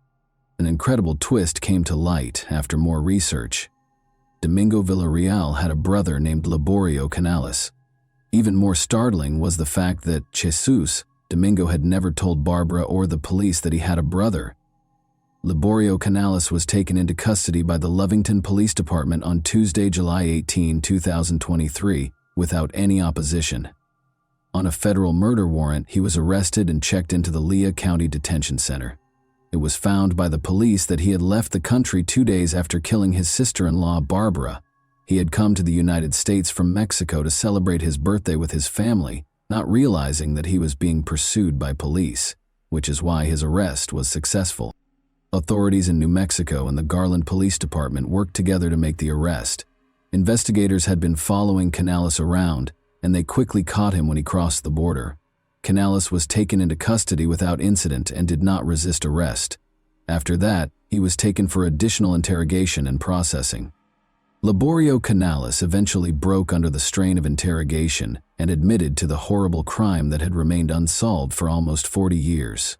He came clean about the shocking reality of what actually transpired on that fateful day, because the weight of his secrets had become too much to bear. Canales claims that a family argument that had gotten out of hand was the driving force behind Barbara's heinous murder. Even though the specifics of the conflict are still unknown, it is clear that tension had been rising for a while before a tragic altercation. Authorities were able to assemble the evidence and create a compelling case against Canales thanks to his confession. Later, he was accused of killing Barbara. The legal proceedings proceeded swiftly because of his advanced age and the overwhelming evidence against him. Canales would ultimately be held accountable for his deeds, providing Barbara's family with closure and the community with justice. Given the seriousness of the accusations, the judge set Canales' bond at $1 million. After being deported to Texas, Canales was subjected to additional legal proceedings. An important first step toward taking responsibility for his actions was his booking into the Dallas County Jail on August 18. Canales received a 20-year prison sentence after his extradition and booking. This sentence probably means he will be incarcerated for the rest of his life because of his advanced age. After waiting for justice for almost 40 years, Barbara's family felt a sense of closure after the sentencing. The case demonstrated how crucial cold case units are, and how DNA technology can be used to solve even the most difficult cases. It also gave families of other unsolved crimes hope. According to Barbara's mother, the way the Villarreal case was resolved had a big influence on how investigations were conducted. The Barbara Villarreal case serves as an example of the effectiveness of tenacity and creativity in criminal investigations. Through the unwavering efforts of law enforcement and the revolutionary potential of DNA technology, a cold case that appeared destined to go unsolved was turned into a tale of justice. The knowledge gained from this case will continue to direct and motivate those committed to cracking cold cases and providing closure to families as we move forward. And that wraps up today's chilling story. If you enjoyed this video, don't forget to like and subscribe so you never miss a new upload. Also, let me know in the comments, what part of this story shocked you the most? Thank you for watching, and I'll see you in the next video.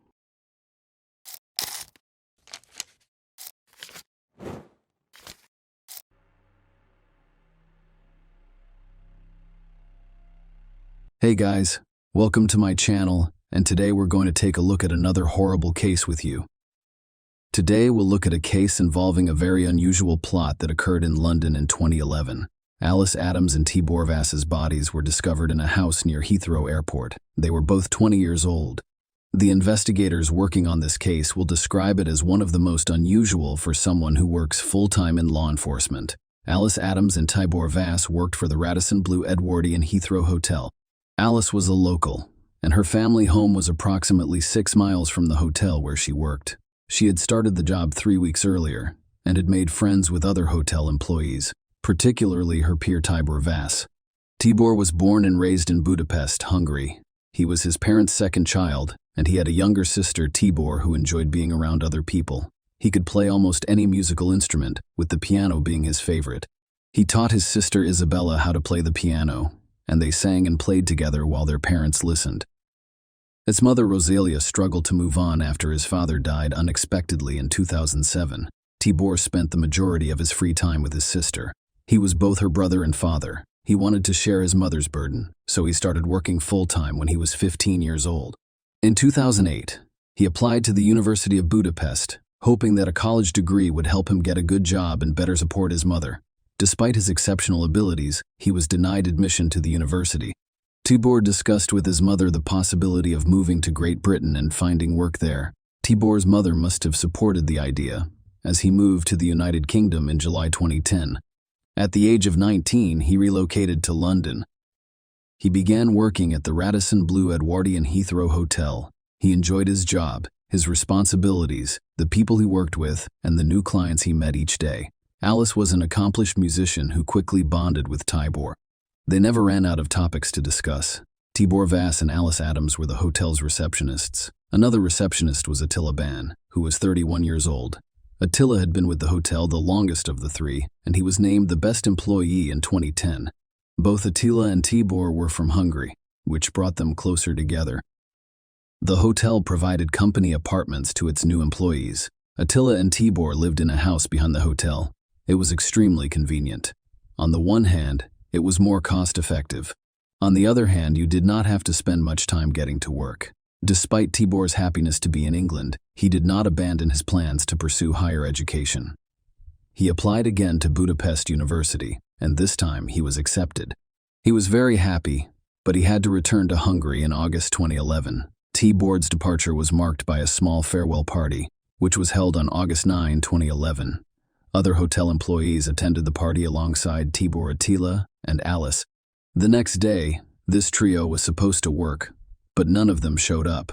Colleagues raised the alarm when they failed to arrive for work at 7 a.m. The police were notified at 7 a.m. The police were notified at 7:53 a.m. The police arrived at the house and knocked on the door. No one opened the door, and everything was quiet inside. The door was unlocked. When one of the officers opened it, he discovered a terrifying sight. Alice lay on the living room floor, her face hidden by a pillow.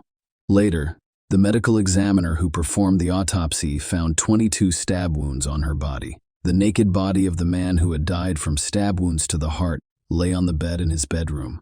The killer was nowhere to be found. The police cordoned off the house, and investigators and forensic experts quickly began their work. When investigators examined the crime scene, they discovered that the bed on which Tibor lay was not where he died. It was too clean. The perpetrator had wounded him elsewhere before removing his clothes, cleaning him up and placing him on the bed. Alcohol bottles and illegal substances, which appeared to have been consumed at the party, were discovered in the apartment. Police officers searched the house, the surrounding area, and the attic but found no Attila bands. His personal belongings, including his papers, remained inside the apartment. As Attila became the prime suspect, investigators began interviewing his co-workers while experts worked the crime scene. Hotel employees claimed that as soon as Tibor started working at the hotel, Attila took him under his wing because they were both from the same country. It wasn't long before Attila asked Tibor to live with him in an apartment near the hotel. He even planned his work schedule so that they worked the same shift. Tibor was young and attractive, and he received plenty of female attention. The problem was that prior to falling in love with Tibor, Ban made no secret of his preference for male relationships. According to the hotel staff, Tibor rejected his advances, which made him unhappy. Alice had taken a job at the hotel 3 weeks before her death, and Tibor began to show interest in her, which naturally irritated Attila, who was jealous despite knowing Tibor was only interested in women. Investigators began to wonder if Attila had committed the crime out of jealousy and unrequited love. Even before police discovered Tibor Vass and Alice Adams' lifeless bodies, Bain had posted an ominous message on his Facebook page.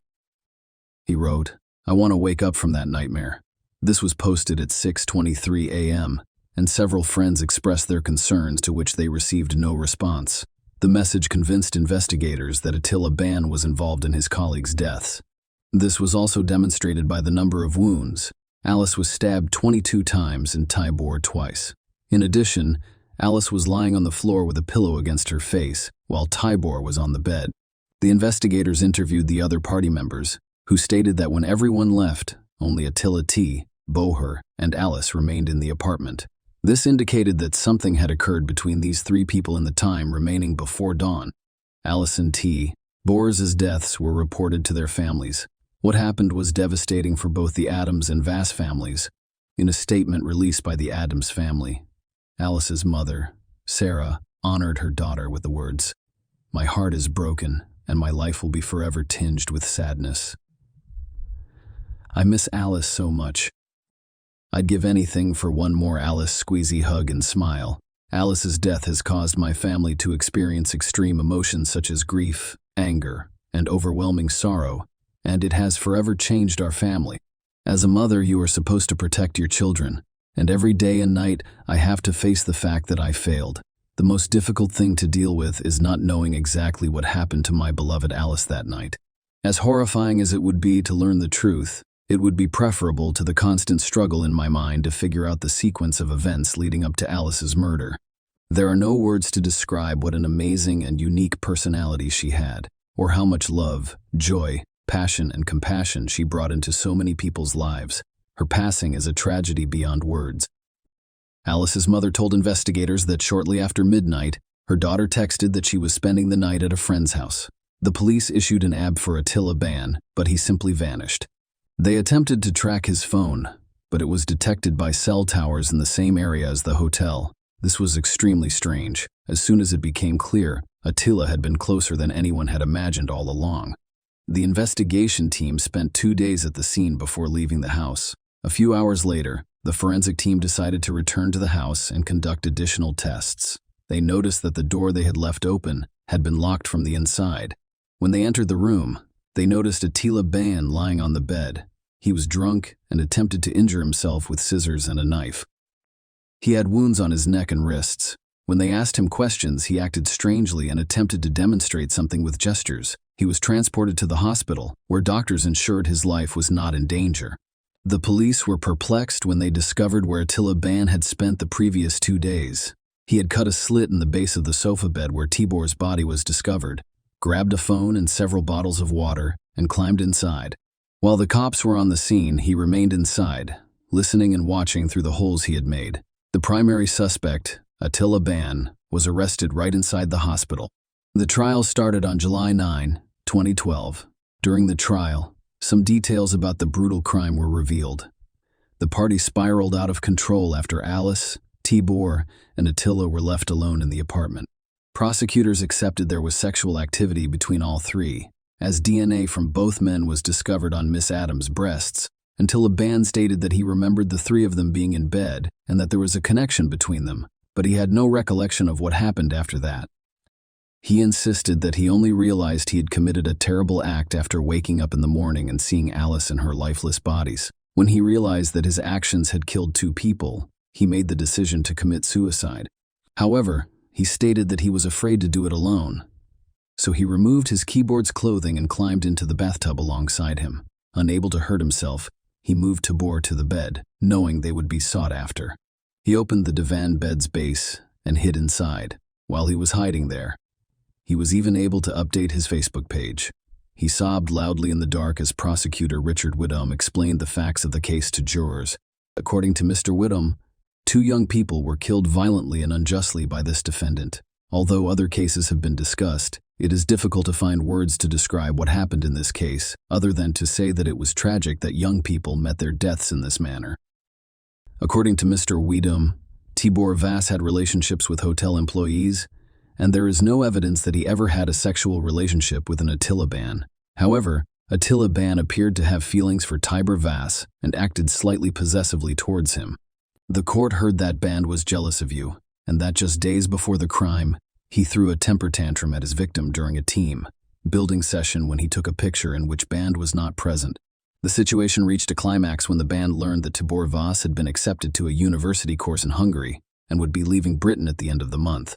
The final straw may have been that an Attila band couldn't bear the sight of Tibor and Alice kissing, and in a fit of jealousy, killed both of them.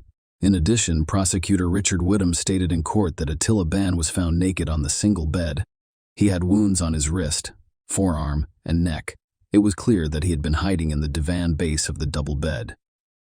He must have been present during the pathologist's visit, the removal of the bodies, and the crime scene examiner's examination of the scene. He had the foresight to effectively conceal himself and remain undetected throughout their stay on the premises.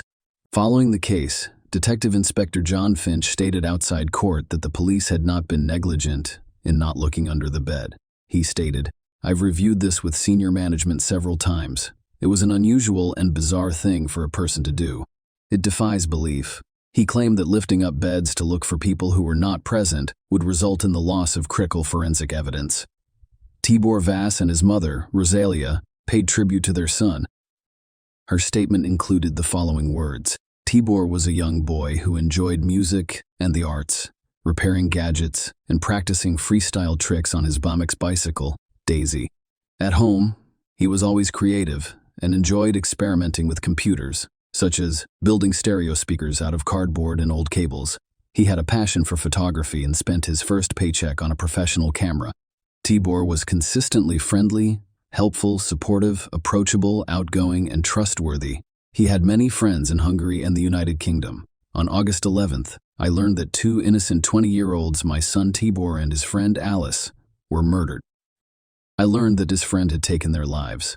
It was impossible and devastating to believe that such an event could occur. Previous to that, it gave me comfort to know Tibor had made a good friend in London who was mature, friendly, and intelligent. His friend promised me personally that he would look after my son and not let anything happen to him. I trusted him and saw him as one of my own. That's another reason why the news of my son's murder was so heartbreaking.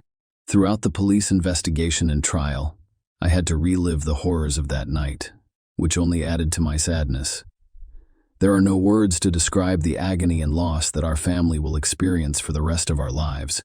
Until he pleaded guilty, Attila Ban claimed he couldn't remember the events of that horrific night. On July 18, 2012, on August 17, after only 5 hours of deliberation, the jury convicted 32-year-old Attila Ban. He was sentenced to 2 lifetime sentences. He will have to serve 26 years in prison before he can apply for parole. Share your opinion with us in the comments and subscribe to the channel for more.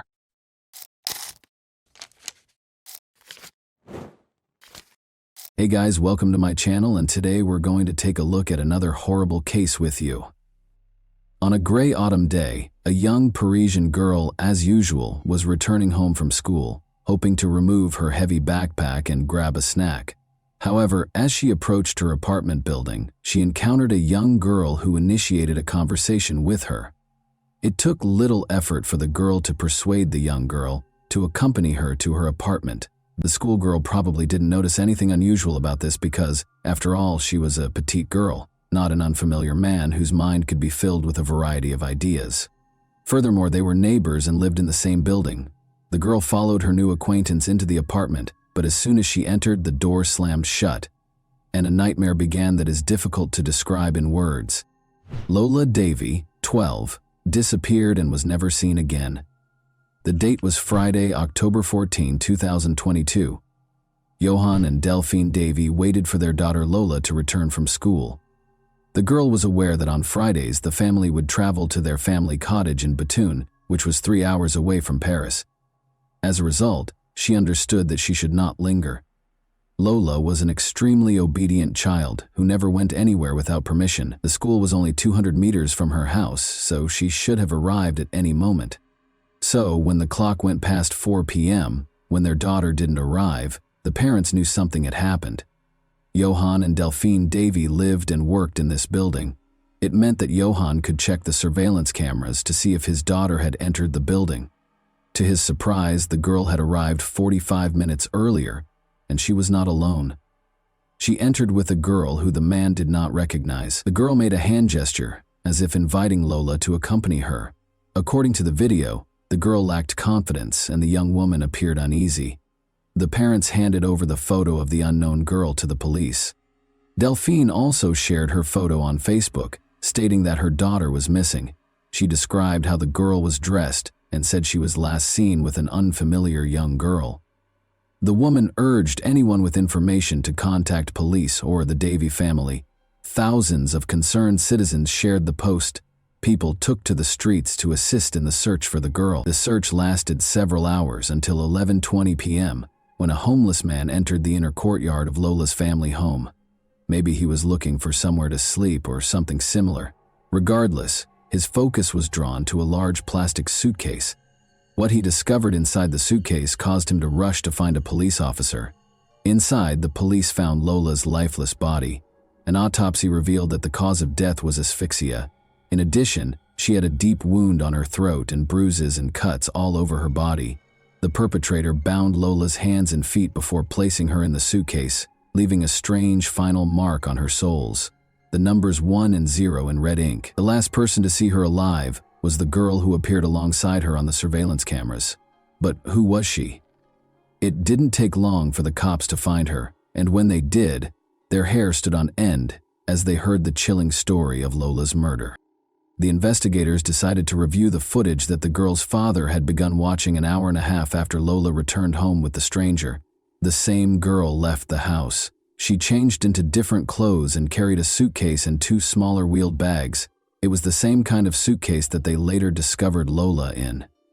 It became clear that the mysterious stranger was somehow involved in Lola's situation. The police decided to question potential witnesses to see if they knew where the girl went after she left the building. It turns out she had unsuccessfully asked passersby for assistance with the bags because they were heavy and she was struggling to handle them herself. Despite their usual friendliness and helpfulness, the French people did not help the girl. Perhaps it was because she appeared and acted strangely. Her makeup had smudged and she muttered something to herself. She eventually stopped by a cafe and purchased a croissant. Meanwhile, the suitcase stood in the middle of the street, and pedestrians were curious what was inside because, according to some witnesses, it smelled of chlorine and had some red stains. However, it was clear that no one could have predicted that there was a person's body inside. One witness, who proved to be a valuable resource for the police, also saw the girl enter the cafe. She approached him, asking if he could give her a ride. The girl offered him a reward for his assistance and explained that she needed to transport organs. In other words, she invited him to participate in an organ trafficking scheme. The man became scared and refused to give her a ride. However, he parked his car slightly behind her and watched what she did next. The girl appeared distraught and was speaking to herself. It seemed strange to him, so he kept watching. The car arrived at 6:30 p.m. The driver loaded the suitcase and bags into the trunk before driving away with the strange girl. It did not take long for the police to locate the car driver, Rashid N., a chauffeur for the VTC company. He confirmed that he knew the mysterious girl named Dabia bin Kayad, who was 24 years old, and that they had previously dated. Xavier called him and asked for assistance with her belongings. He arrived as requested and did not ask too many questions. Rashid drove Dabia to his home in Al Asu Bois, a Paris suburb. There, the girl requested permission to do laundry and took a shower. She borrowed his clothes while her own were being washed. Around 10 p.m., they went out to eat and returned when Dabia was ready to go home. Rashid, on the other hand, stated that he had only brought her there and had no plans to return at the time. Nevertheless, he requested another VTC vehicle for her. The arriving taxi driver noticed the passengers' heavy suitcases and rushed to assist, but Rashid rudely refused and instructed him not to touch the luggage, either now or later. The girl got into the car, mentioned an address, and they drove off. When they arrived, without getting out of the car, the girl called someone. The conversation was held in a slightly raised tone. Dabia asked for assistance, but it was refused. It was later discovered that she had called her sister, who lived in the same apartment building as Lola's family.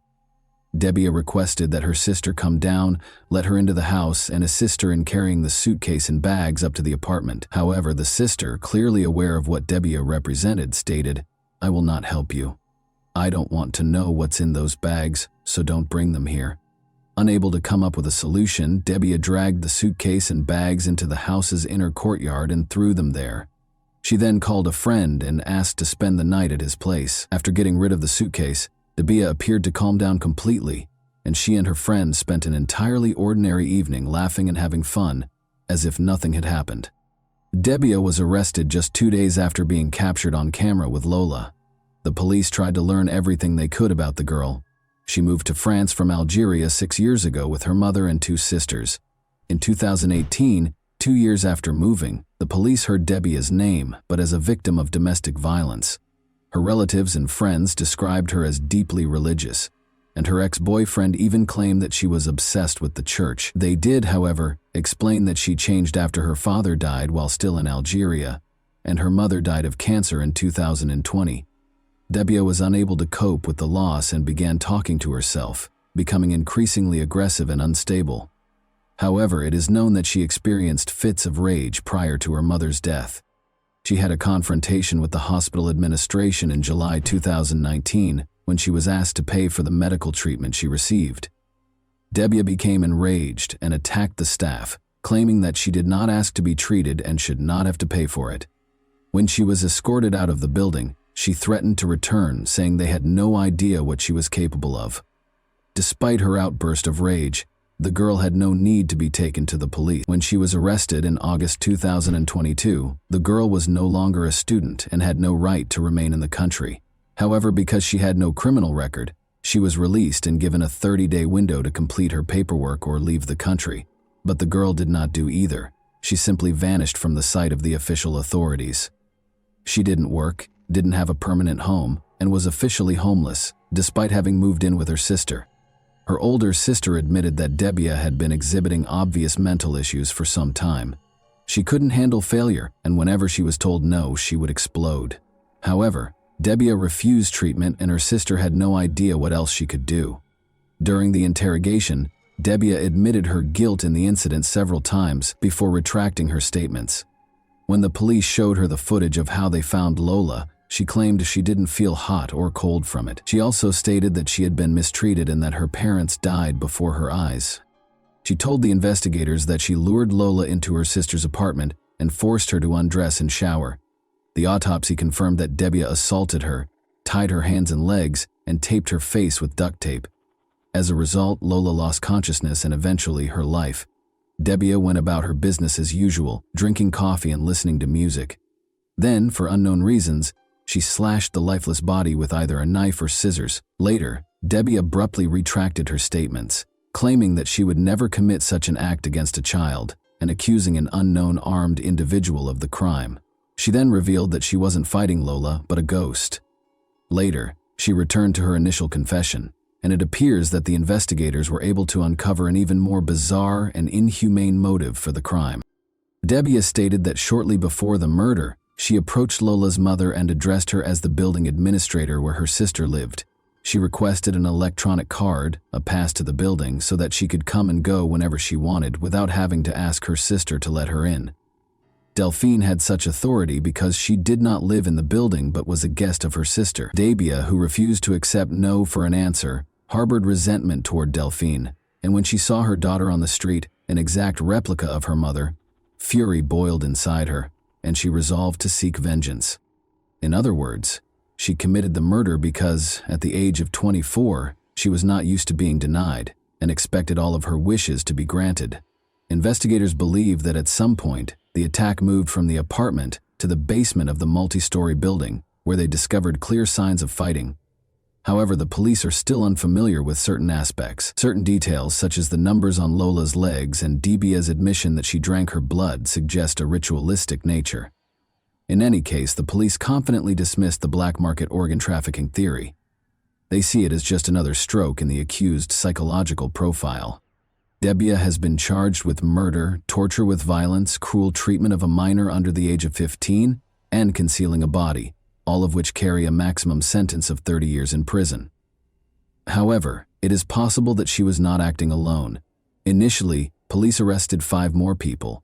First and foremost, Dabia's sister was arrested because everything occurred in her apartment and the basement of her home. However, the police later determined that she had no knowledge of the crime and was not at home at the time. The other 3 suspects were also released fairly quickly, and their names have not been revealed. Rashid, Dabia's former boyfriend, 43, has been charged with concealing the corpse. The girl claims he is the mastermind of the crime. It doesn't help him that he turned down a taxi driver who offered to help Dabia with her suitcase. Those words also raise suspicions about the man. Did he know what was inside? He claims he didn't know what was in the suitcase, didn't open it, and had no idea what was inside. In the first week of November, a closed hearing was held in this case. The judge noted that the accused appeared completely calm at the time. The main question is whether Dabia's crime was the result of a nervous breakdown or a desire to exact revenge on Delphine. If she is discovered to be mentally unstable, she will be treated by psychiatrists in a suitable specialized facility. If she is found competent to stand trial, she will be prosecuted. In early December, the psychiatrist who examined Dabia submitted his report to investigators. He described her as extremely dangerous but not mentally ill. In other words, while she is not completely stable, this does not render her insane or incapable of being held accountable for her crime. She is fully capable of admitting that her actions were terrible and illegal, and that she should be judged for them. Of course, Dabia's lawyers will most likely request additional consultations with psychiatric specialists. The defendant is currently being held in solitary confinement at France's second-largest prison, Fresnes, which is located slightly east of Paris. According to media reports, she rarely goes for walks and prefers to watch TV. According to reports, whenever she sees herself on television, she expresses joy and does not conceal her pride in herself. Dabia had been living illegally in France for several months prior to the crime, so politicians used this story to bring up issues that were important to them. They quickly declared that France's anti-legal migration measures are deficient because migrants are responsible for many crimes in the country. In other words, if Dabia had been deported sooner, Lola would still be able to attend school, participate in gymnastics and figure skating, and spend time with her parents and older brothers. However, Lola's parents believe that politicians are using their daughter's tragic death to score political points. Johan and Delphine have decided that staying in Paris is too difficult, so they have left for Pas-de-Calais, where they originally came from. And that wraps up today's chilling story. If you enjoyed this video, don't forget to like and subscribe so you never miss a new upload. Also, let me know in the comments what part of this story shocked you the most. Thank you for watching, and I'll see you in the next video.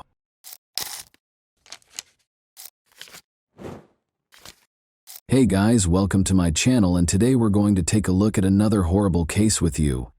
We take a look at events that happened in 2019 in the UK. On April 28, 2019, 39-year-old care worker Emma Faulds vanished under mysterious circumstances. After receiving a call from her family 2 days later, the police began a thorough investigation to find out Emma's true fate. 700 square miles had to be searched by the police. In 2019, Emma resided in Kilmarnock. Located in southwest Scotland's East Ayrshire, Kilmarnock is a town and former burgh. There was quiet and comfort in her home, and she was always followed faithfully by her dog Maverick. Emma led a quiet, measured life. In addition to having a good heart, she was well known among her neighbors for her ability to relate to everyone. Emma regarded her dog Maverick, a cute West Highland Terrier, as a son, and more than just a pet. They would enjoy the fresh air and the splendor of nature while taking long walks together in parks and woods. Emma visited her parents on April 25, 2019. Her father, Ian, 70, and mother, Margaret Faulds, 70, were thrilled to see their daughter. Emma always brought a sense of coziness and warmth to her visits with her parents.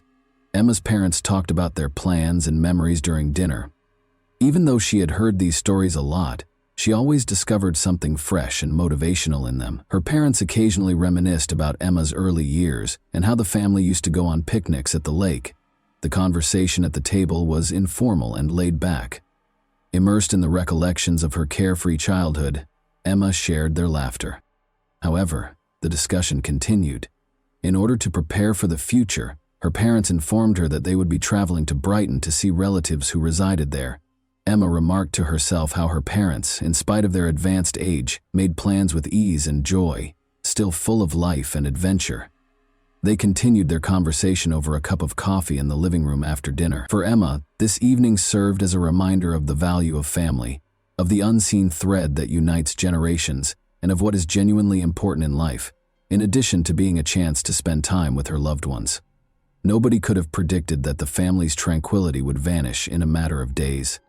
Emma informed her parents that on Sunday, April 28th, she would be meeting up with her friend Ross Willocks. Ross and Emma had been friends for 18 years. Both of them were wardens at Kilmarnock Prison when they first met. Emma wanted to visit Ross after telling her parents that he had adopted a dog from a shelter. Emma told her sister via text that she was going to have a bit of a mad one. Ross resided in Monkton's Fairfield Park. Emma texted a friend at around 8 p.m. to let them know she was at Ross's house, where she would be spending the night and enjoying a glass of wine. Emma's phone was referred to as an extension of her arm because she was typically in constant communication with her loved ones. However, Emma didn't text or call any of her family members or friends the following day. Margaret, her mother, said this was completely uncharacteristic. Emma's parents were in Brighton visiting relatives on April 30th. Emma's employers called her mother, Margaret, to inform her that her daughter had failed to show up for work. Emma's parents were immediately aware that something was amiss because she spoke to a friend or family member every day. "We were on edge and decided to report her missing because it was so unlike her," said her dad. Around 4:30 p.m. when police officers broke into Emma's apartment on Fullerton Street in Kilmarnock that day, they found her pet dog, Maverick, home by himself. A neighbor had heard Emma sobbing. Everyone knew Emma well enough to know that she would never leave her dog alone. Emma kept Maverick in a cage during his recovery from a recent operation on his cruciate ligament to prevent him from jumping and running around. The investigation, known as Operation Soljan, immediately focused on Ross Willocks because he was the last person to see her alive. At approximately 11 p.m., Willocks informed officers that Emma had made the decision to drive back to her apartment, which was less than 9 miles away. He claimed that while they were at his Monkton home, she became anxious about her recently operated dog and wanted to bring it home. They chose to visit her apartment. He claimed that after traveling with her, he took roughly a dozen lines of cocaine. According to Willocks, Emma was cheerful and upbeat and was having fun. She was planning a cruise and discussing her upcoming 40th birthday. At around 7 a.m., he said, he took a taxi home. April 29. After Emma was reported missing, her sister, Myram Faulds, who works in Abu Dhabi, went back to Scotland to assist in the search. On May 1, 2019, she took a plane back to Scotland and started assisting with her sister's search.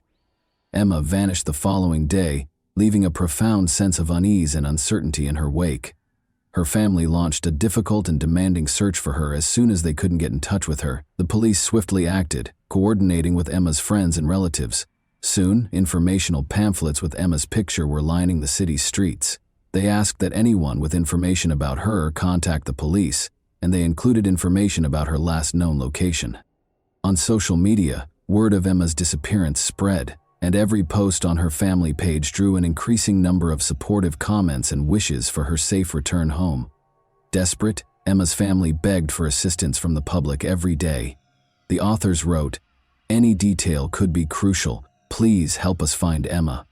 The police also asked for assistance from the town's residents, realizing how urgent it was to solve the case. Private CCTV camera owners were asked to review their footage by detectives. Maybe something suspicious would be captured on camera, or perhaps Emma's figure would be glimpsed among the typical street scenes. A strong feeling of unease was mingled with both hope and fear. Everyone who knew Emma and cared for her, however, remained hopeful. The town was unified by the shared objective of locating Emma and returning her home, despite the fact that hundreds of total strangers did not remain uninterested.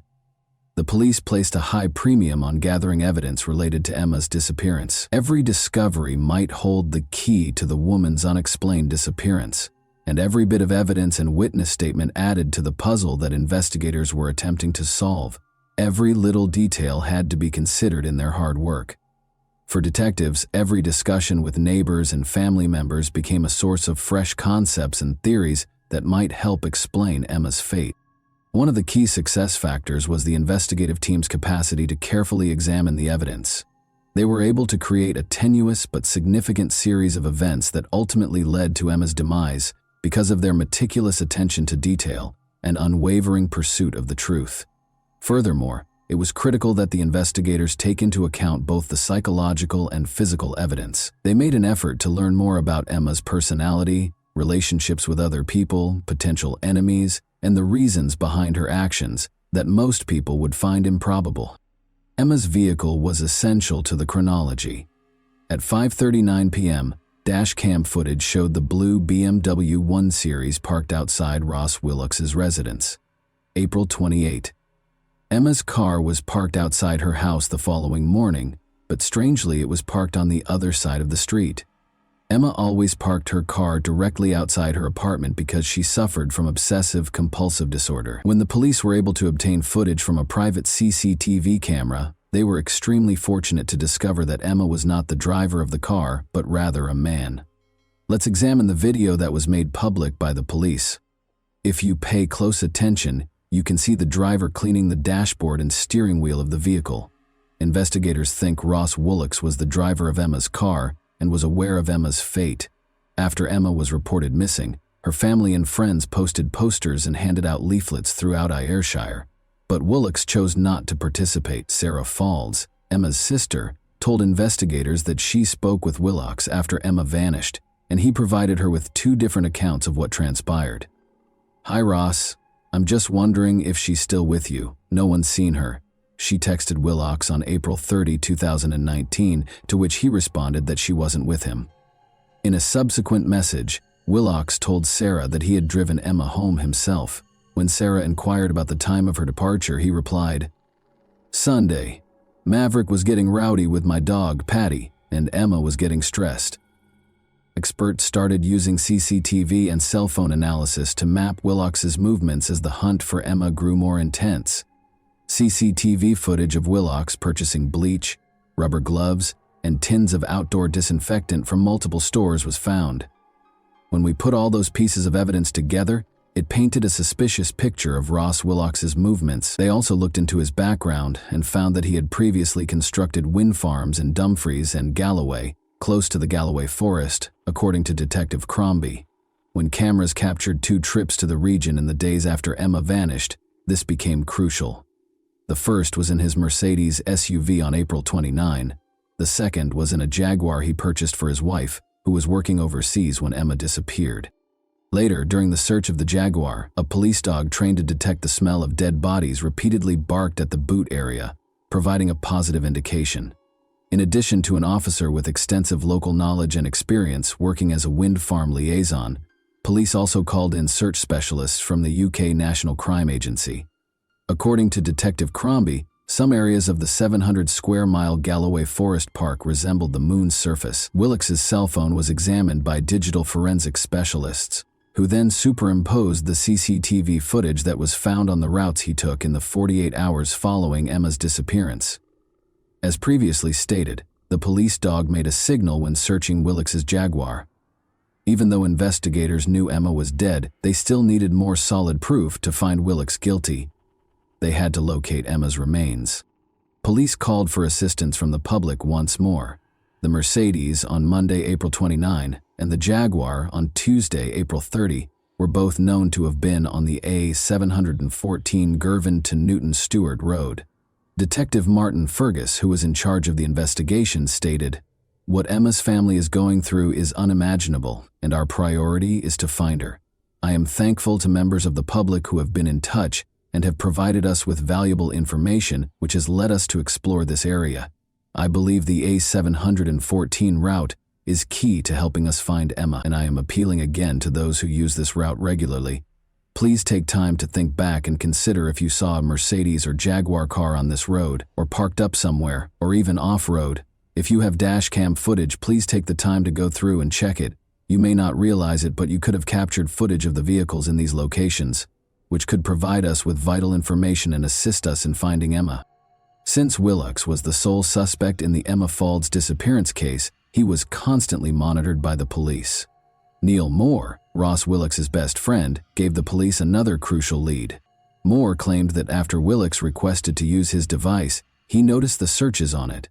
On May 8, 2019, Moore told prosecutor Paul Kearney that he discovered searches he had not made on his iPad. They included: do police put tracking devices on cars? Can cars be traced by GPS? And can UK police trace your car without a warrant? Willicks was being watched when he was taken into custody at his mother's home on May 8 on suspicion of Emma's murder. Declaring that he had no idea where Emma might be, he entered a not guilty plea.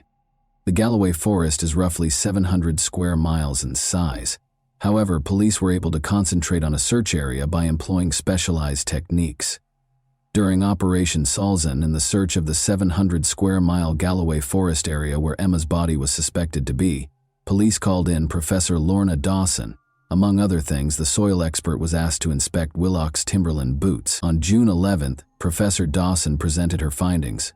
Emma's nude remains were discovered 24 hours later, concealed in a section of Glen Truel Forest that is not typically traversed by people. When comparing the soil that covered Emma's body to the boots, there was a 92% match. Another potential match from the forest site was discovered beneath the Jaguar car's wheel arch. As a wind farm project manager, Willicks was familiar with the area, but he told police that he was only there to walk his dogs if they saw him. He was also located in and around the area by mobile phone analysis. According to Detective Pakalek, Bear, his dog, who was trained specifically to locate dead bodies, started barking, signaling that he had discovered something. To conduct additional investigation, the officer went back to the location. Pakalek put on sterile gloves and stated, "I lifted the vegetation to see if it was a body part or torso. I could see the lower portion of a naked body." A service was held at Holmesford Bridge Crematorium after hundreds of mourners paid their respects at Kilmarnock's New Lay Kirk. Maverick, Emma's West Highland Terrier, was leading the procession out of the church while sporting a blue bow tie.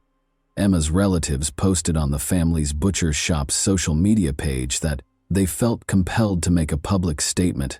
Only now. They claimed that during this incredibly depressing and agonizing time, they had received fields of flowers, hundreds of messages, and countless cards.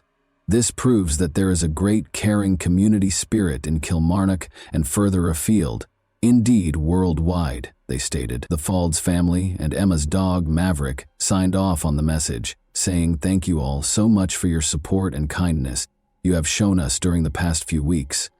We're not there yet, and it will be a long time until we get answers to all the questions that have been haunting us, but knowing that everyone is with us makes it easier to bear." Emma Faulds' murder has been charged against Ross Willicks. In addition, Willicks is accused of trying to thwart the course of justice by concealing Emma's body for several days before disposing of it in a forest, and by trying to conceal his alleged role in her demise from April 28 to May 8, 2019. According to the prosecution, he searched online for information on blood and how to disable vehicle tracking and disposed of Emma's clothes, belongings, and cell phone. Prosecutors also claim Willicks asked officers where Emma was and said he was concerned, leaving voicemails on her phone on multiple occasions while feigning to think she was still alive. Despite Emma's apparent neck injury, jurors were informed that her body was so decomposed that a pathologist was unable to determine what killed her. Dr. John Williams, a pathologist, testified in Glasgow's High Court that he examined Emma Faulds after her death, but because of the state of decomposition, Dr. Williams said he could only determine so much from her remains. He added that he was unable to pinpoint Emma's death date when questioned by prosecutor Paul Kearney. According to Dr. Williams's report, there were no significant natural diseases found, and she did not have any fractures to her arms, legs, or ribs. In response to the question posed by prosecutor Paul Kearney, "So nothing to point to a natural cause, but with the great caveat that your examination was affected by the state of decomposition?" Dr. Williams said, "That is right." It was discovered during the trial that Emma Faulds' toxicology samples included traces of alcohol and painkillers. The jury was informed that the cause of death must be declared undetermined after Dr. Williams read from his report saying, "In summary, the medical cause of death has not been established. The degree of decomposition has limited many aspects of the post-mortem." Joanne Cochran, a forensic scientist, described to the court how, while inspecting the BMW in September 2019, she removed a tape from a seat lever. It matched Ross Willock's DNA profile, according to the expert. The trial also heard how blood was found in the accused's house. 2 tiny droplets that matched Ross Willock's father's DNA profile were discovered. According to forensic scientist Joanne Cochran, no additional blood was discovered, but there was a tiny staining of contact blood elsewhere that was thought to match the accused. At the trial, Willock's had denied murder. In his version of events, he claimed to have left Ms. Faulds fit and well after partying with her for a while before they drove to her apartment in Kilmarnock, Ayrshire, which was about 9 miles away. Willock's attorney, Donald Findlay, stated that it would not be suitable to offer any apologies on behalf of his client, who disputes his own responsibility. According to Findlay, he is not the kind of person I would have expected to have found himself guilty of a crime of murder. The murder of somebody that he knew and cared for. They cared for each other, not in any romantic sense, but as friends. Something catastrophic went wrong in the early hours of the morning and one life was lost. Margaret Faulds, Emma's mother, described the location of her daughter's discovery on the first day of the trial as, "No one would walk there or drive there. You would have to see it to believe how remote it was." Nevertheless, one individual went there with the intention of ensuring that no one would discover what he had done to his friend of nearly 20 years. Professor Lorna Dawson, a soil specialist, presented her results on June 11 after testing the Mercedes and Jaguar vehicles for soil and a pair of Willock's Timberland boots. Search teams eventually located Emma after refocusing on damp, marshy areas as a result of Professor Dawson's analysis. She informed the trial that the deposition site was not a place you would typically walk through, and that there was no natural path to it. Her words, "You would avoid it." Professor Dawson stated that rather than originating from a similar common bog habitat, the soil recovered from the boots came from the deposition site. A jury convicted Willock's of murder and attempted obstruction of justice following a 6-week trial. Miriam and Sarah, Emma's distraught sisters and parents, were there to hear the decision. The judge stated to Willock's, "You know what the sentence for murder will be. It will be life imprisonment. Be under no misapprehension. This was a foul crime on a young woman loved by her family. You would have visited upon them a lifetime of wondering if she was still alive had her body not been recovered as a result of the sterling work by the police and experts. It was in such a remote place, and you had intended her body would never be recovered." Willock's showed no emotion as he announced the decision. The heartless murderer acknowledged that he was not involved in Emma's search. He maintained that the bleach bottles were not used to remove any traces of a crime, but rather to clean his decking. Only he really knows what caused Emma's death, and it's still unclear what transpired between them at his house that evening. Ross Willock's received a life sentence in prison in June 2021. Before he can apply for parole, he must serve 20 years in prison. Only you will know what happened in your house that night that led to you killing your friend.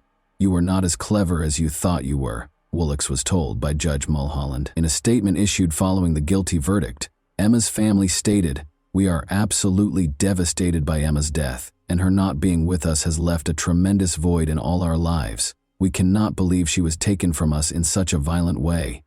And what makes it even worse is that Ross Willocks was supposed to be her friend. The last 2 years have been the worst our family has ever experienced, culminating in a 6-week murder trial in the High Court in Glasgow, which ended earlier today. The conclusion, as you are probably aware, is that the man who murdered our beloved Emma has been found guilty. I feel, on behalf of my family, that I should use this message to thank everyone, friends, customers, and the wider community, for their fantastic support, kindness, and help when needed. We know we will never get Emma back, but we feel, with all the professionals involved in the case, we've got justice for her. And that wraps up today's chilling story. If you enjoyed this video, don't forget to like and subscribe so you never miss a new upload.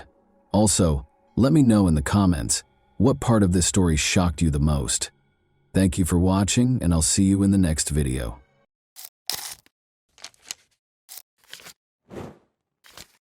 Hey guys, welcome to my channel, and today we're going to take a look at another horrible case with you. The discovery of the victim's body is usually the first piece of information we receive after a murder. From that point forward, the police begin their investigation to determine what happened and who committed the crime. But not this time. In this case, the typical scenario was disrupted when the victim identified their assailant before he committed the crime. This story occurred recently, in early May 2022, in the city of Peleón Norte de Santander department, one of Colombia's 32 departments. In this city, there lived a 16-year-old girl named Ana Karina Blanco Duran. She was the oldest of 3 children in a modest family, similar to many others in the region. However, this had no impact on Karina's personality or dreams. She was in the 11th grade and eagerly awaiting graduation. Karina's relatives and friends described her as disciplined and determined, but also cheerful, sociable, and optimistic. However, like most teenagers, she had doubts. She expressed her thoughts in a letter she wrote for a school assignment 2 weeks ago. In the letter, the girl stated that, like everyone else, she had goals that she wanted to achieve. However, at the time, she was preoccupied with being happy, studying, and assisting her mother, whom she described as a beautiful, strong, and resilient woman who had a huge influence over her. The following year, the girl intended to attend university and study psychology or philosophy. This would allow her to pursue her dreams, the most important of which was to buy a house for her mother. At the same time, Karina acknowledged her overwhelming fears and doubts. She wrote that she was afraid of growing up and facing the big world alone.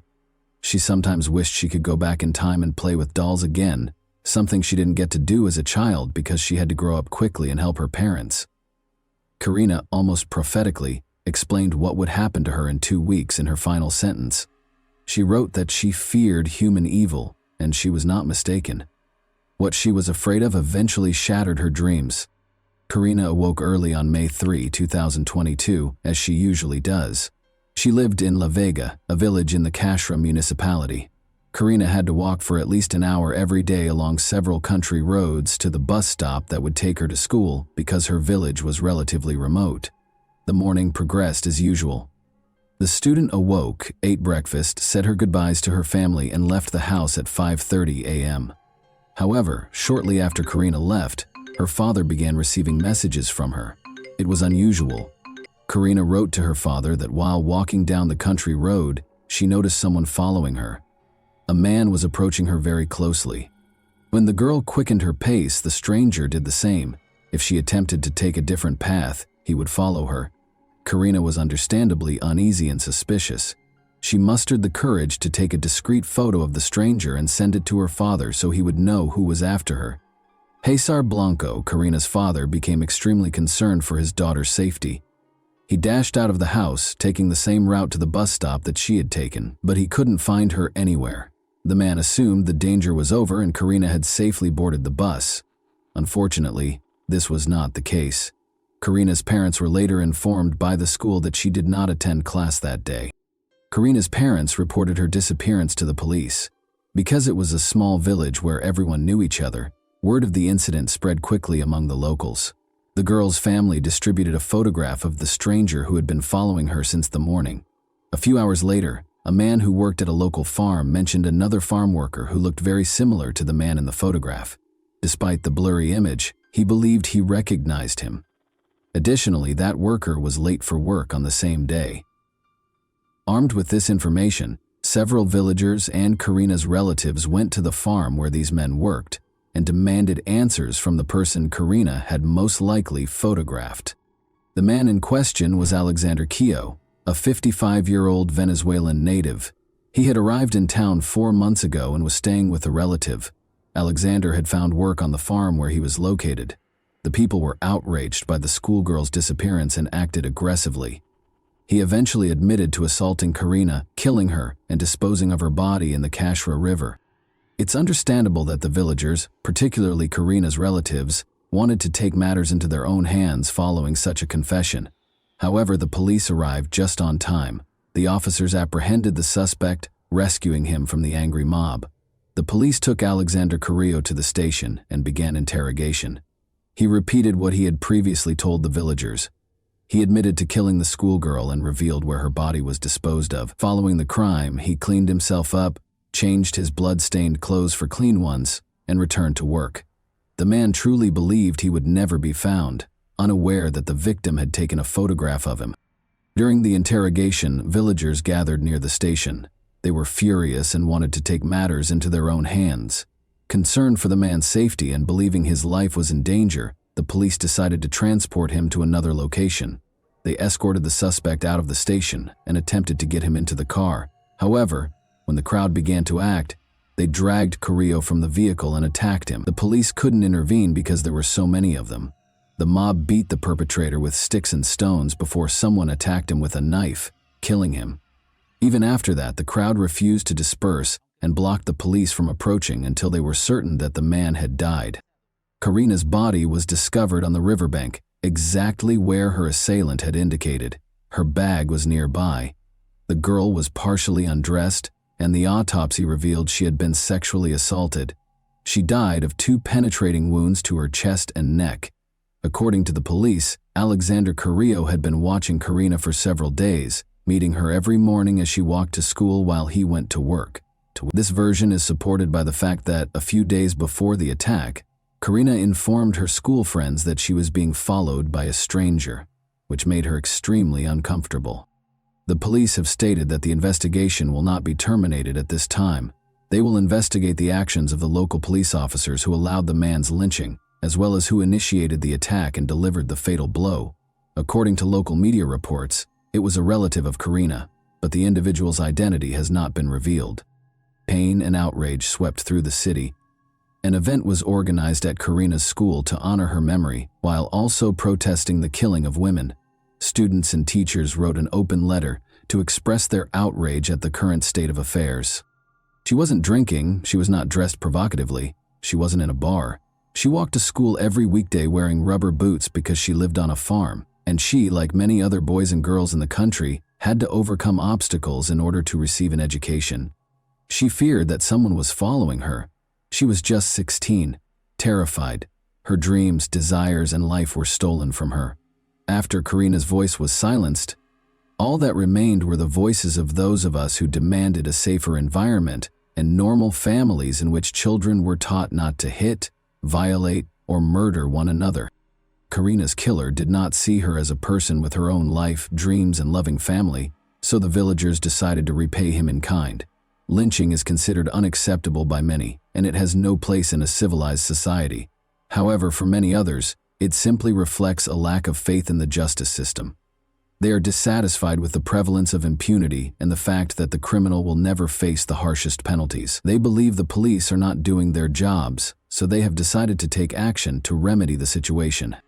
It is heartbreaking to see girls who leave for school and never return, becoming victims of murder. But in this case, Karina was the one who exposed the criminal.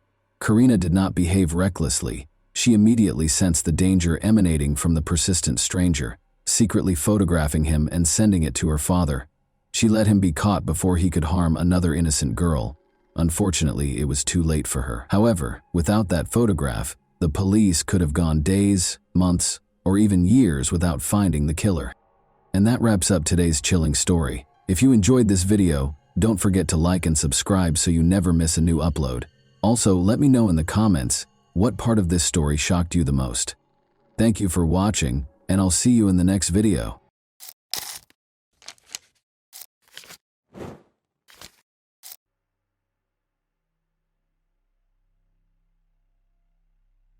A freshman at a prestigious university vanished without a trace after a sporting event, leaving her car and keys in the parking lot.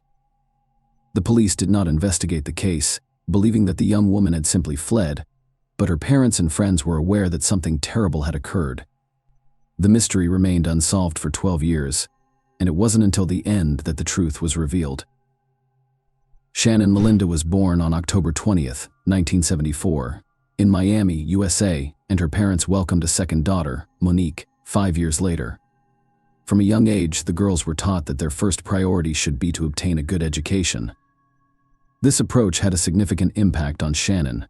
She excelled academically from the start of her school career while also making time for various clubs and sections, where she outperformed her peers in every way. Shannon made it clear in high school that she wanted to pursue a career in politics or law. She led the school debate club and, in her final year, even gave speeches in the United States. Congress and the General Assembly of the United Nations are part of special training programs. Following these events, she decided she wanted to work for the Supreme Court. To achieve this goal, she required a solid legal education. Shannon submitted applications to several of the country's top universities. Given her perfect grades and extracurricular accomplishments, all universities and colleges were eager to accept her, but she chose Emory University in Atlanta, Georgia. In addition to being one of the top 20 universities in the country, Emory offered her a $15,000 annual grant for the first 4 years of study, which covered the majority of her tuition. She moved to Atlanta after graduation to pursue a degree in political science. The university made a strong impression on her. She quickly adjusted and made many friends. Shannon was able to find a part-time job despite receiving the grant. A few kilometers from her dorm was a softball field that needed employees, and her responsibilities included keeping track of the game's score. Shannon was forced to quit her job on March 26, 1994, due to an error made by her supervisor. That morning, another employee was supposed to keep score, but Shannon was accidentally added to the roster and agreed to work the game. Shannon arrived at the stadium around 8:40, and her shift ended 4 hours later. Usually after work, the young woman would stop at a nearby gas station to get a soda. That day, she also left, but no one saw her again. The stadium management had expected her to return after halftime to turn in her scorecard, but she never did. Her friend and roommate, Athena, was the first to sound the alarm.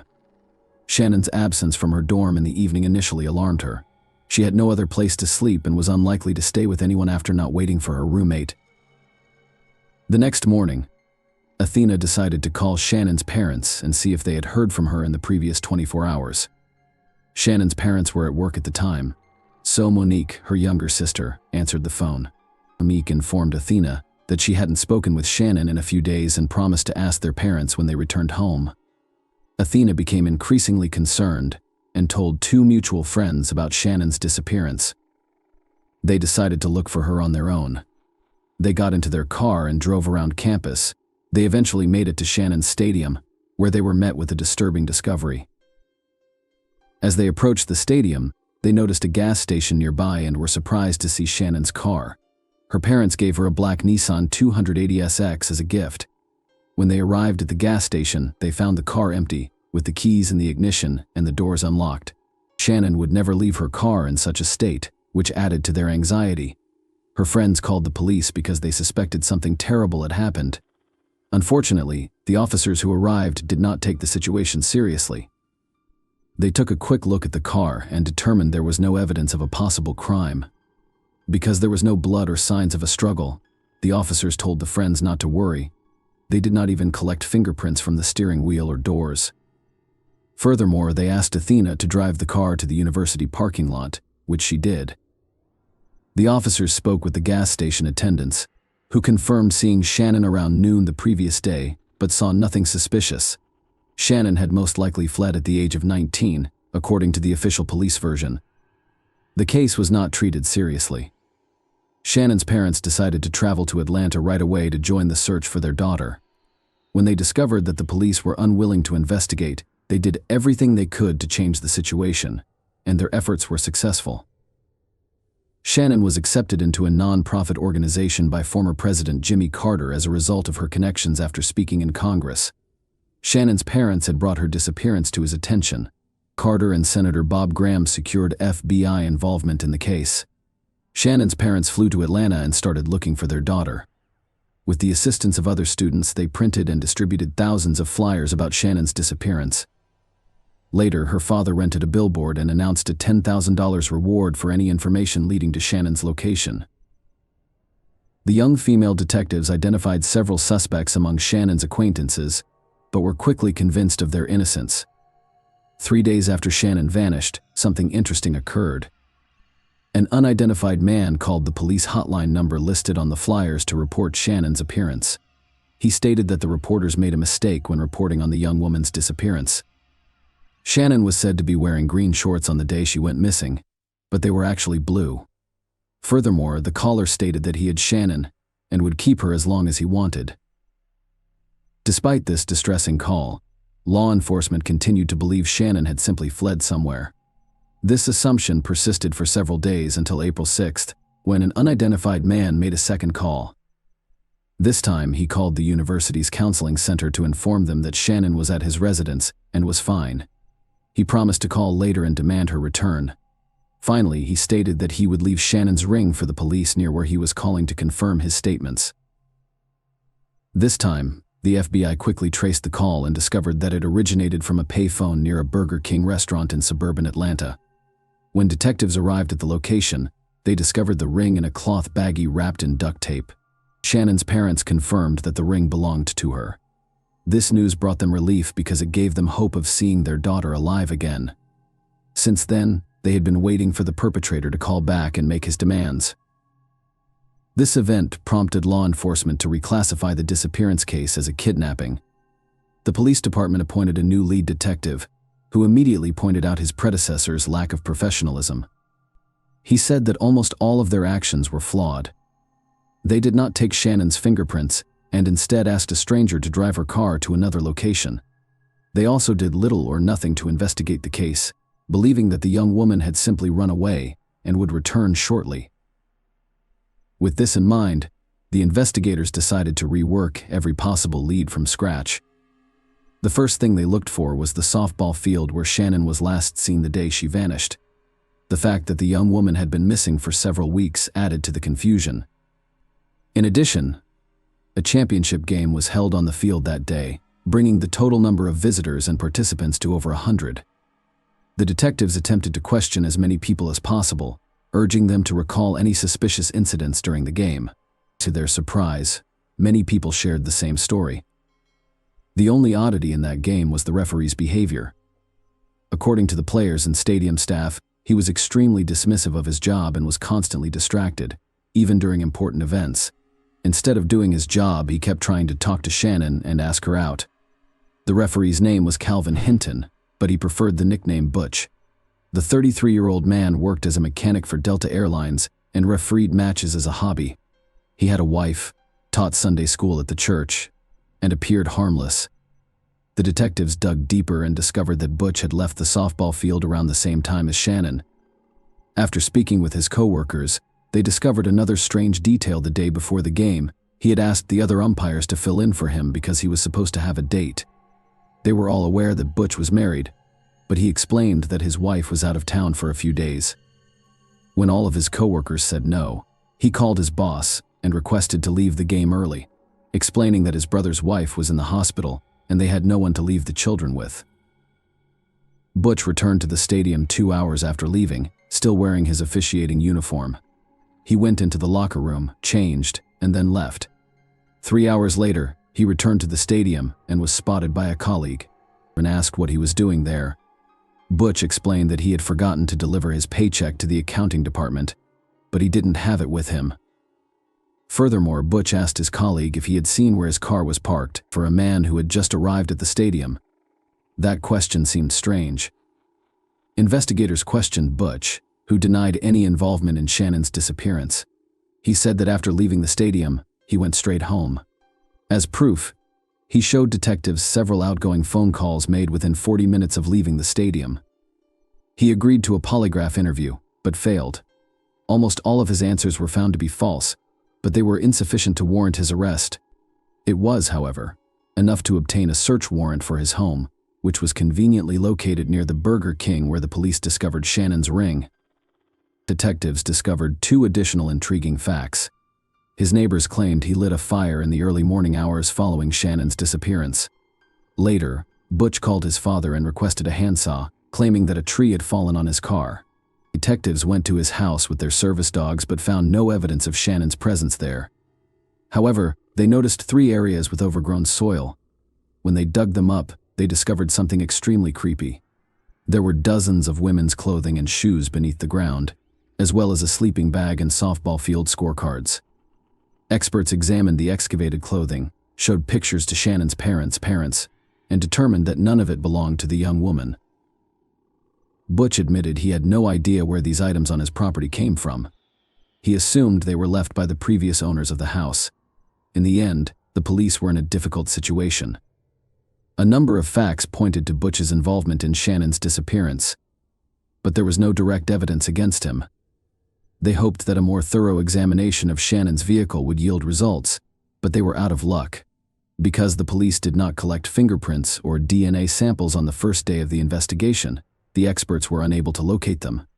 However, they came to an interesting conclusion: someone had thoroughly wiped down the car, erasing any potential traces. In an attempt to gather hard evidence against Butch, one of the detectives discovered an intriguing fact. He examined the bag containing Shannon's ring and discovered that such items are not made for retail sale. He contacted the manufacturer and discovered that Delta Airlines was the only buyer of such bags in Georgia. According to the company, mechanics used the bags to store small airplane parts.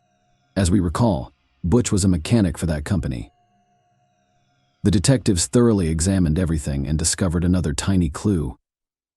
In Butch's car, they discovered a piece of the same duct tape used to wrap the pouch. On the tape itself, the experts discovered microscopic particles of the same metal. After analyzing its composition, they determined that this compound is only used in the aviation industry. Despite this, the case remained frozen for several months. The police and Shannon's parents were certain that Butch was responsible for the young woman's disappearance, but no one could prove it. All evidence was circumstantial. When the airline learned of the suspicions against him, they fired him immediately. Previously, he had managed to mockingly boast to his colleagues that he was a suspect in a kidnapping. After reviewing his background, investigators discovered Butch had a lengthy criminal history. They were unaware of this at the start of the investigation because advanced criminal databases did not exist in the 1990s. It turned out that he had committed his first crime while a minor. He worked part-time and one day went to his boss's house, where only his wife was present. Butch attempted to tie her up but failed. The woman persuaded him to leave by promising not to tell anyone, but she then called the police. Butch was arrested but, due to his age, was only ordered to receive involuntary psychiatric treatment, despite admitting to intending to abuse the woman. When he was in his 20s and married, he was arrested again for kidnapping a 14-year-old girl. He called his younger brother's ex-girlfriend and scheduled a meeting, assuring her that his brother would accompany him. However, he arrived alone and, claiming to have a gift from his brother, tied her hands and led her to his home, locking her in the basement. Butch's wife discovered the victim and contacted the police. The girl told investigators that Butch had molested her, but he only received a 4-year sentence. She also revealed disturbing information: Butch had threatened her with the same fate as 2 previous victims. Butch was released early, less than 2 years later, and remarried, his new wife unaware of his criminal history. The police suspected he had other victims whose remains were never discovered. Investigators were never able to charge Butch in Shannon's case, so they continued to search for evidence without success. Butch was released from prison in December 2003 after serving an 8.5-year sentence. During that time, police were unable to connect him to Shannon's kidnapping, but they struck lucky. Butch frequently hinted to his fellow inmates about his involvement in the case. Detectives interviewed about 10 inmates, and one, Adonis Cornwell, remembered Butch's late-night confession. Butch claimed that Shannon was killed by the demons inside him, not by him, and that her body would never be found because it had been scattered to the wind. This testimony, combined with previous circumstantial evidence, enabled investigators to take the case to trial. Butch was arrested in August 2004 and charged with kidnapping and murder. According to the investigation, Butch saw Shannon at a gas station and lured her into his car using false pretenses. He threatened her and drove to his home. He then returned to the stadium, parked Shannon's car at the gas station, left the keys in the ignition, wiped away the prints, and left. When he returned home, he most likely abused, killed, and disposed of Shannon's remains. Many questioned whether the court would convict Butch without a body. At the time, there had never been a case in Georgia where a person was convicted without a body. Investigators worked hard to get the most out of the circumstantial evidence. They even brought in inmates to testify on Butch's confessions. Despite this, Butch maintained his innocence. Following the trial, the jury was unable to decide. Butch was found guilty of murder after 3 days of deliberation. Consequently, the court sentenced him to life in prison. He was 43 years old at the time, and in theory he should have spent the rest of his life in prison. But there was one unsettling detail: the perpetrator was eligible for parole every 7 years under the statutes in effect at the time of the murder. Butch attempted to challenge the court's decision but was unsuccessful, and 2 years later, in 2006, something very unexpected happened. He decided to confess to the murder. His story was almost identical to the prosecution's. He saw Shannon in the parking lot and suggested she go to Burger King for a meal. Shannon agreed, so they drove there in his car. After lunch, they returned to the field, but Butch missed the right turn, came to a halt, and complained that his leg was cramping. He asked Shannon to drive and sat in the back seat. He pulled out a prepared knife and threatened to make the young woman drive to his house. He tied her up and told her he would not hurt her. Butch stated that all he wanted to do was sell her car and then let her go. She remained calm and did not attempt to scream or fight back. Butch returned to the stadium and drove Shannon's car to the gas station, leaving the keys inside. He did this in the hopes that someone would steal it, which would throw the cops off guard after thoroughly wiping the steering wheel and other areas where he might have left fingerprints. Butch returned home, abused the young woman, and then left for the movie theater with his nephews and their parents. Apparently, this family outing was planned as an alibi. When he returned home, he continued to abuse Shannon while repeatedly promising to let her go as soon as he sold her car. He then allegedly began to realize the gravity of his actions and attempted to figure out what to do next. He went to bed, awoke a few hours later, and began to panic. He then went down to Shannon's house, wrapped a tie around her neck, and strangled her. According to Butch, she was sleeping at the time, and everything happened quickly. Next, he spent hours debating what to do with the body. By morning, he had decided to burn it, so he started a large fire and added fuel before putting the body in. He changed his clothes and attended the church service. When he returned home, the fire had allegedly consumed all remains. The man claimed that the unbearable weight of guilt forced him to confess what he had done, but it was difficult to believe. First, he made 2 taunting phone calls to the police and the university, claiming Shannon was still alive after having already disposed of her body. Second, he intended to kidnap another woman, his wife's closest friend. That day, as soon as his wife left town, he called her and invited her over, claiming that he and his wife wanted to meet her, but the friend declined, saving her life. Knowing this, can we speak of Butch's remorse and guilt? In addition, he claimed that the fire reduced the body to ashes in a matter of hours, which appears impossible. The man stated that when he returned home from church, there was no trace of Shannon. He allegedly waited for the ashes to cool before gathering and dumping them on the railroad tracks. Most likely, he lied and needed to bury the remains, including the bones, somewhere. But why would he do this? Butch's only option was to realize he might never be released and play the remorse game. However, if he had pointed out where the body was buried, his sentence could have been altered, denying him the opportunity to petition for release. Despite the fact that experts discovered traces of fuel, he continued to insist that the fire in his house was caused by a broken vacuum. He is currently in prison, and his next petition for parole can be filed in 2025, when he will be 64 years old. Shannon's parents are still fighting to prevent his release. The only question that remains for investigators to this day is whose belongings were buried in Butch's backyard. Was he involved in the deaths of other young women? Possibly in the dozens? Please leave your thoughts on this story in the comments. and thank you for watching.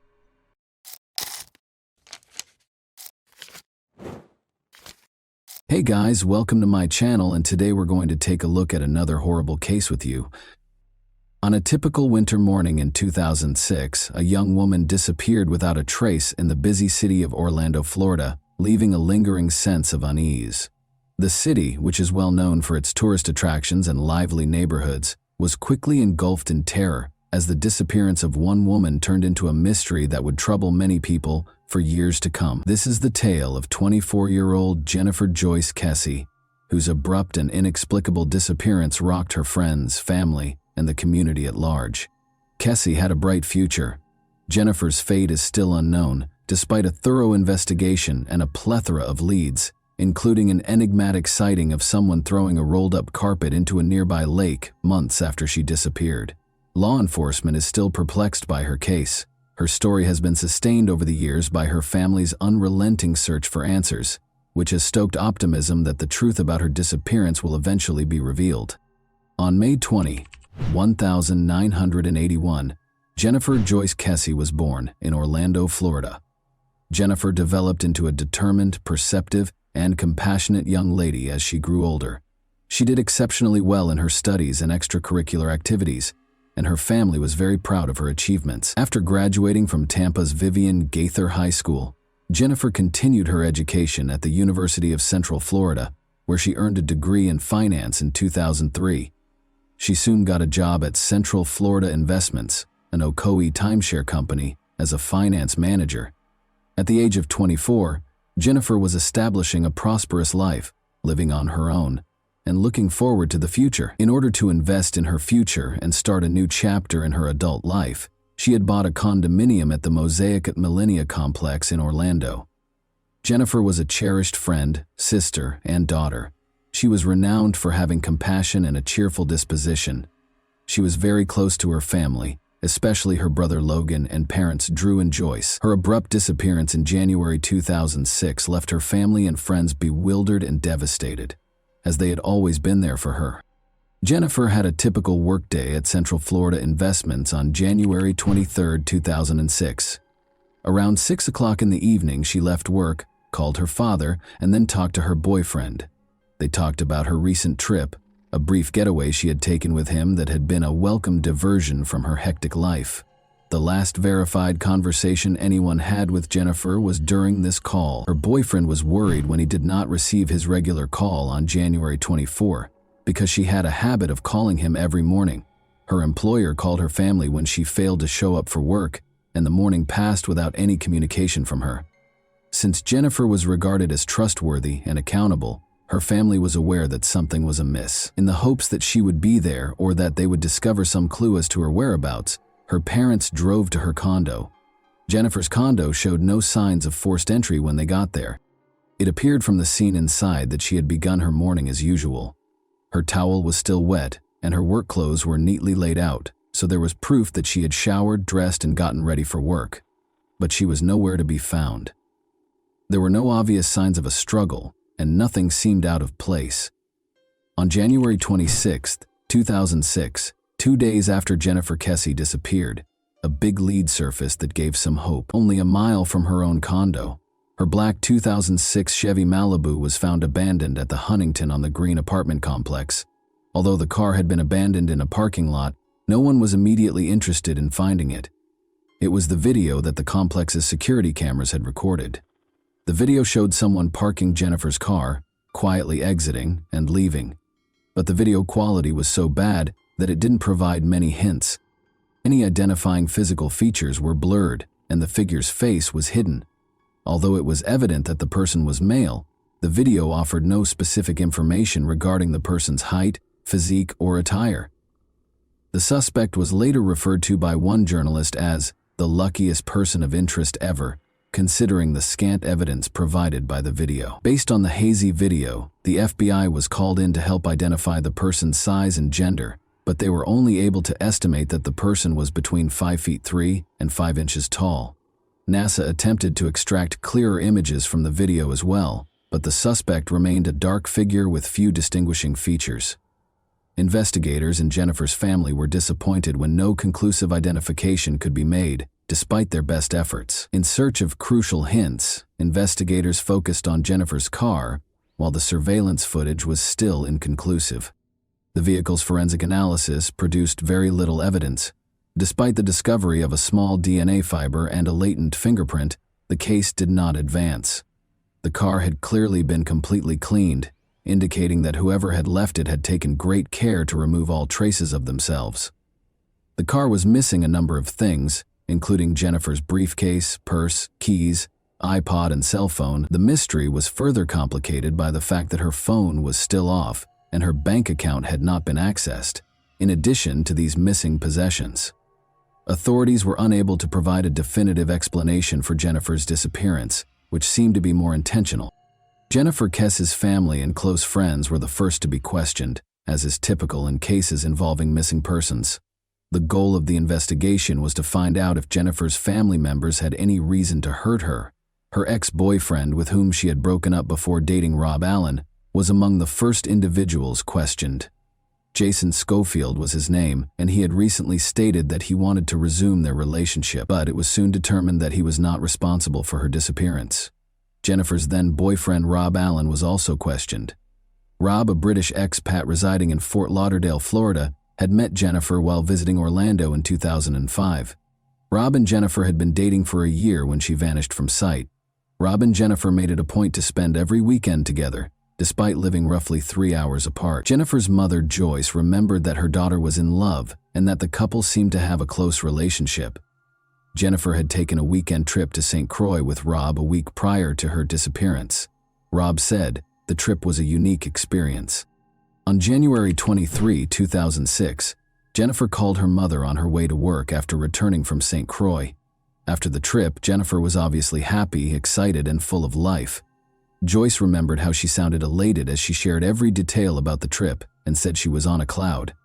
She continued to communicate with her family as usual, speaking with her father and brother later that day. Around 10 o'clock that night, Jennifer made her last phone call to Rob Allen. Regretfully, the discussion did not conclude favorably. The strain of the long-distance relationship was starting to get to Rob, who confirmed that they had a disagreement during the call. Rob insisted that despite their sporadic difficulties, there was no sign that Jennifer had been angry or afraid about anything while they were speaking. He had no idea that he would never talk to Jennifer again after this call. Because it was not unusual for romantic partners to be involved in missing persons cases, investigators closely monitored Rob Allen while he was being questioned. But Rob's alibi was confirmed. There was no proof that he was involved in Jennifer's disappearance, and he had been in Fort Lauderdale when she vanished. The possibility that someone she knew might have been involved was nevertheless not ruled out by Jennifer's family, which included her parents, Joyce and Drew Kess. They remained watchful due to the emotional toll of the investigation and their fear of not knowing what had happened to their loved one. In particular, Jennifer's parents held out hope that someone would come forward with information that would help explain her disappearance. As investigators looked into every possibility, the investigation grew, but Jennifer's family remained committed to getting the truth. They never thought Rob Allen or any of Jennifer's family members had any motive to hurt her. Instead, as the investigation continued, they sensed that the mystery grew more complex. The investigation into Jennifer's disappearance evolved into a search for justice and the truth about what had happened to a lively young woman who appeared to have a promising future. Jennifer's condominium complex was going through major renovations when she vanished. The fact that many of the complex's employees did not speak English presented a problem for investigators. Jennifer had complained to her family that she was frequently whistled at, catcalled, and otherwise uneasy by the construction workers. Many of the employees were unable to be interviewed by law enforcement due to the language barrier, making them possible but evasive suspects. According to the surveillance footage, the person seen exiting Jennifer's car was dressed in white overalls, which are typically worn by manual laborers or painters. This made investigators question whether the person in the video was a construction worker on the property when she vanished. Nevertheless, the lead remained frustratingly ambiguous in the absence of additional evidence connecting the individual in the video to a particular employee. Jennifer's parents appeared in court in 2009 to request the case's release. Interviewing a former housekeeper who had worked at the complex gave detectives an unexpected lead. When the woman saw CCTV footage of the suspect, she surprised law enforcement by stating that the figure's gait, attire, and hairstyle reminded her of a man she knew from the complex named Chino, although she was unable to confirm that it was him. Her identification was a clue worth following up on. Chino had been employed at Jennifer's complex as a maintenance worker only a week prior to Jennifer's disappearance. He had even resided in a different complex building. It was quickly discovered by investigators that Chino was well known within the complex and that some residents remembered him mistreating women. Although investigators had no hard proof to connect Chino to the crime, a tip from the early stages of the investigation raised the possibility that he was involved in Jennifer's disappearance. When it was revealed that Chino was already serving time in a Florida prison for the statutory rape of a teenage girl, a crime he committed 2 years after Jennifer vanished, the case took yet another unexpected turn. Chino cooperated when asked about Jennifer's case and denied any involvement.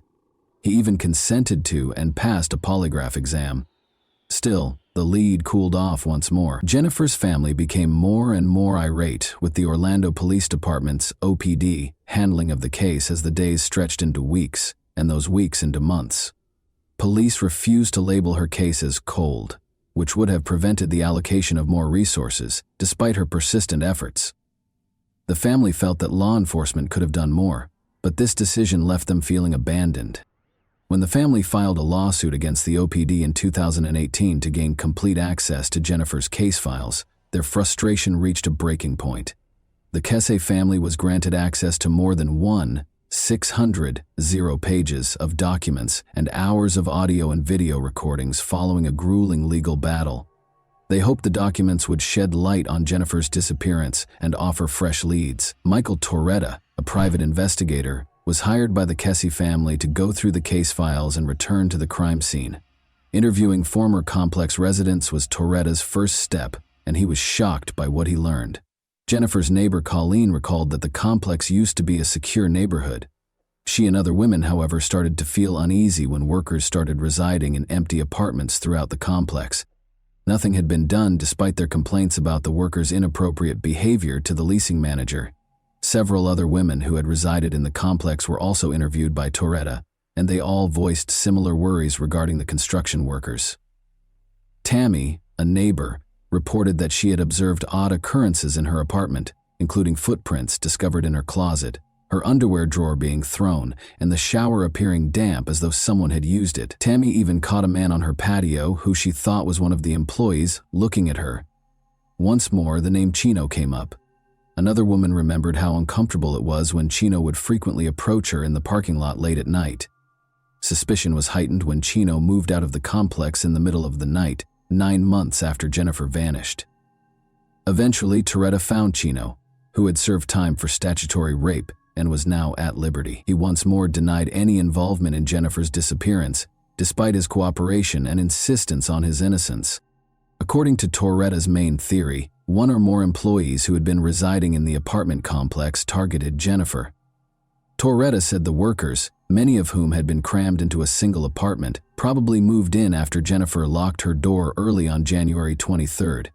They are thought to have pulled her into one of the empty apartments in the area. Unfortunately, since many of the workers were undocumented and had no long-term connections to the complex, there is no record of their identities. 10 months after Jennifer's disappearance, a person was observed throwing a rolled-up piece of carpet into a lake near her condo, according to additional investigation. Because workers had been installing carpet in the building across from Jennifer on the day of her disappearance, this discovery seemed especially intriguing. In 2019, a dive team searched the lake, but they were never able to find any carpet. In order to preserve Jennifer's memory in the public consciousness and media, Drew, Joyce, and Logan persisted in following up on every possible lead. To raise funds for the costs of a private investigation, they set up a GoFundMe page and urged anyone with information to contact a special tip line. CrimeCon appearances, social media appeals, and public awareness campaigns all helped to keep the case in the public eye, but none of them yielded the answers they so desperately needed. Jennifer's family persisted in seeking justice in spite of the obstacles. After years of advocacy, the Florida Department of Law Enforcement, FDLE, took over Jennifer's case in 2022. This change was welcomed by the Kesse family, who thought that FDLE's resources and experience might finally provide the answers they were looking for. Joyce, Cassie, and Drew were cautiously optimistic, pointing out that the investigation entered a new phase with FDLE's involvement. There was hope that the case might make progress thanks to the agency's sophisticated forensic tools and investigative resources. The same period saw the publication of a book by Jennifer's uncle, Bill Gilmore, which described the family's search for her. He told tales about Jennifer's life and the unsolved mysteries surrounding her disappearance through public speaking engagements and appearances at events such as CrimeCon. His efforts strengthened Jennifer's case and brought attention to the family's dissatisfaction with the OPD's initial handling of leads and evidence. Jennifer Kessie's disappearance has had a profound impact on her family, particularly on her brother Logan and parents Drew and Joyce. The lack of answers has caused them to suffer emotionally for almost 20 years. There is a sense of lost time every year that goes unresolved, such as holidays and birthdays they never spent with Jennifer. They hope for closure in spite of the heartache. Their extended family and close friends also feel the pain, and they keep helping with the search and spreading the word. Despite the uncertainty, the family is steadfast in their conviction that the mystery will be unraveled. The youngest, Logan, shares his parents' desire for justice after seeing their suffering. The Kesses are steadfast in their pursuit of the truth and in preserving Jennifer's memory. No matter how long it takes, they are adamant about finding answers and won't give up until justice is done. Their strength is demonstrated by their tenacity in continuing to search for almost 20 years. And that wraps up today's chilling story. If you enjoyed this video, don't forget to like and subscribe so you never miss a new upload. Also, let me know in the comments, what part of this story shocked you the most? Thank you for watching, and I'll see you in the next video.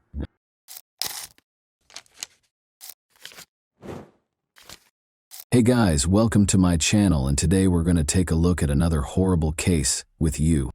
When 17-year-old Laurel Jean Mitchell left work one warm summer evening in 1975 in the quiet town of North Webster, Indiana, she disappeared without a trace.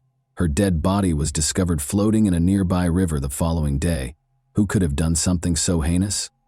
Her murder went unsolved for almost 50 years, leaving the community haunted and her family devastated. However, a discovery in 2023 finally clarified the sinister mystery surrounding Laurel's premature passing. Who was to blame for what happened to Laurel that fateful night? You might be surprised by the answers. Now, let's explore the narrative. Do you know those places where people know your name and things are a little more laid back? That's North Webster, Indiana, to put it briefly. This small town in Kosciuszko County, which is encircled by serene lakes and beautiful scenery, is a place where neighbors become family. As families enjoy the outdoors and friends pause to talk, life moves at a leisurely pace. North Webster's allure goes beyond its lake view, with Friday night lights bringing the community together. The town proudly supports its Whipco Wildcat sports teams. North Webster's love of basketball is unrivaled, even though Indiana is well known for its basketball heritage. Who knows, this hoops-loving town may produce the next Gordon Hayward or Larry Bird. But there's more to this story than meets the eye. This close-knit community has experienced its fair share of tragedy and heartache. The community's resilience has been put to the test, and severe wounds have been caused by crimes.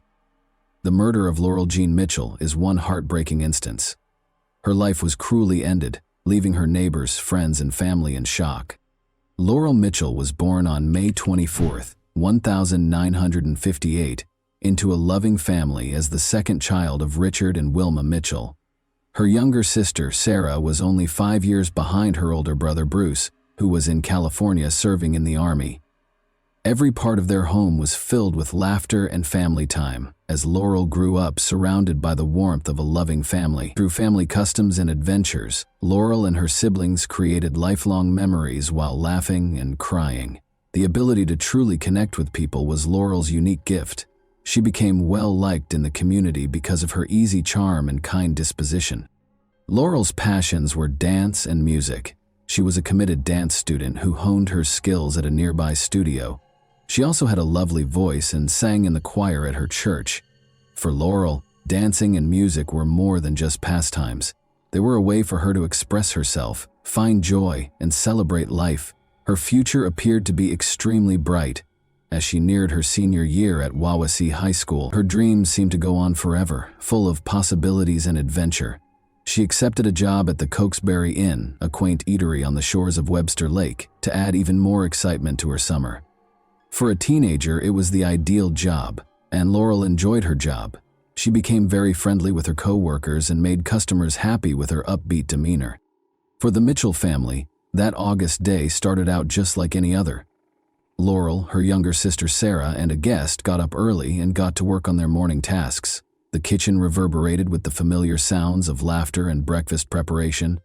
Unaware that the day would soon turn into an unthinkable tragedy, Richard and Wilma hurried to finish their tasks and got ready to leave for work. With a cheerful smile and a positive attitude, Laurel left for her shift at the Cokesbury Inn by mid-afternoon. She enjoyed interacting with her coworkers and serving customers at her job, which she loved. She added warmth to the bustling restaurant as she moved about, laughing and joking with the regulars. Unaware of the horror that would soon be revealed, Laurel settled into the steady pace of the evening shift. Adventureland, a nearby amusement park only 0.5 miles from her place of employment, was where Laurel intended to meet up with friends following her shift. With her sights set on the exciting evening, she graciously declined a coworker's offer to drive her home after the restaurant closed. Laurel left the office at 10:15 p.m., bid farewell to her coworkers, and ventured out into the balmy summer evening. The sounds of summer filled the streets. Unaware that it would be her final moment, Laurel ventured into the darkness. Nobody saw her again after that. Laurel's parents thought she was out having fun with friends when they got home. They thought she was at the amusement park as scheduled and had no reason to be concerned. Her friends, meanwhile, believed she had left work to go home. For a responsible girl like Laurel, it was a fair assumption. Unbeknownst to everyone, though, the group had decided against going to the amusement park and instead would be attending the county fair in Warsaw. They would think about this misunderstanding a lot in the days ahead. Fear took hold as the night grew darker. Her heart raced when she realized Laurel hadn't arrived home when one of her friends came back to the Mitchell residence at around midnight. Being a responsible person, Laurel would never stay out past curfew without informing her family. Panic set in, and their hearts started to race. The Mitchells made the decision to wait a little while longer, in the hopes that Laurel would arrive at any moment, despite their mounting anxiety.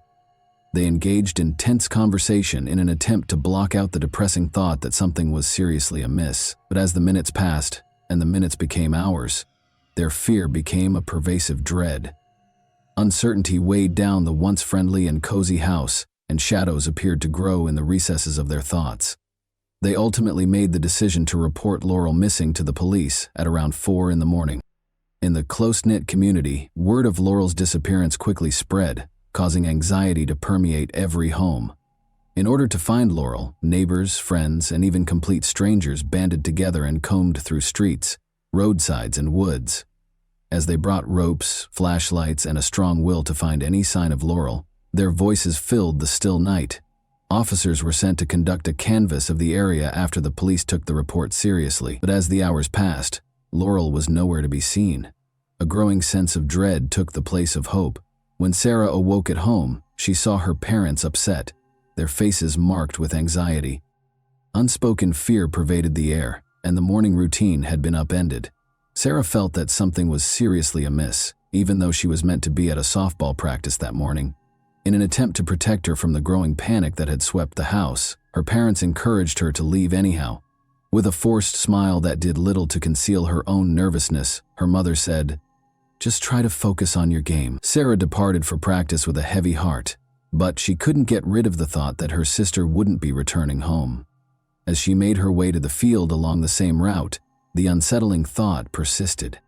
About 15 miles from Laurel's place of employment, Glenn Dixon and his son Hager started fishing on the Elkhart River. Instead of a calm morning as they had hoped, they discovered something terrible. A fully clothed body was spotted floating in the river. They were stopped in their tracks by the sight, and they quickly realized that they were not witnessing an accident. It was obvious that this was no accident because the body had been in the water for a while. They phoned the police right away. Glenn and Hager made a desperate call, and officers swiftly arrived. Officers quickly filled the once serene riverbank, their radios blaring with urgent calls. Knowing they were going to break the heartbreaking news to a family, they retrieved the body with a combination of professionalism and solemn respect.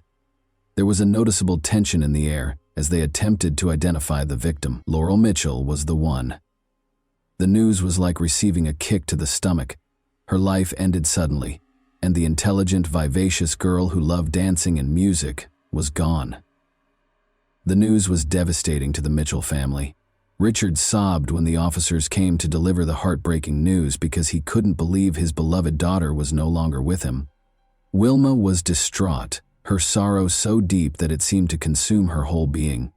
Known for their close ties and mutual laughter, the family felt disoriented and broken all of a sudden. Sarah felt a wave of dread when she saw the police cars parked outside their house after practice. She had a gut feeling that something was seriously amiss. Her heart was pounding as she entered, each beat echoing the fear that was building inside of her.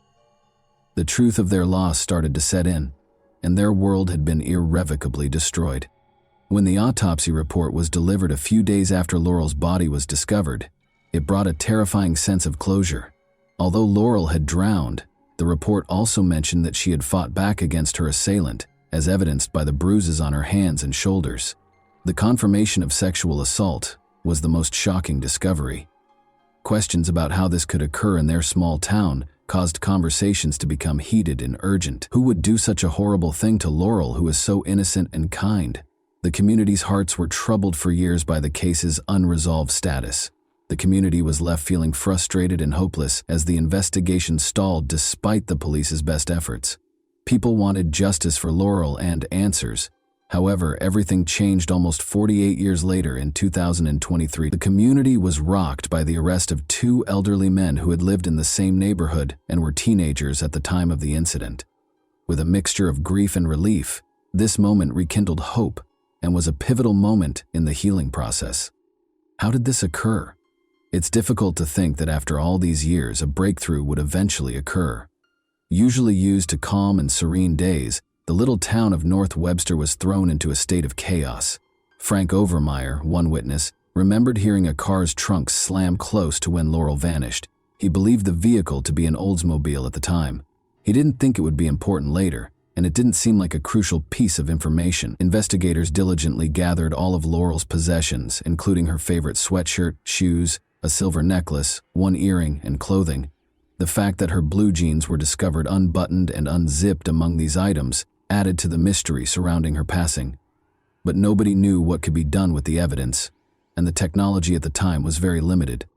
No one in the town would soon forget the solemn occasion that was Laurel's funeral. Friends, neighbors, and classmates filled the large church, all grieving the untimely death of a young girl. With their hands clasped together, Sarah sat between her father and her older brother, Bruce. She only remembered the excruciating pain that overcame her. She had few memories of the service itself. She was struck with the realization that her confidant, her sister, was no longer there. There was no longer any sense in the world. The case was abandoned. Weeks became months, and months became years, but no answers were found despite the community's efforts and detectives' diligent work. It seemed as though Laurel's murderer had disappeared, leaving an enduring mystery in their wake. Laurel's loving parents, Richard and Wilma Mitchell, never gave up on pursuing justice. In the hopes that someone would eventually come forward with the truth, they kept the case in the public eye. Unfortunately, their health started to deteriorate, and they both died in 2012, 4 months apart. Unfortunately, they never found out who killed their daughter. The case sat on a shelf for years, gathering dust and losing its significance. But in 2007, Captain Kevin Smith of the Indiana State Police was put in charge of the inquiry. He was committed to giving Laurel's family justice. He jumped right into the cold case, carefully going over all the interviews and supporting documentation. He did not, however, discover any new leads, just like his predecessors. Only in 2013 did a woman named Renee Sexton come forward, giving the case the much-needed bombshell it needed. She described a frightening encounter she had in 1975 with a man named John Lehman. Lehman had admitted to helping his friend Fred Bandy commit a murder. Even though he didn't give any information at the time, Renee's disclosure gave the investigation new life. The community started to dare to hope that justice might finally be within reach, after this new lead gave new life to a case that had previously seemed hopeless. A year later, a man by the name of Bill McDonald provided yet another important tip. He remembered that in 1975, at a party, Fred Bandy had admitted to a crime close to the river where Laurel's body was eventually found. Fred Bandy seemed more suspicious the more detectives looked into his past. They were unaware of Bandy's problematic criminal history. Red flags were raised when he was found guilty of abusing a minor in 2001. This information was sufficient to enable investigators to delve further into his background and relationships, even though it was not proof of his involvement in Laurel's case. According to a report on July 3, 2014, Bandy claimed to have committed the crime at Mallard's Roost, a public access location next to the location where Laurel's body was discovered. The Noble County Sheriff's Department was notified on September 25, 2019, that Bandy claimed he and Lehman had killed Laurel together at a high school party years prior. In 2019, Captain Smith made the decision to take a new look at the evidence in Laurel's case.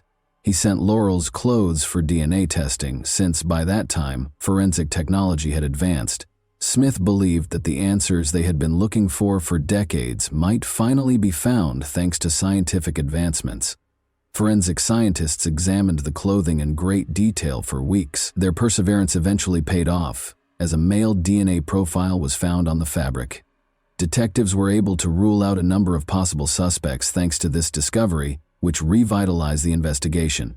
Two men were the main focus of the detectives' attention: John Lehman and Fred Bandy.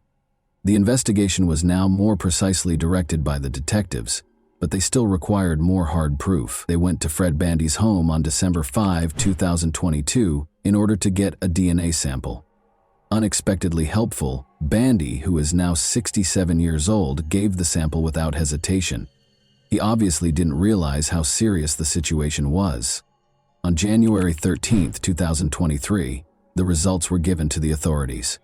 According to a certificate of analysis, Bandy had a 13 billion-fold higher probability than any other unidentified individual of contributing to the DNA discovered on Laurel's clothing. Before proceeding with Fred's arrest, the detectives knew that questioning John Lehman was an essential first step. They were aware of the urgency, but they also knew that more information was needed because Fred was strongly implicated in the crime by DNA evidence.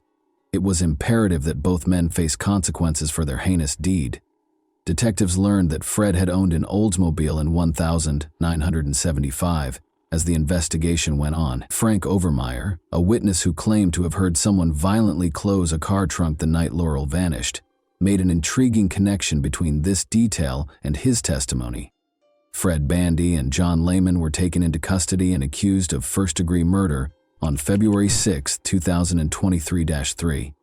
The news brought both relief and sadness to Laurel's family. The fact that justice was at last within their grasp gave Sarah and Bruce a sense of closure, but they were deeply troubled by their parents' absence at this time.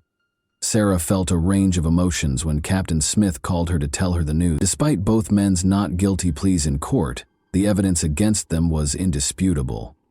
The detectives' meticulous investigation, witness accounts, and DNA matches painted a somber picture of what most likely transpired on that fateful night in August 1975. Investigators thought that Laurel had been kidnapped, beaten, and then driven to the river where she was drowned by Fred and John. The courtroom was rocked by the disturbing details of the crime. Laurel's family prepared for the lengthy journey ahead, while Fred and John awaited their trial. Although justice was on the way, Laurel would not return. Sarah would always feel the anguish of losing her sister. Now that justice was at hand, the reality of it all felt almost unreal after decades of waiting for answers. The first hearing between Bandy and Lehman was originally set for Wednesday, February 8, 2023, in the Noble Circuit Court. Fred Bandy Jr., now 68, was charged with first-degree murder and was set to go on trial by jury for 5 days. Bandy's last pretrial conference was also set for July 29, 2024, at 3 p.m. However, no outcomes have been made public as of yet. On February 5, 2024, he attended another pretrial conference in Noble County, where trial dates were scheduled for October 7 to 11, 2024. John W. Lehman, His 68-year-old co-defendant is involved in his own legal proceedings. At 1 p.m. on February 26, 2024, he had a pre-trial conference. A hearing for a change of plea was also scheduled for June 18 at 11:30 a.m. in the Circuit Court of Noble. It was anticipated that Lehman would enter a guilty plea to the charges against him at this hearing, renouncing his not guilty plea. Lehman recently agreed to a plea agreement on August 15, 2024, which could drastically lower his sentence. The deal would sentence him to 8 years in a state prison in Indiana and drop the first-degree murder charge in favor of conspiracy to commit murder. However, this agreement is contingent upon a judge's approval, which will be decided at a hearing on October 11. This development could provide closure to the impacted families and represents a significant turning point in the case. The hearing's outcome, which will decide whether Lehman's plea agreement is accepted or if the initial charges remain, will be closely monitored. The trial for Bandy is still set for October. There is an unfillable void left by the tragically short life of Laurel Mitchell. But because of Captain Smith and his team's unwavering commitment, her killers will not escape punishment.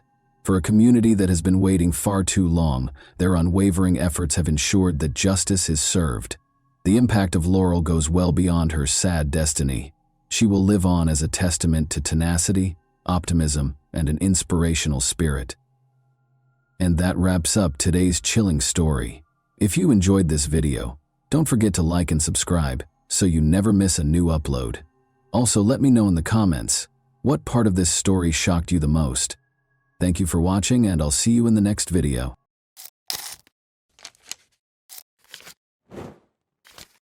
Hey guys, welcome to my channel, and today we're going to take a look at another horrible case with you. This was a mass killer confessing his darkest intentions, but the real horror was the cold, calculated execution of his crime, captured in real time.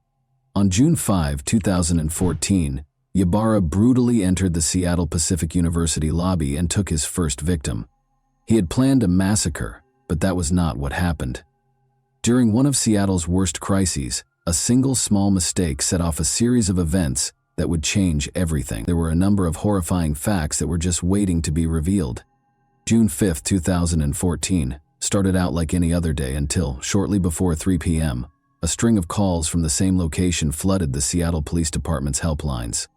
The city would be thrown into an unimaginable crisis and chaos in a matter of minutes. A nightmare started when a man carrying a gun entered SPU. With each call, more terrifying information surfaced. The description initially appeared ambiguous and unremarkable, but the details were beginning to come together. He wasn't an aspiring pupil. His purpose for being on campus that day was darker. But why was he there, and who was he? They would soon find out more about his nefarious schemes.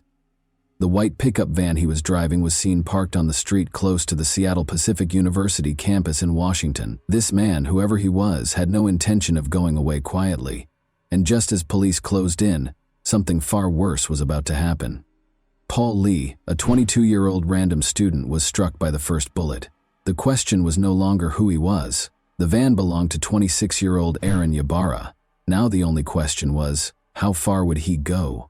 A massacre was in the making, and the police seemed like they might be too late to stop it. Officers moved in, sirens heightening the tension across the campus, but no one knew what they were truly walking into, or how the standoff would unfold. Even before the police arrived, the action had already taken place, captured on camera as it all played out in real time.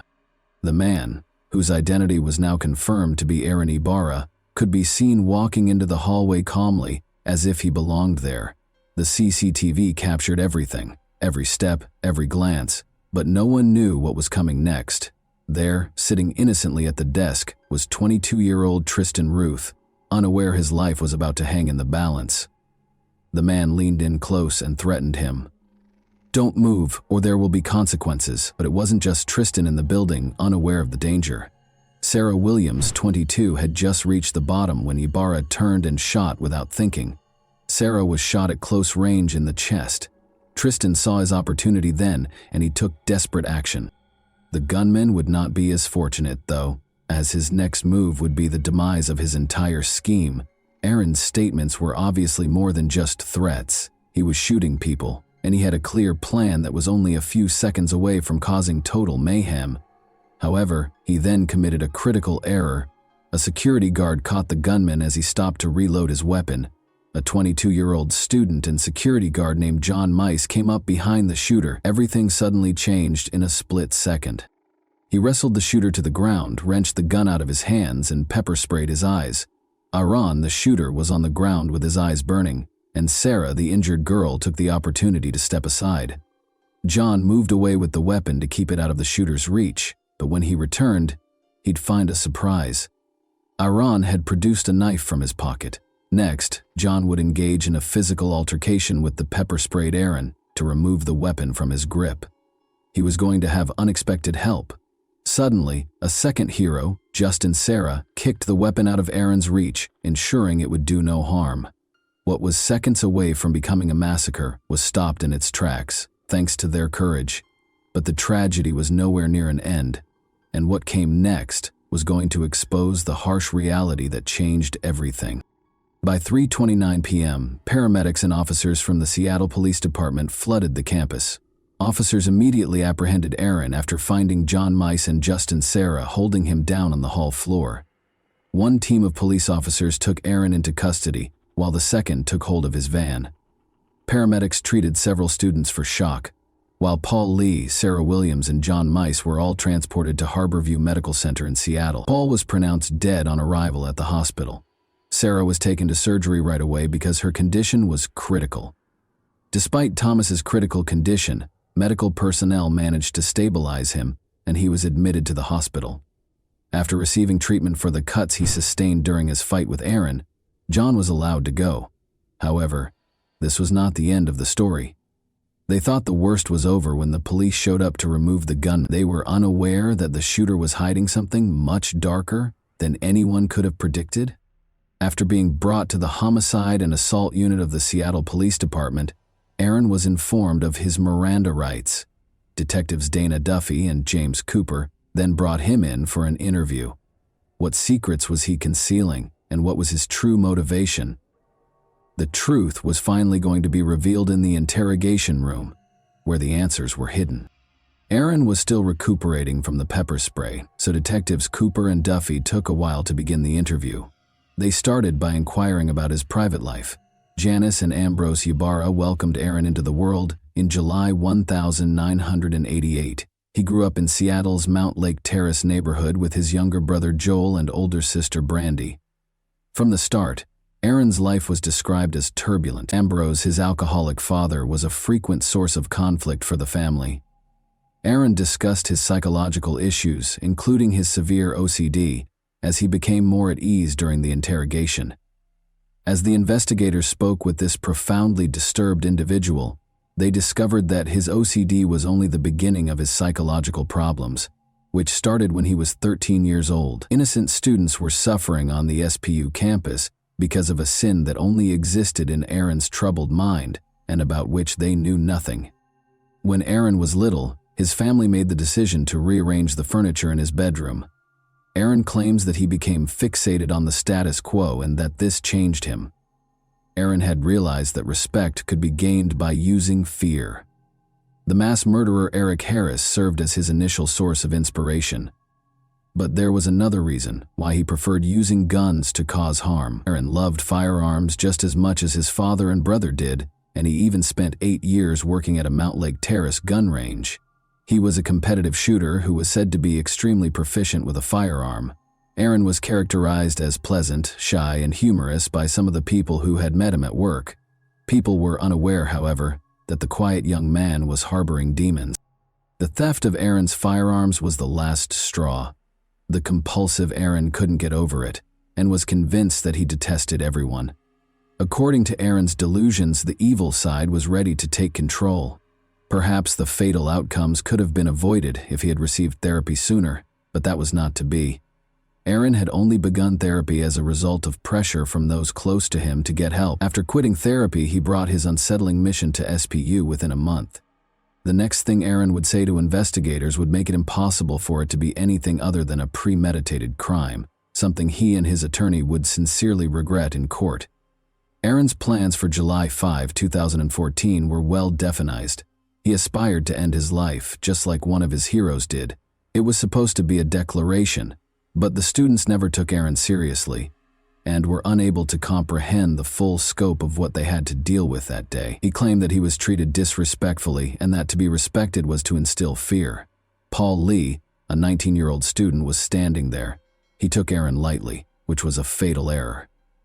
Aaron told the two detectives that he kept his plans a secret from everyone. Nevertheless, he documented everything in his journal and hoped that if he were killed in the shooting, others would comprehend his motivations. Aaron talked to Detective Duffy one-on-one during the interview, telling her that he had realized something was wrong with him, but that his hatred eventually got the better of him. Aaron appeared to have accepted his fate and realized that his actions would have a severe impact on his life and future by the end of the interrogation. As investigators got to work on their case against Aaron Ybarra, students began to return to campus life and resume their regular activities in the wake of the tragedy. Aaron had only managed to kill one person, but his goal was much more deadly: to cause widespread devastation. However, the prosecution was aware that the defense was preparing for a tough fight as they worked tirelessly to create a strong case. The real battle was only getting started. Aaron Ybarra was put on trial for his crimes on October 10, 2016. Prosecutors weren't going to let Aaron's defense team get away with a lesser charge or sentence, even though they were already ready to use the insanity plea as their argument in the case. According to defense lawyer Ramona Brandis, Aaron experienced crippling bouts of mental illness and depression, which caused him to hear the voice of God, who urged him to go on a murderous rampage. She also questioned his upbringing and his unstable home life, claiming that he never got the support he actually required. Aaron's victims' testimonies were crucial to establishing the case as it actually was. Paul Lee was the worst hit, followed by Sarah Williams. Before she could resume her regular life, she spent days in the hospital. She made an effort to describe the pain she endured in court. The entire scene in the SPU lobby where he and John Mice had overpowered Aaron was described by Justin Sarah. Ramona, the defense lawyer, also contended that Aaron's actions were influenced by his upbringing and unstable home life, because he had sought professional help for his years-long mental illness. Under the direction of Senior Deputy Prosecuting Attorney Kristen Richardson of King County, the prosecution team was ready for the insanity defense. Aaron's own words were going to be used against him by the prosecution. They provided evidence that Aaron had voluntarily stopped taking his medication and quit therapy in order to allow his dark side to take control, shattering the notion that he did not receive assistance for his mental health problems. The assertion that Aaron was getting assistance from at least one family member was supported by testimony from his mother, Janice. His journal also provided evidence to the prosecution that he had premeditatedly planned and executed the shootings. Additionally, the recorded interrogation by detectives Cooper and Duffy was made available to the jurors, demonstrating Aaron's complete awareness of his actions and the repercussions.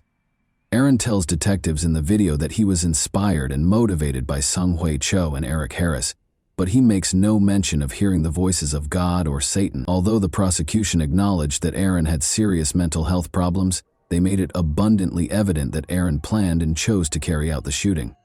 Now that the sentence was just a few seconds away, everyone was wondering if the jury would feel the same way. Following weeks of testimony and arguments from the prosecution and defense, the jury returned a guilty verdict on November 16, 2016. Aaron was convicted of 1 count of assault, 3 counts of attempted first-degree murder, and premeditated first-degree murder. Judge Jim Rogers sentenced Aaron Ybarra to 112 years in prison on February 17, 2017, for the shooting at Seattle Pacific University. Aaron spoke to the courtroom full of SPU employees, students, family members, and surviving victims during his sentencing. Aaron was the center of attention, but nobody was emotionally ready for what he said next. He apologized for the horrible crime he had committed. In addition, he expressed regret for killing Paul Lee, whom he hoped was still alive. Speaking to the survivor of the attack, Sarah Williams, he told her that she did not deserve the events of that day. Aaron expressed his desire to go back and change everything, but he acknowledged that it was too late. He will be housed at the King County Adult Detention Center for the duration of his sentence. John Mize was awarded the Congressional Medal of Honor in 2015 for his valiant efforts to apprehend the SPU shooter. Since the 2014 shooting, Aaron Ibarra's family has stayed out of the spotlight. The public and social media spheres still contain scant if any information about his family members and their lives. Paul Lee's legacy endures in the lives of his family and friends. Soon after Paul's memorial service in June 2014, the Lee family established the Paul Lee Foundation. The goal of the foundation was to carry on Paul's work of supporting those who experienced mental health problems and depression. It was cruelly ironic. He wanted to help people with mental illnesses, but before he could complete his education, he was harmed by someone he would have preferred to assist. The foundation has made it its mission to raise money to support groups that conduct research and create solutions to assist people with mental health conditions. Many people will be discussing what caused Aaron Ibarra to become a school shooter in this case today. Seeing young lives lost so needlessly and murderers succumbing to their own mental health problems is heartbreaking. Could something have been done to prevent this tragedy, considering Aaron's family life was, to put it mildly, turbulent? Or was he destined to become a killer? Before he committed suicide, he was troubled, mistrustful of people, and desperate to be remembered. However, he chose to target the helpless students instead of exacting revenge on the innocent or facing down actual villains. And that wraps up today's chilling story. If you enjoyed this video, don't forget to like and subscribe so you never miss a new upload. Also, let me know in the comments what part of this story shocked you the most. Thank you for watching, and I'll see you in the next video.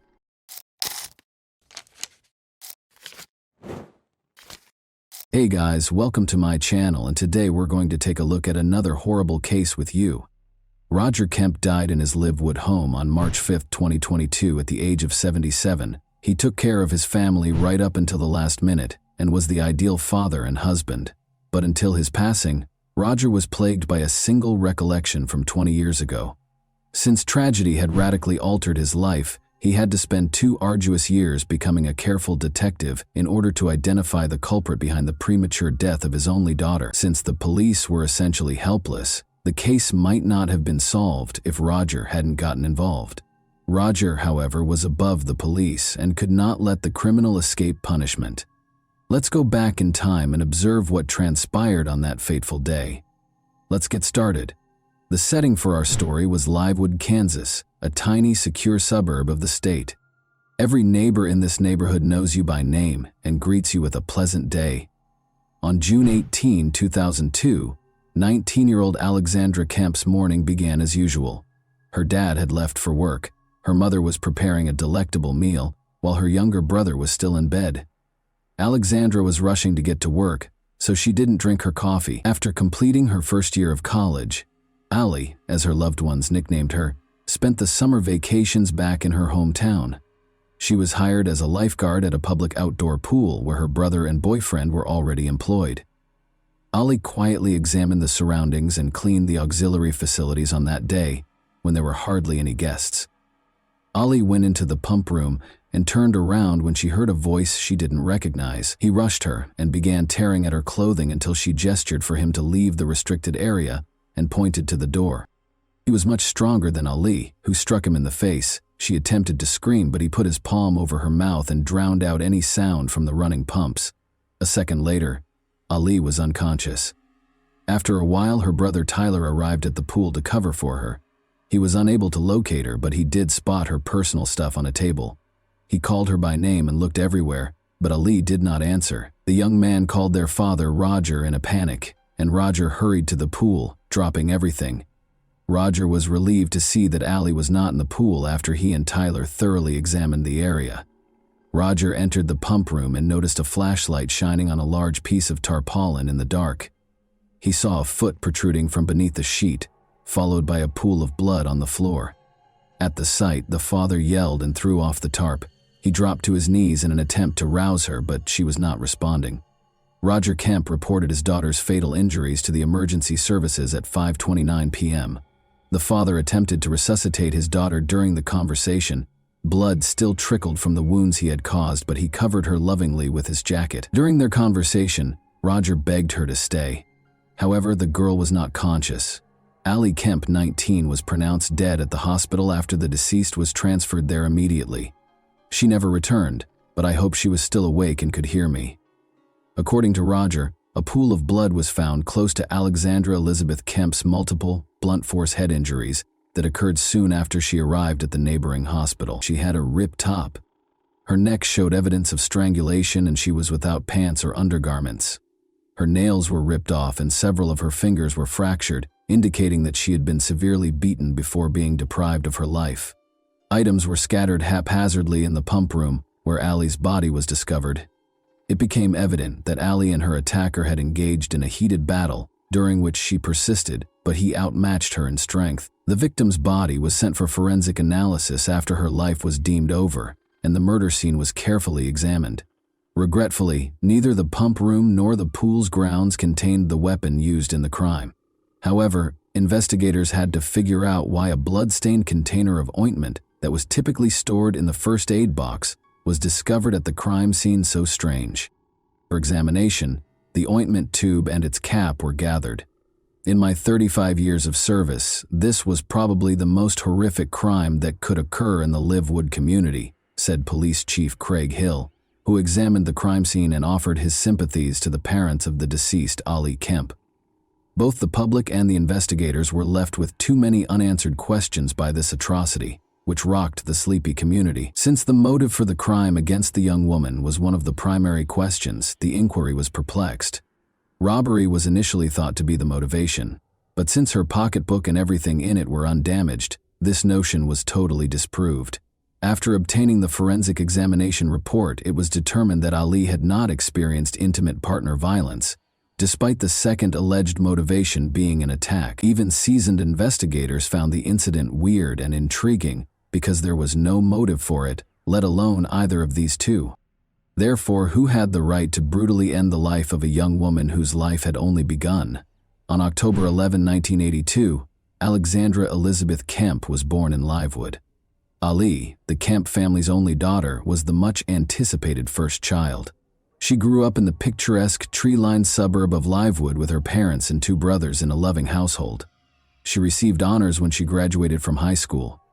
Was chosen as the most attractive girl in the 7th grade and loved poetry and soccer.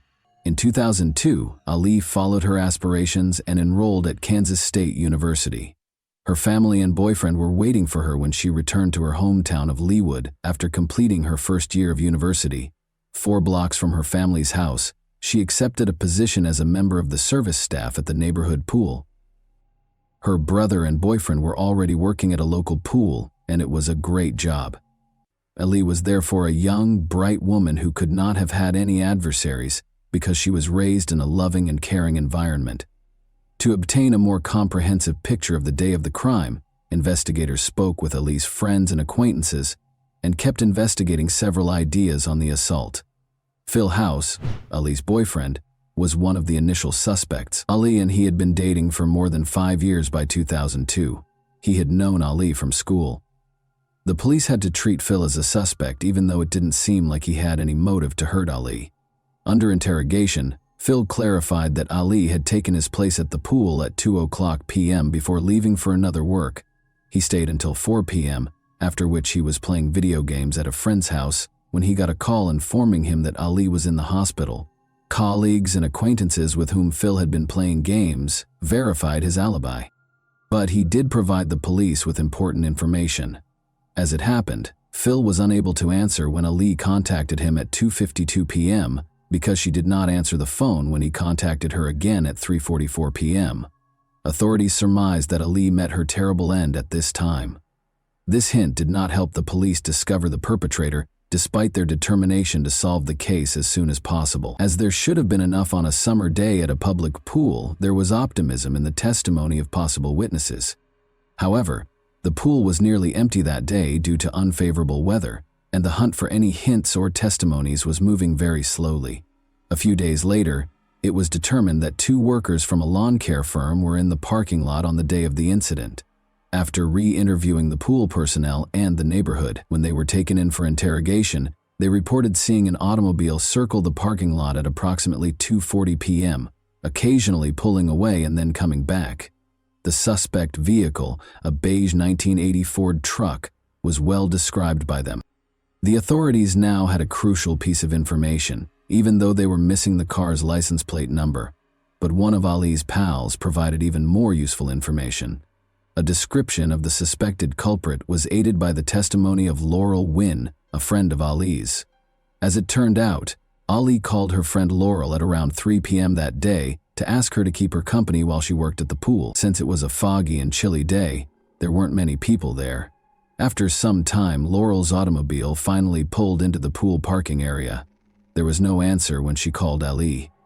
Laurel thought it would be funny to blow loudly on a lifeguard whistle, since she didn't see Ali outdoors.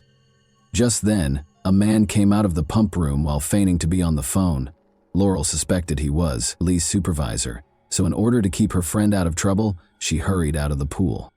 Laurel was able to recall the man's face as he turned around and waved to her as she left the pool area. Presuming she had spotted the offender, Laurel went without waiting for a call from her friend.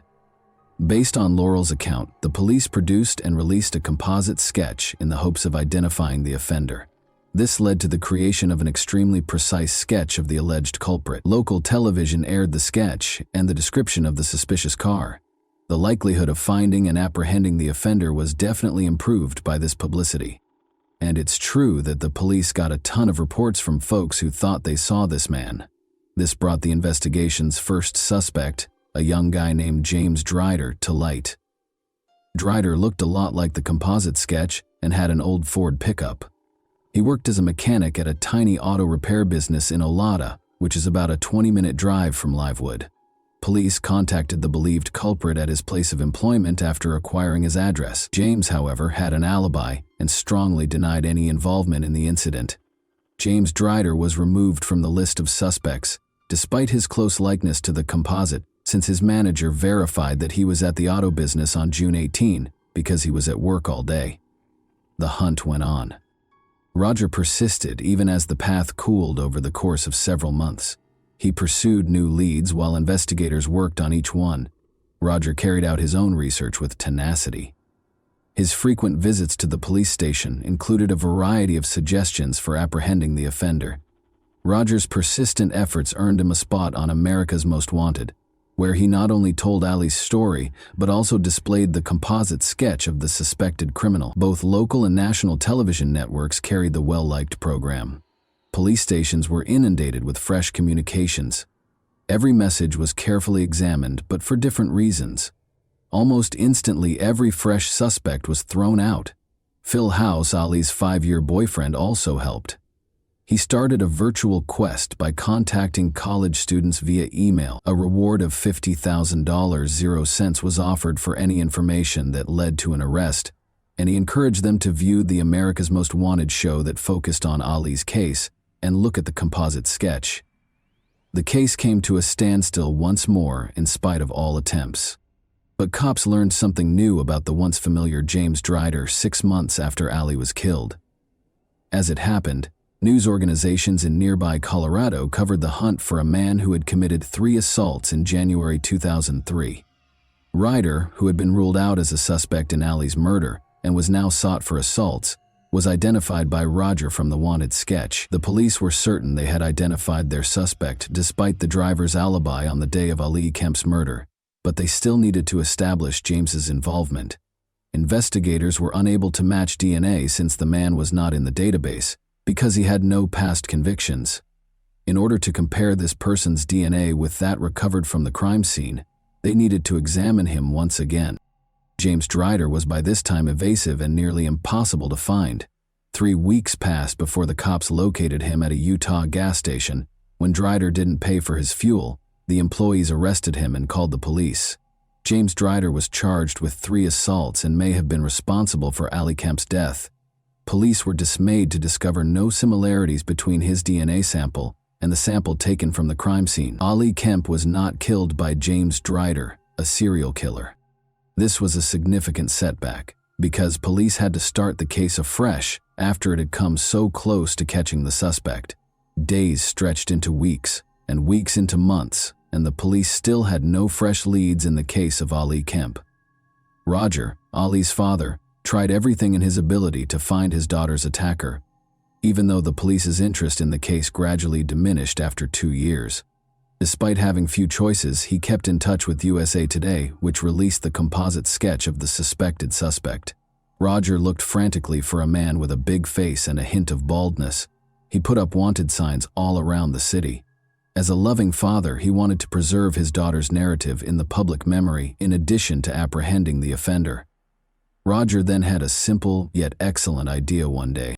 He noticed a billboard at the entrance to the city. He realized that this billboard was seen every day by hundreds or possibly thousands of individuals. The composite sketch might be placed on it, why not? To rent the billboard, he got in touch with an advertising firm. After hearing Mr. Kemp's tale, the company's management offered to place the poster for free on 8 billboards along the highways close to. Roger's efforts eventually started to pay off, with an estimated 10,000 people viewing his billboards each day. Police began to get reports of persons who looked like the drawing 2 years after Ali Kemp was killed. A young man called Benjamin Appleby was among the many tips that came in as a result of the billboard, television commercials, and a larger prize. Ted Hoover was the name of this person who resided in Bantam, Connecticut. The 29-year-old man lived under the alias Hoover in order to evade being charged with a personal crime. Beginning in 1997, he possessed a Ford truck that was the same beige color as the car the suspect was thought to be driving. As it turned out, Ted Hoover was employed in 2002 to do pool maintenance, especially at the pool where Ali was killed. Equipped with this knowledge, detectives visited Ted Hoover's residence to interrogate him. He acted unsure and clearly anxious during the chat. Ted was asked to submit a DNA sample at the conclusion of the conversation in order to be removed from the suspect list. He attempted to avoid this request by making excuses, but it was obvious that he was unprepared for it. He first requested some time to reflect and asked that samples be held until he could consult with his attorney. The investigator called Ted Hoover's attorney the following day, who told him that Ted was against willingly giving the police a DNA sample because he did not want his DNA included to the national database. Investigators made an effort to get the attorney to sign a document guaranteeing that the DNA would not be added to any database and would just be utilized in connection with Ali Kemp's case. The attorney asked to take a moment to tell his client of this. 2 days later, though, the attorney replied that his client was still opposed to giving the police his DNA. The investigators were certain that this person had a secret. They recalled having a conversation with Ted Hoover at the location of Ali's death many years prior. He did not appear suspicious at the time, but the police had questioned him in relation to Ali's case without making the breakthrough they were hoping for. The detectives were forced to get an order for the mandatory collection of Ted Hoover's DNA, and when they returned to his home on March 24, 2004, they discovered it was deserted. The man was gone. During the search, Ted Hoover was formally listed as sought on suspicion of killing Ali Kemp, but Roger remained involved. He went back to the tried and true strategy of posting posters on billboards in nearby states. He bought more than 500 billboard ads. In Colorado, Oklahoma, Arkansas, Missouri, Iowa, and Nebraska, Ted Hoover's face was on exhibit. Since the entire billboard campaign now cost over $100,000, 0 cents, Roger Kemp had to spend all of his funds and even sell the house his family had occupied for more than 20 years in order to pay for such a big manhunt. And it wasn't for nothing. Missouri notified the police in August 2004 that someone had recognized the individual from the billboard. The report did note, however, that this person was now going by Benjamin Appleby instead of Ted Hoover. When the police arrived at the house given in the tip, they did in fact find the man they knew to be Ted Hoover.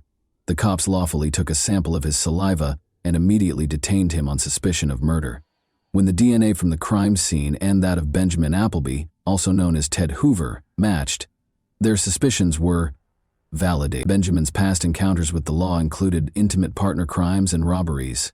He was arrested by Connecticut police on a previous warrant after being accused of indecent exposure. He admitted to the police when they questioned him about Ali's murder that he had tried to flirt with the girl he liked, but she had not reciprocated. Benjamin lost control and attacked her when she pushed him away when he attempted to touch her. Benjamin was later accused of both attempted assault and murder. On both charges, he was found guilty. "I choked her. I suppose I have no idea why I did." In a recorded interview, Benjamin Appleby stated as much. Appleby claims that he touched her, but not very deeply. Ang Lee, he said, and when she objected, he started beating and strangling the 19-year-old. The investigators then discovered the terrible explanation for the antiseptic ointment's open state. When Allie passed out and Appleby required lubricant, he attempted to attack her. Benjamin Appleby defended himself by claiming that he just lost it, went back to his car, and drove off. On the last day of the trial, Benjamin Appleby, also known as Ted Hoover, was found guilty and given a 50-year prison sentence on December 10, 2005. According to Kansas law, he was found guilty and given a 50-year prison term without the possibility of release until 2054. But after serving his term for a number of years, Benjamin Appleby has questioned whether his punishment under the Kansas Hard 50 legislation was fair. He contended that Kansas law automatically mandated that his sentence be changed because the elements that resulted to his Hard 50 were decided by a judge rather than a jury, as mandated by a prior U.S. Supreme Court decision. Prosecutors argue that the Hard 50 should be maintained and that Benjamin Appleby's case is exempt from the state statute. Roger Kemp cautioned the public that lowering Benjamin Appleby's prison sentence would endanger other young girls and women. Roger Kemp's battle and his search for the guy responsible for his daughter's death came to an end at this point. He had a somewhat unique notion as a result of his unwavering commitment to see Ali's attacker brought to justice. He intended to display the composite sketch on highway billboards for everyone to see. The creative use of billboards by Roger Kemp to expand his audience proved to be a very successful strategy. Following Benjamin Appleby's conviction, a number of jurisdictions nationwide made the decision to implement comparable policies, with varying degrees of success. Take Defense is the name of the Ali Kemp Educational Foundation, which Roger Kemp started. Girls and young women between the ages of 12 and 23 can receive self-defense instruction there. Workshops are held all throughout the country. Hundreds of testimonies from women have been sent by participants, stating that the training preserved their lives till his final days and even stopped attacks. Over 70,000 people nationwide have taken this self-defense course, and Kemp himself has given speeches at events and prior to each local session. Subsequently, he established the Ali Kemp Educational Foundation, or just TAKE, a self-defense program that trains women and girls of all ages how to defend yourself in perilous circumstances. For his efforts with the charity, Roger Kemp was also given the Presidential Citizens Medal in 2011. Kemp was one of 13 individuals out of 6,000 nominations to be granted one of the highest awards the president bestows on civilians. He wished to educate other women how to defend themselves, since he thought his daughter would still be alive if she had learned how to do so. He did not want to remember that terrible day that radically altered his life, and years after the terrible death of his only beloved daughter, he still could not bear to talk about the vicious attack on her. Because he tried to attack her, which is so difficult for me to say, he took her life. In an interview, Roger Kemp said that after killing her, he attempted to attack her once more. The close-knit family of friends and acquaintances who actively participated in the hunt for Alexandra Kemp's attacker continues to commemorate and lament her unexpected and unfair death, kind, passionate, and never-ending.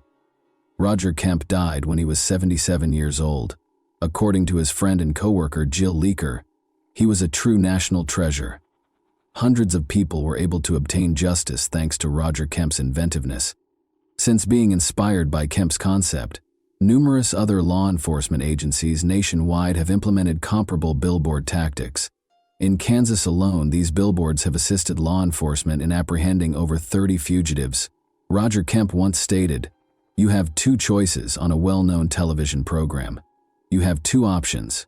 Either get out of bed and fight the battle I decided to wage, or stay in bed and cover your head." He honored his promise that I would never allow him to win. He saved the town from a vicious criminal who undoubtedly would have done the same thing again thanks to his efforts. Bravo to a genuinely strong person and a caring, devoted parent. And that wraps up today's chilling story. If you enjoyed this video, don't forget to like and subscribe so you never miss a new upload. Also, let me know in the comments what part of this story shocked you the most. Thank you for watching, and I'll see you in the next video.